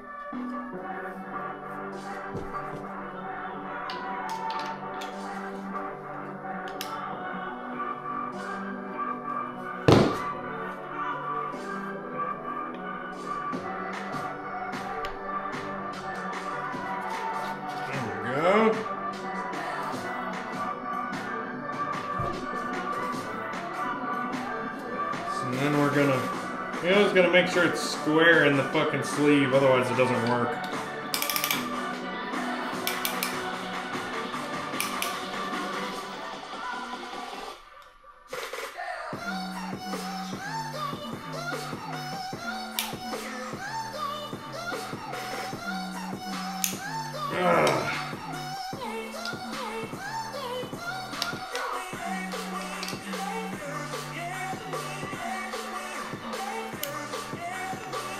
No, I think that's what I'll get out of it, so.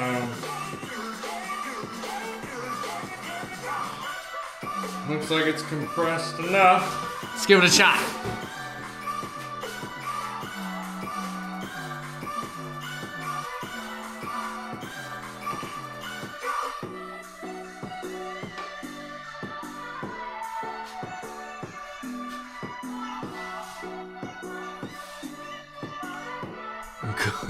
I mean, yeah. They're so nice.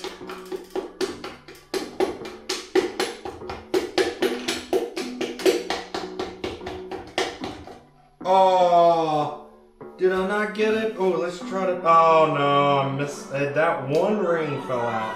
Ah, what a jip. Wonder if I could ever compress it to go in. I doubt it. What a jip. We were so close.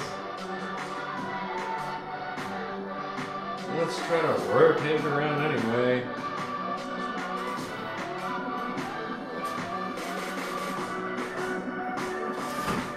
Let's see if I can do this by hand. I've never tried it by hand, but we're gonna see if I can do it. I don't think so, but.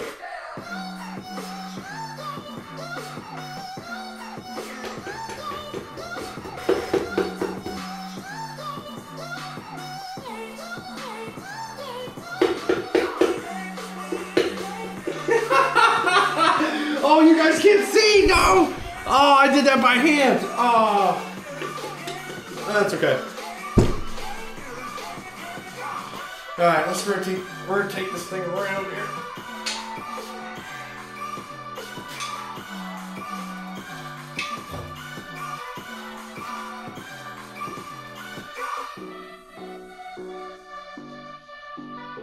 Did I even put the fucking rod bearing in this? Probably not. Ah, well, it was good practice. Ah, God, I know I'm getting tired now.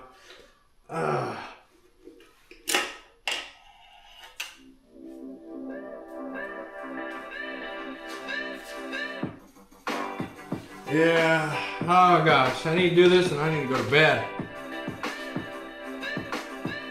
Damn it.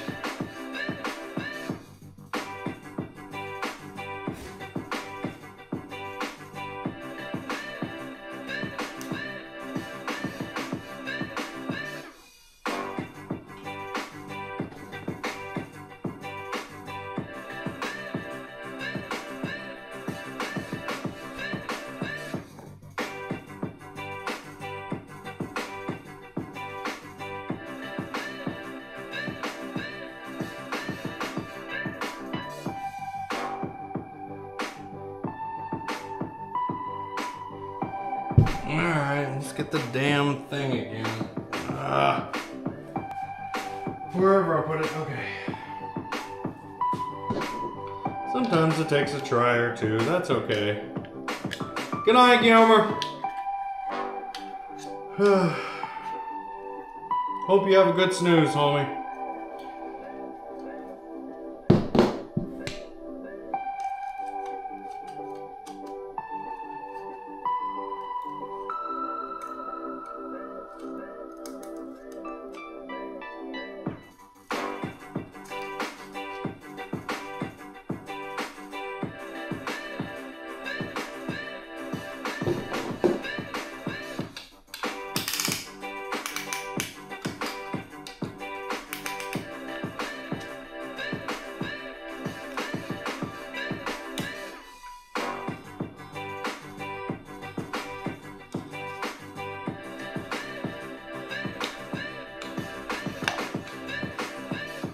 Really gotta get these tight. One more, come on. Man.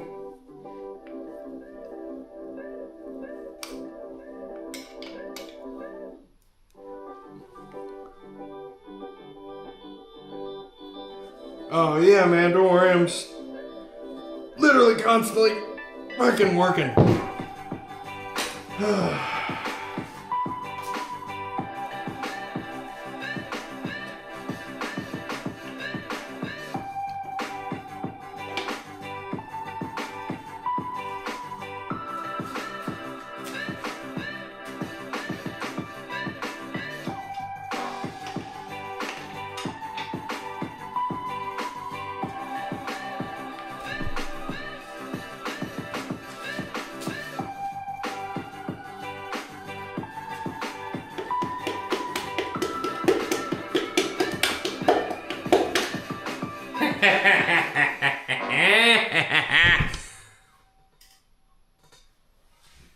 Hell yeah, brother. You always gotta be working for something. Ain't nothing fucking free in life. All life is busting your ass for the right reason.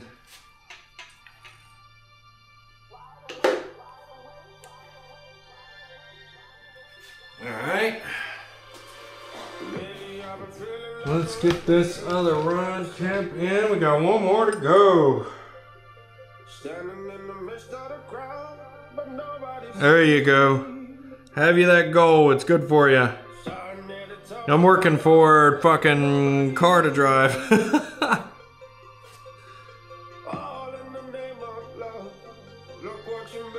I'm about to change the song. I want a different song.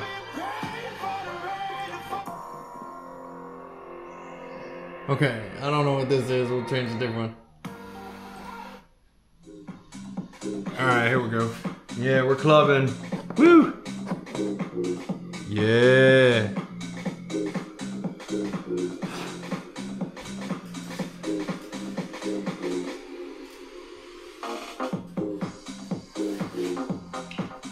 It's the kind of music I'd hear when I would be shopping in Japan. No joke. Go to like stores and shit, and they would have this kind of music playing at like the pharmacy or something.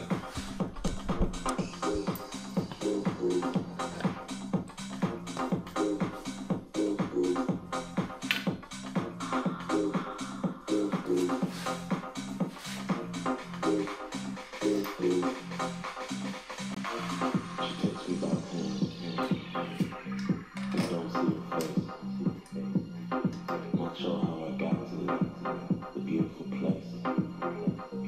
flip-flops high. Remember my friends at a cool bar.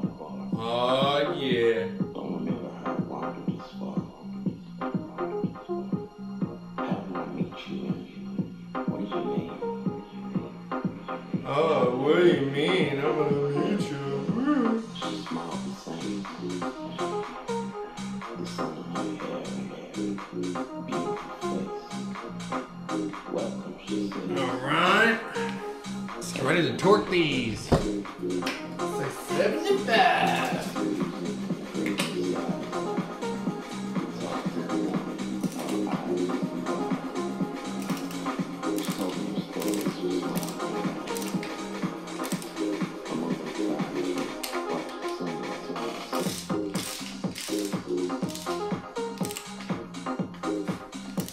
Alright. 70 something. 70 something. Alright. One more to go. Alright, let's see if the motor spins over nice and pretty. Oh yeah, look at that. Yes. Okay. Alright, let's do this one more time.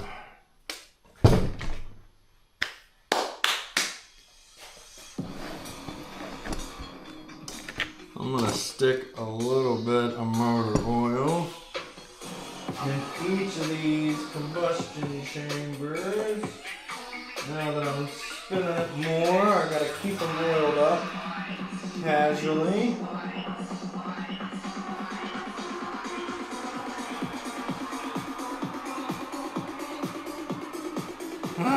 There's just fucking oil everywhere. Okay.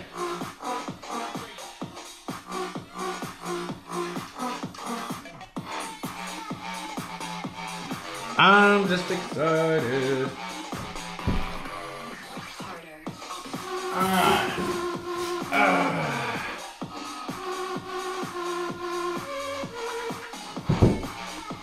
This is number 3. Big side goes with small side. Alright, I'm gonna take all this.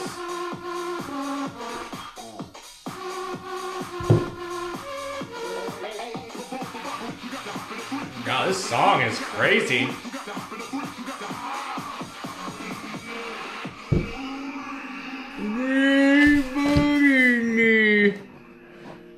Here, let me.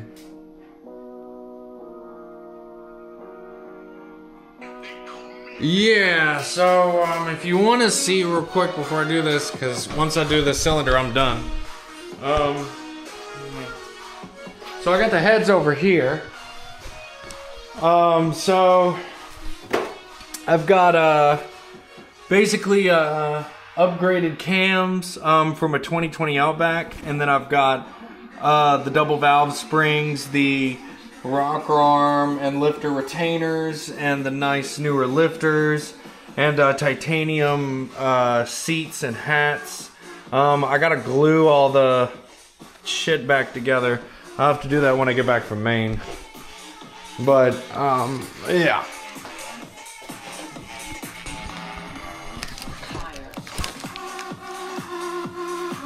Yeah, that's literally it. It's just a little bit of a little bit more lift, and if the duration is different, it's not enough to warrant. The only reason why I'm using it is because my factory cams for that motor and application were damaged. So those were close enough. If anything, it was like a free little upgrade. I'm not really, probably won't make a difference that I will see. I mean, I'll notice, but anyone else doing it probably won't notice. Yeah.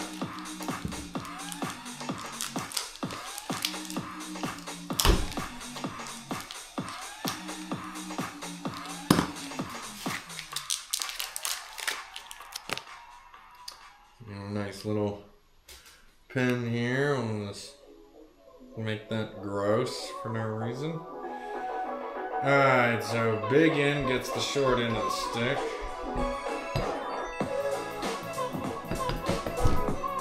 Okay. And we're gonna do like this. Oh you can't see what I'm fucking doing because of that. Alright. Nice. Terrible snap ring tool. That's still no good.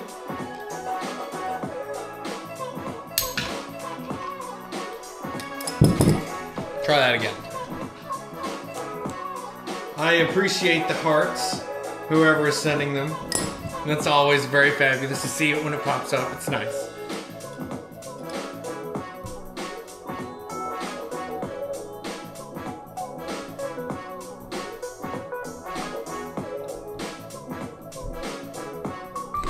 Ah, that was way too far. But we can do like this. Well.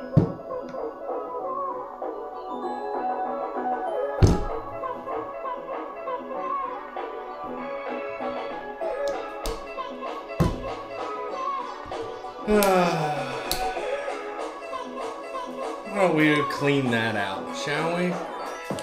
Oh, Jesus Christ.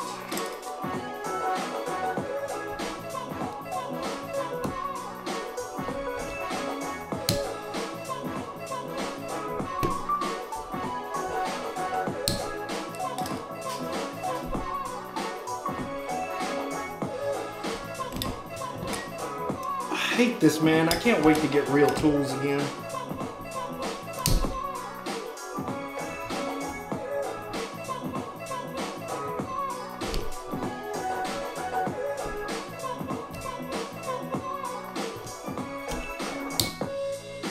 Really? Come on. No.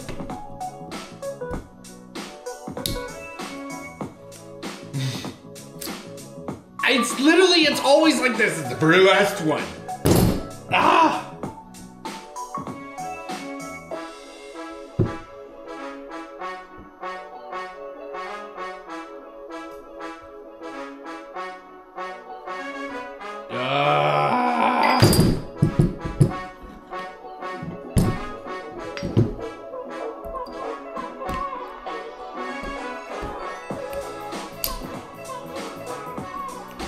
It's just forever stuck.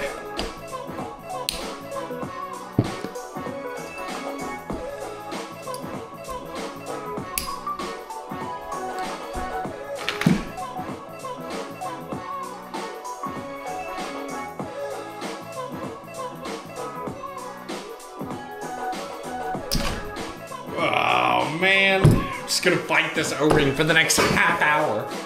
When I could be in bed. No, because I don't have a fucking tool.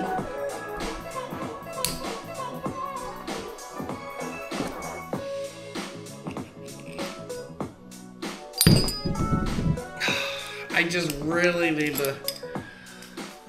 Dude, I have too many, and I'm tired of this fucking shit where if I just had the right tool, I wouldn't have this fucking problem. But instead, I'm sitting here fighting it, and I don't know.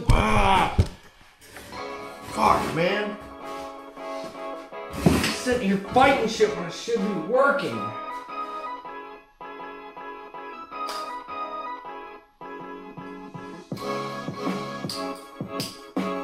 Come on, man. This fucking snap ring shit is fucking garbage.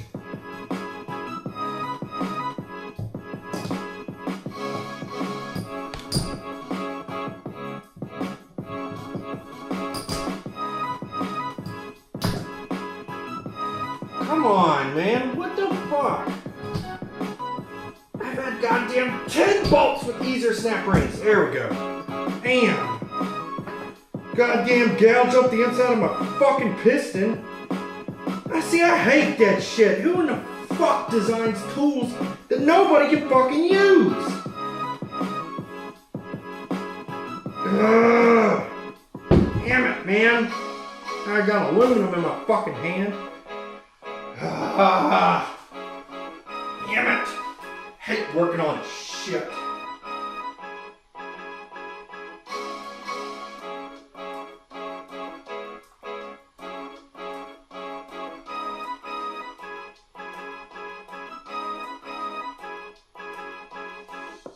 Alright, here we go.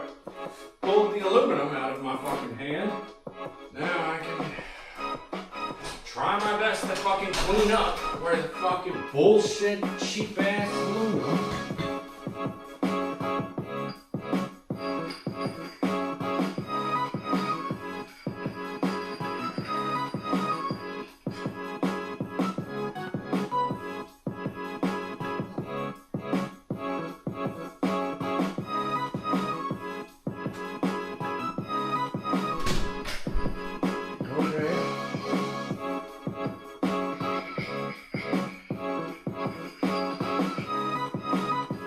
Well, at least you guys stay up with me. Nobody else does.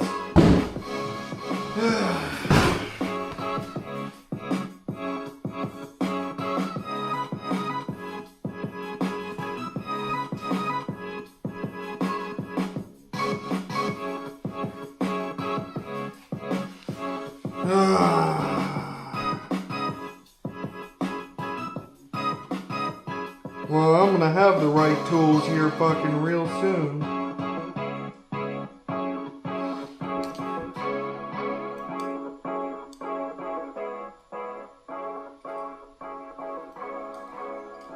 There's like fucking shavings everywhere. Wow, or I'll just spray myself with brake clean.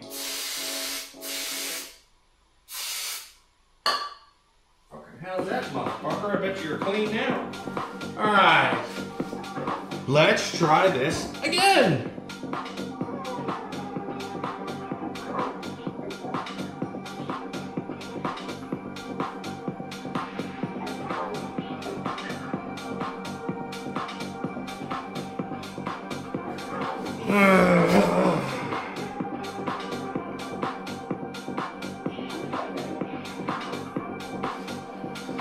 Oh man, it was a waste buying that fucking snap ring tool. It has been literally the biggest piece of shit I've ever had in my life. I guess just no one makes a decent set of snap ring pliers anymore.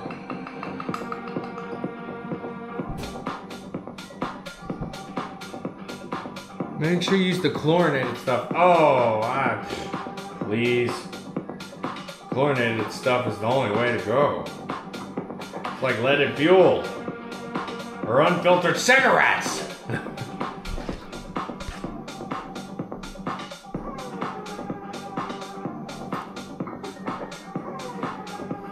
Okay, big end of the rod gets the small end of the rod.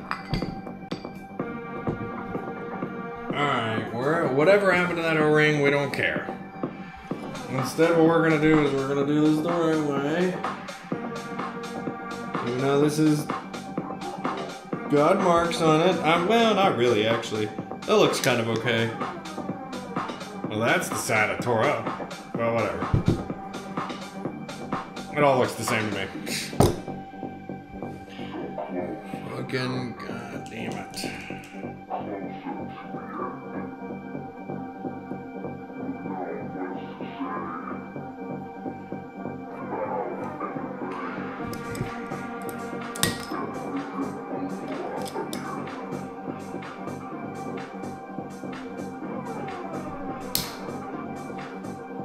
God, it just won't, it literally won't hold any of them.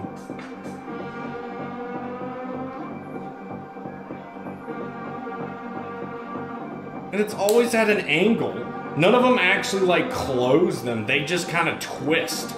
And I hate that shit, because I'm like, does nobody know how to make a fucking good tool anymore?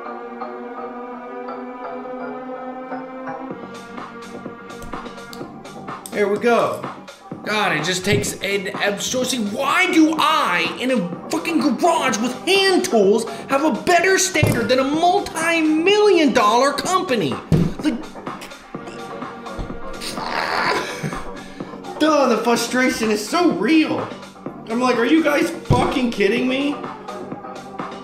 When was the last time you used your hands? Is what I would say to everybody in management or all that shit, and they'll be like, yeah, that's what I fucking thought.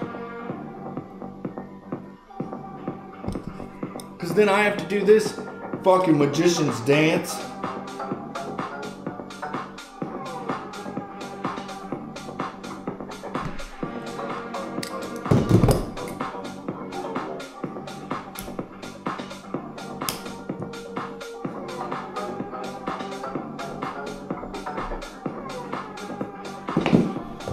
Alright, let's spin it around here to the top.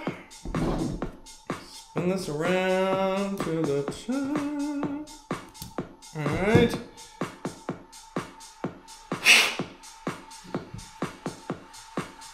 That's just what it looks like. Okay. Big end gets a little end of the stick. Okay.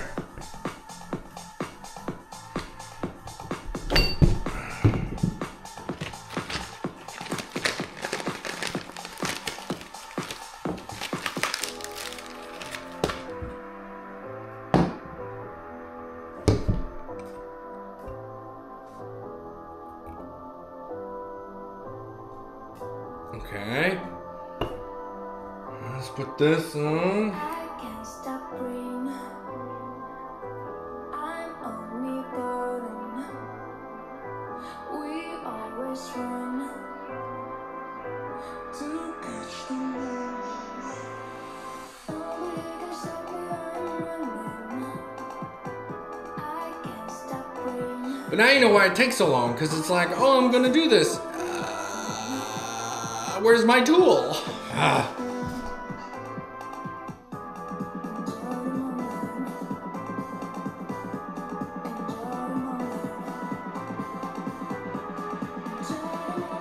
So like yeah. No.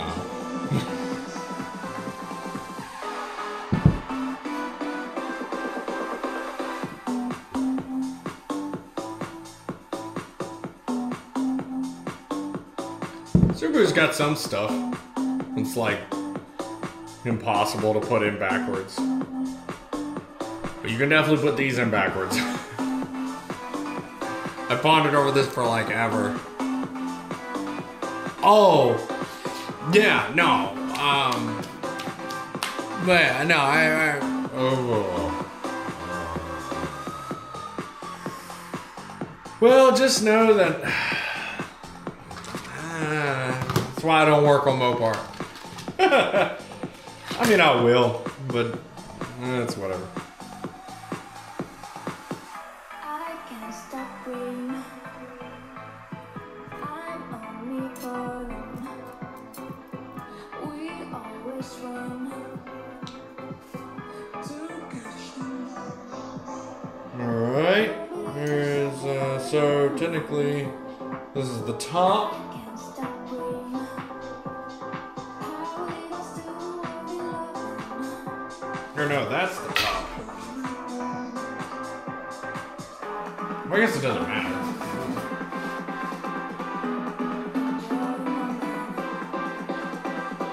Okay. So yeah, so we need to do it that way. So let's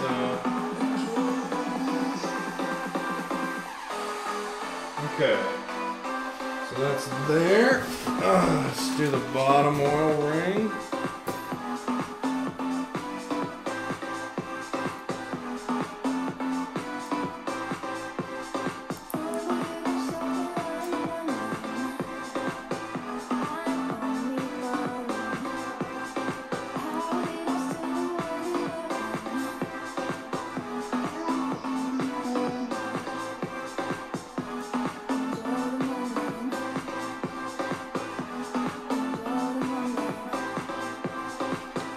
Grab our handy dandy.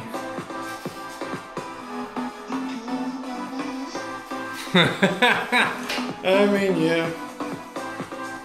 Dude, Stellantis has not been doing so hot this this fiscal year. That's what I should say.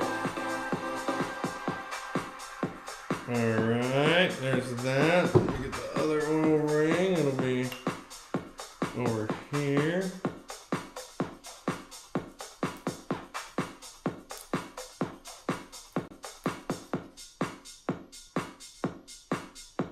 Okay, and then the bottom ring, remember facing up. It's gonna be on the right side.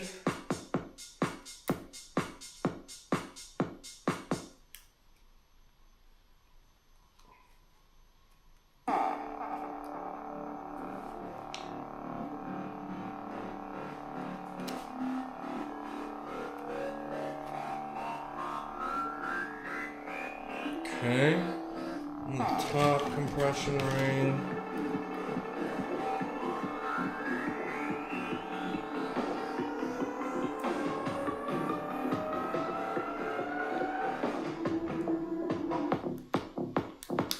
Okay. All right.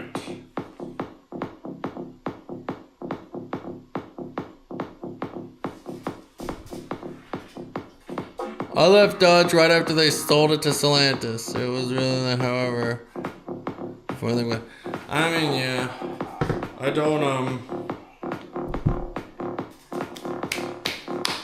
I just don't know of anybody who's stayed with Mopar since they went to Stellantis, to be honest.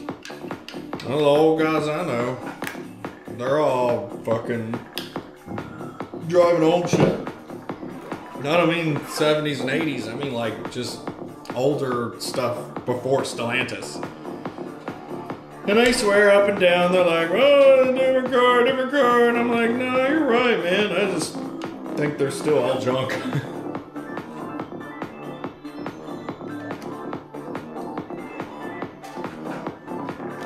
Oh, man. I gotta keep loosening this. This song's pretty poppin'.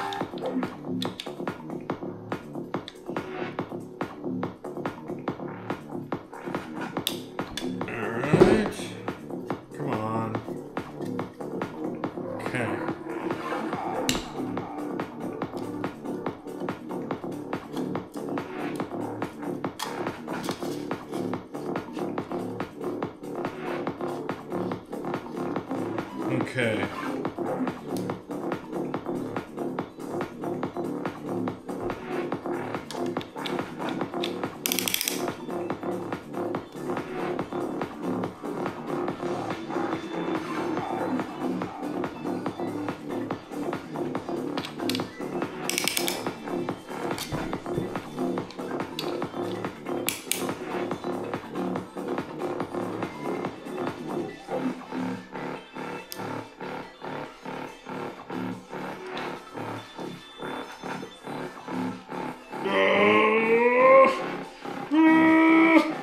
I don't think I can do it another. I think that's the best I'm gonna get. So let's try it here. Oh, I can't wait to have the shop again. I'm so excited.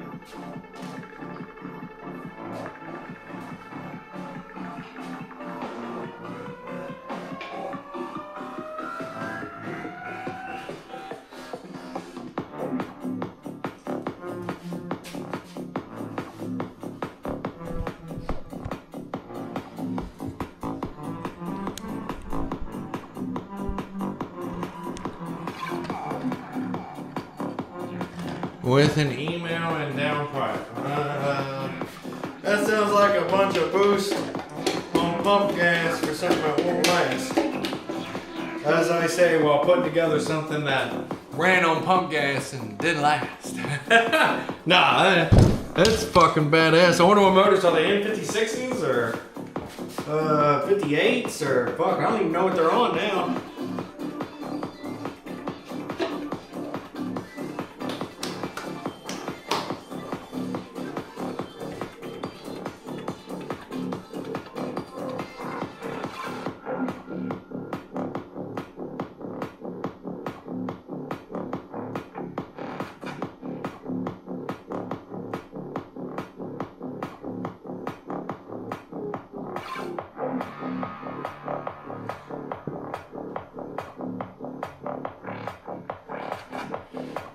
Huh. I don't feel fabulous, but...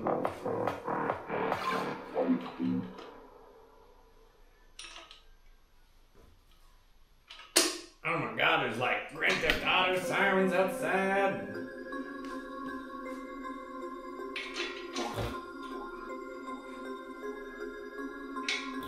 There we go.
Oh, come on. Here we go.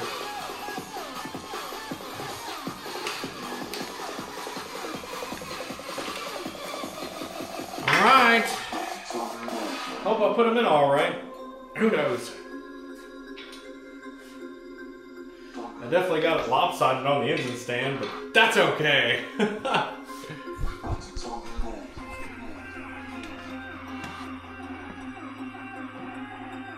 Oh. Alright.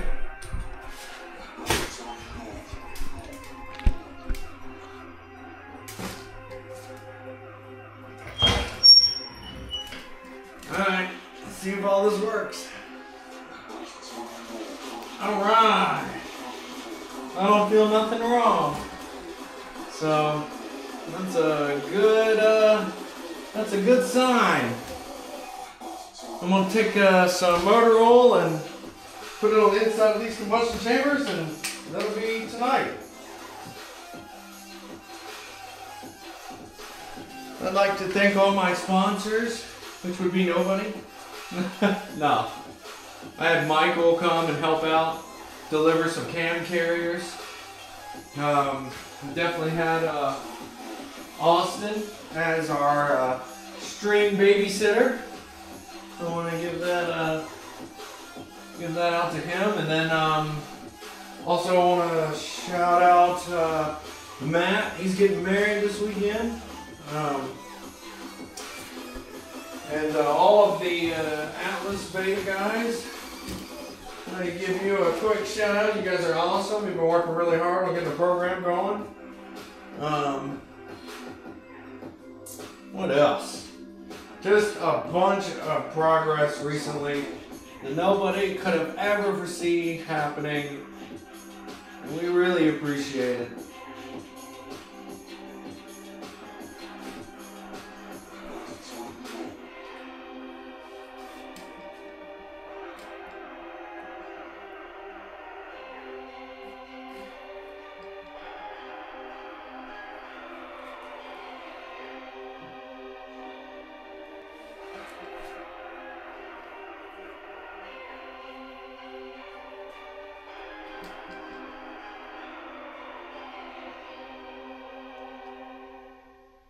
Alright, we got those oiled up.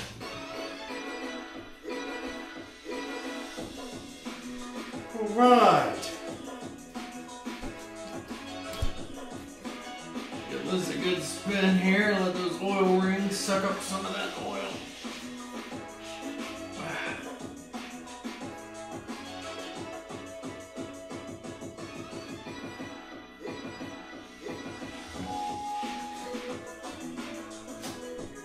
Go. Just keep oiling them up. Eventually, they'll be ready to go. All right. Well, ladies and gentlemen, let's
sweaty. Why are you so sweaty? It's ready to go. We got a little bit more work to keep on doing, but this ain't nothing. Fucking nasty asshole.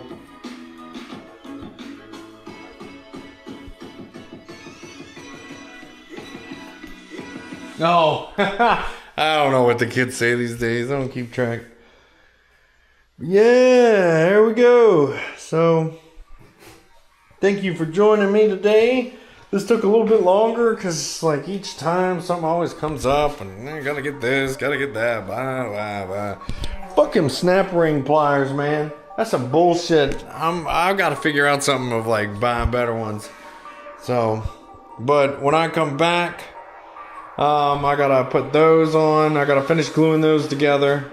I gotta put those on here and then do valve lash, then take them back off and put the head gaskets on it and fucking bolt it up and hope I'm good to go.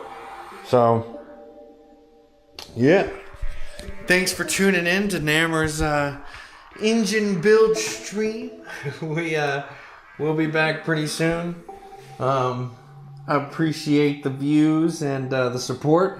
Make sure to join our there's a Patreon where all Patreon supporters will get a shirt like this one, and then we also got like stickers and then like little decorations for Hot Wheels cars that look like smoke, but then like we took a design and we made our own, and then we have our branding on it and we print it out here, so that's always there. And if you're not going to BoxerFest, I suggest that you be there. Thank you very much for watching, and I'll see you next time.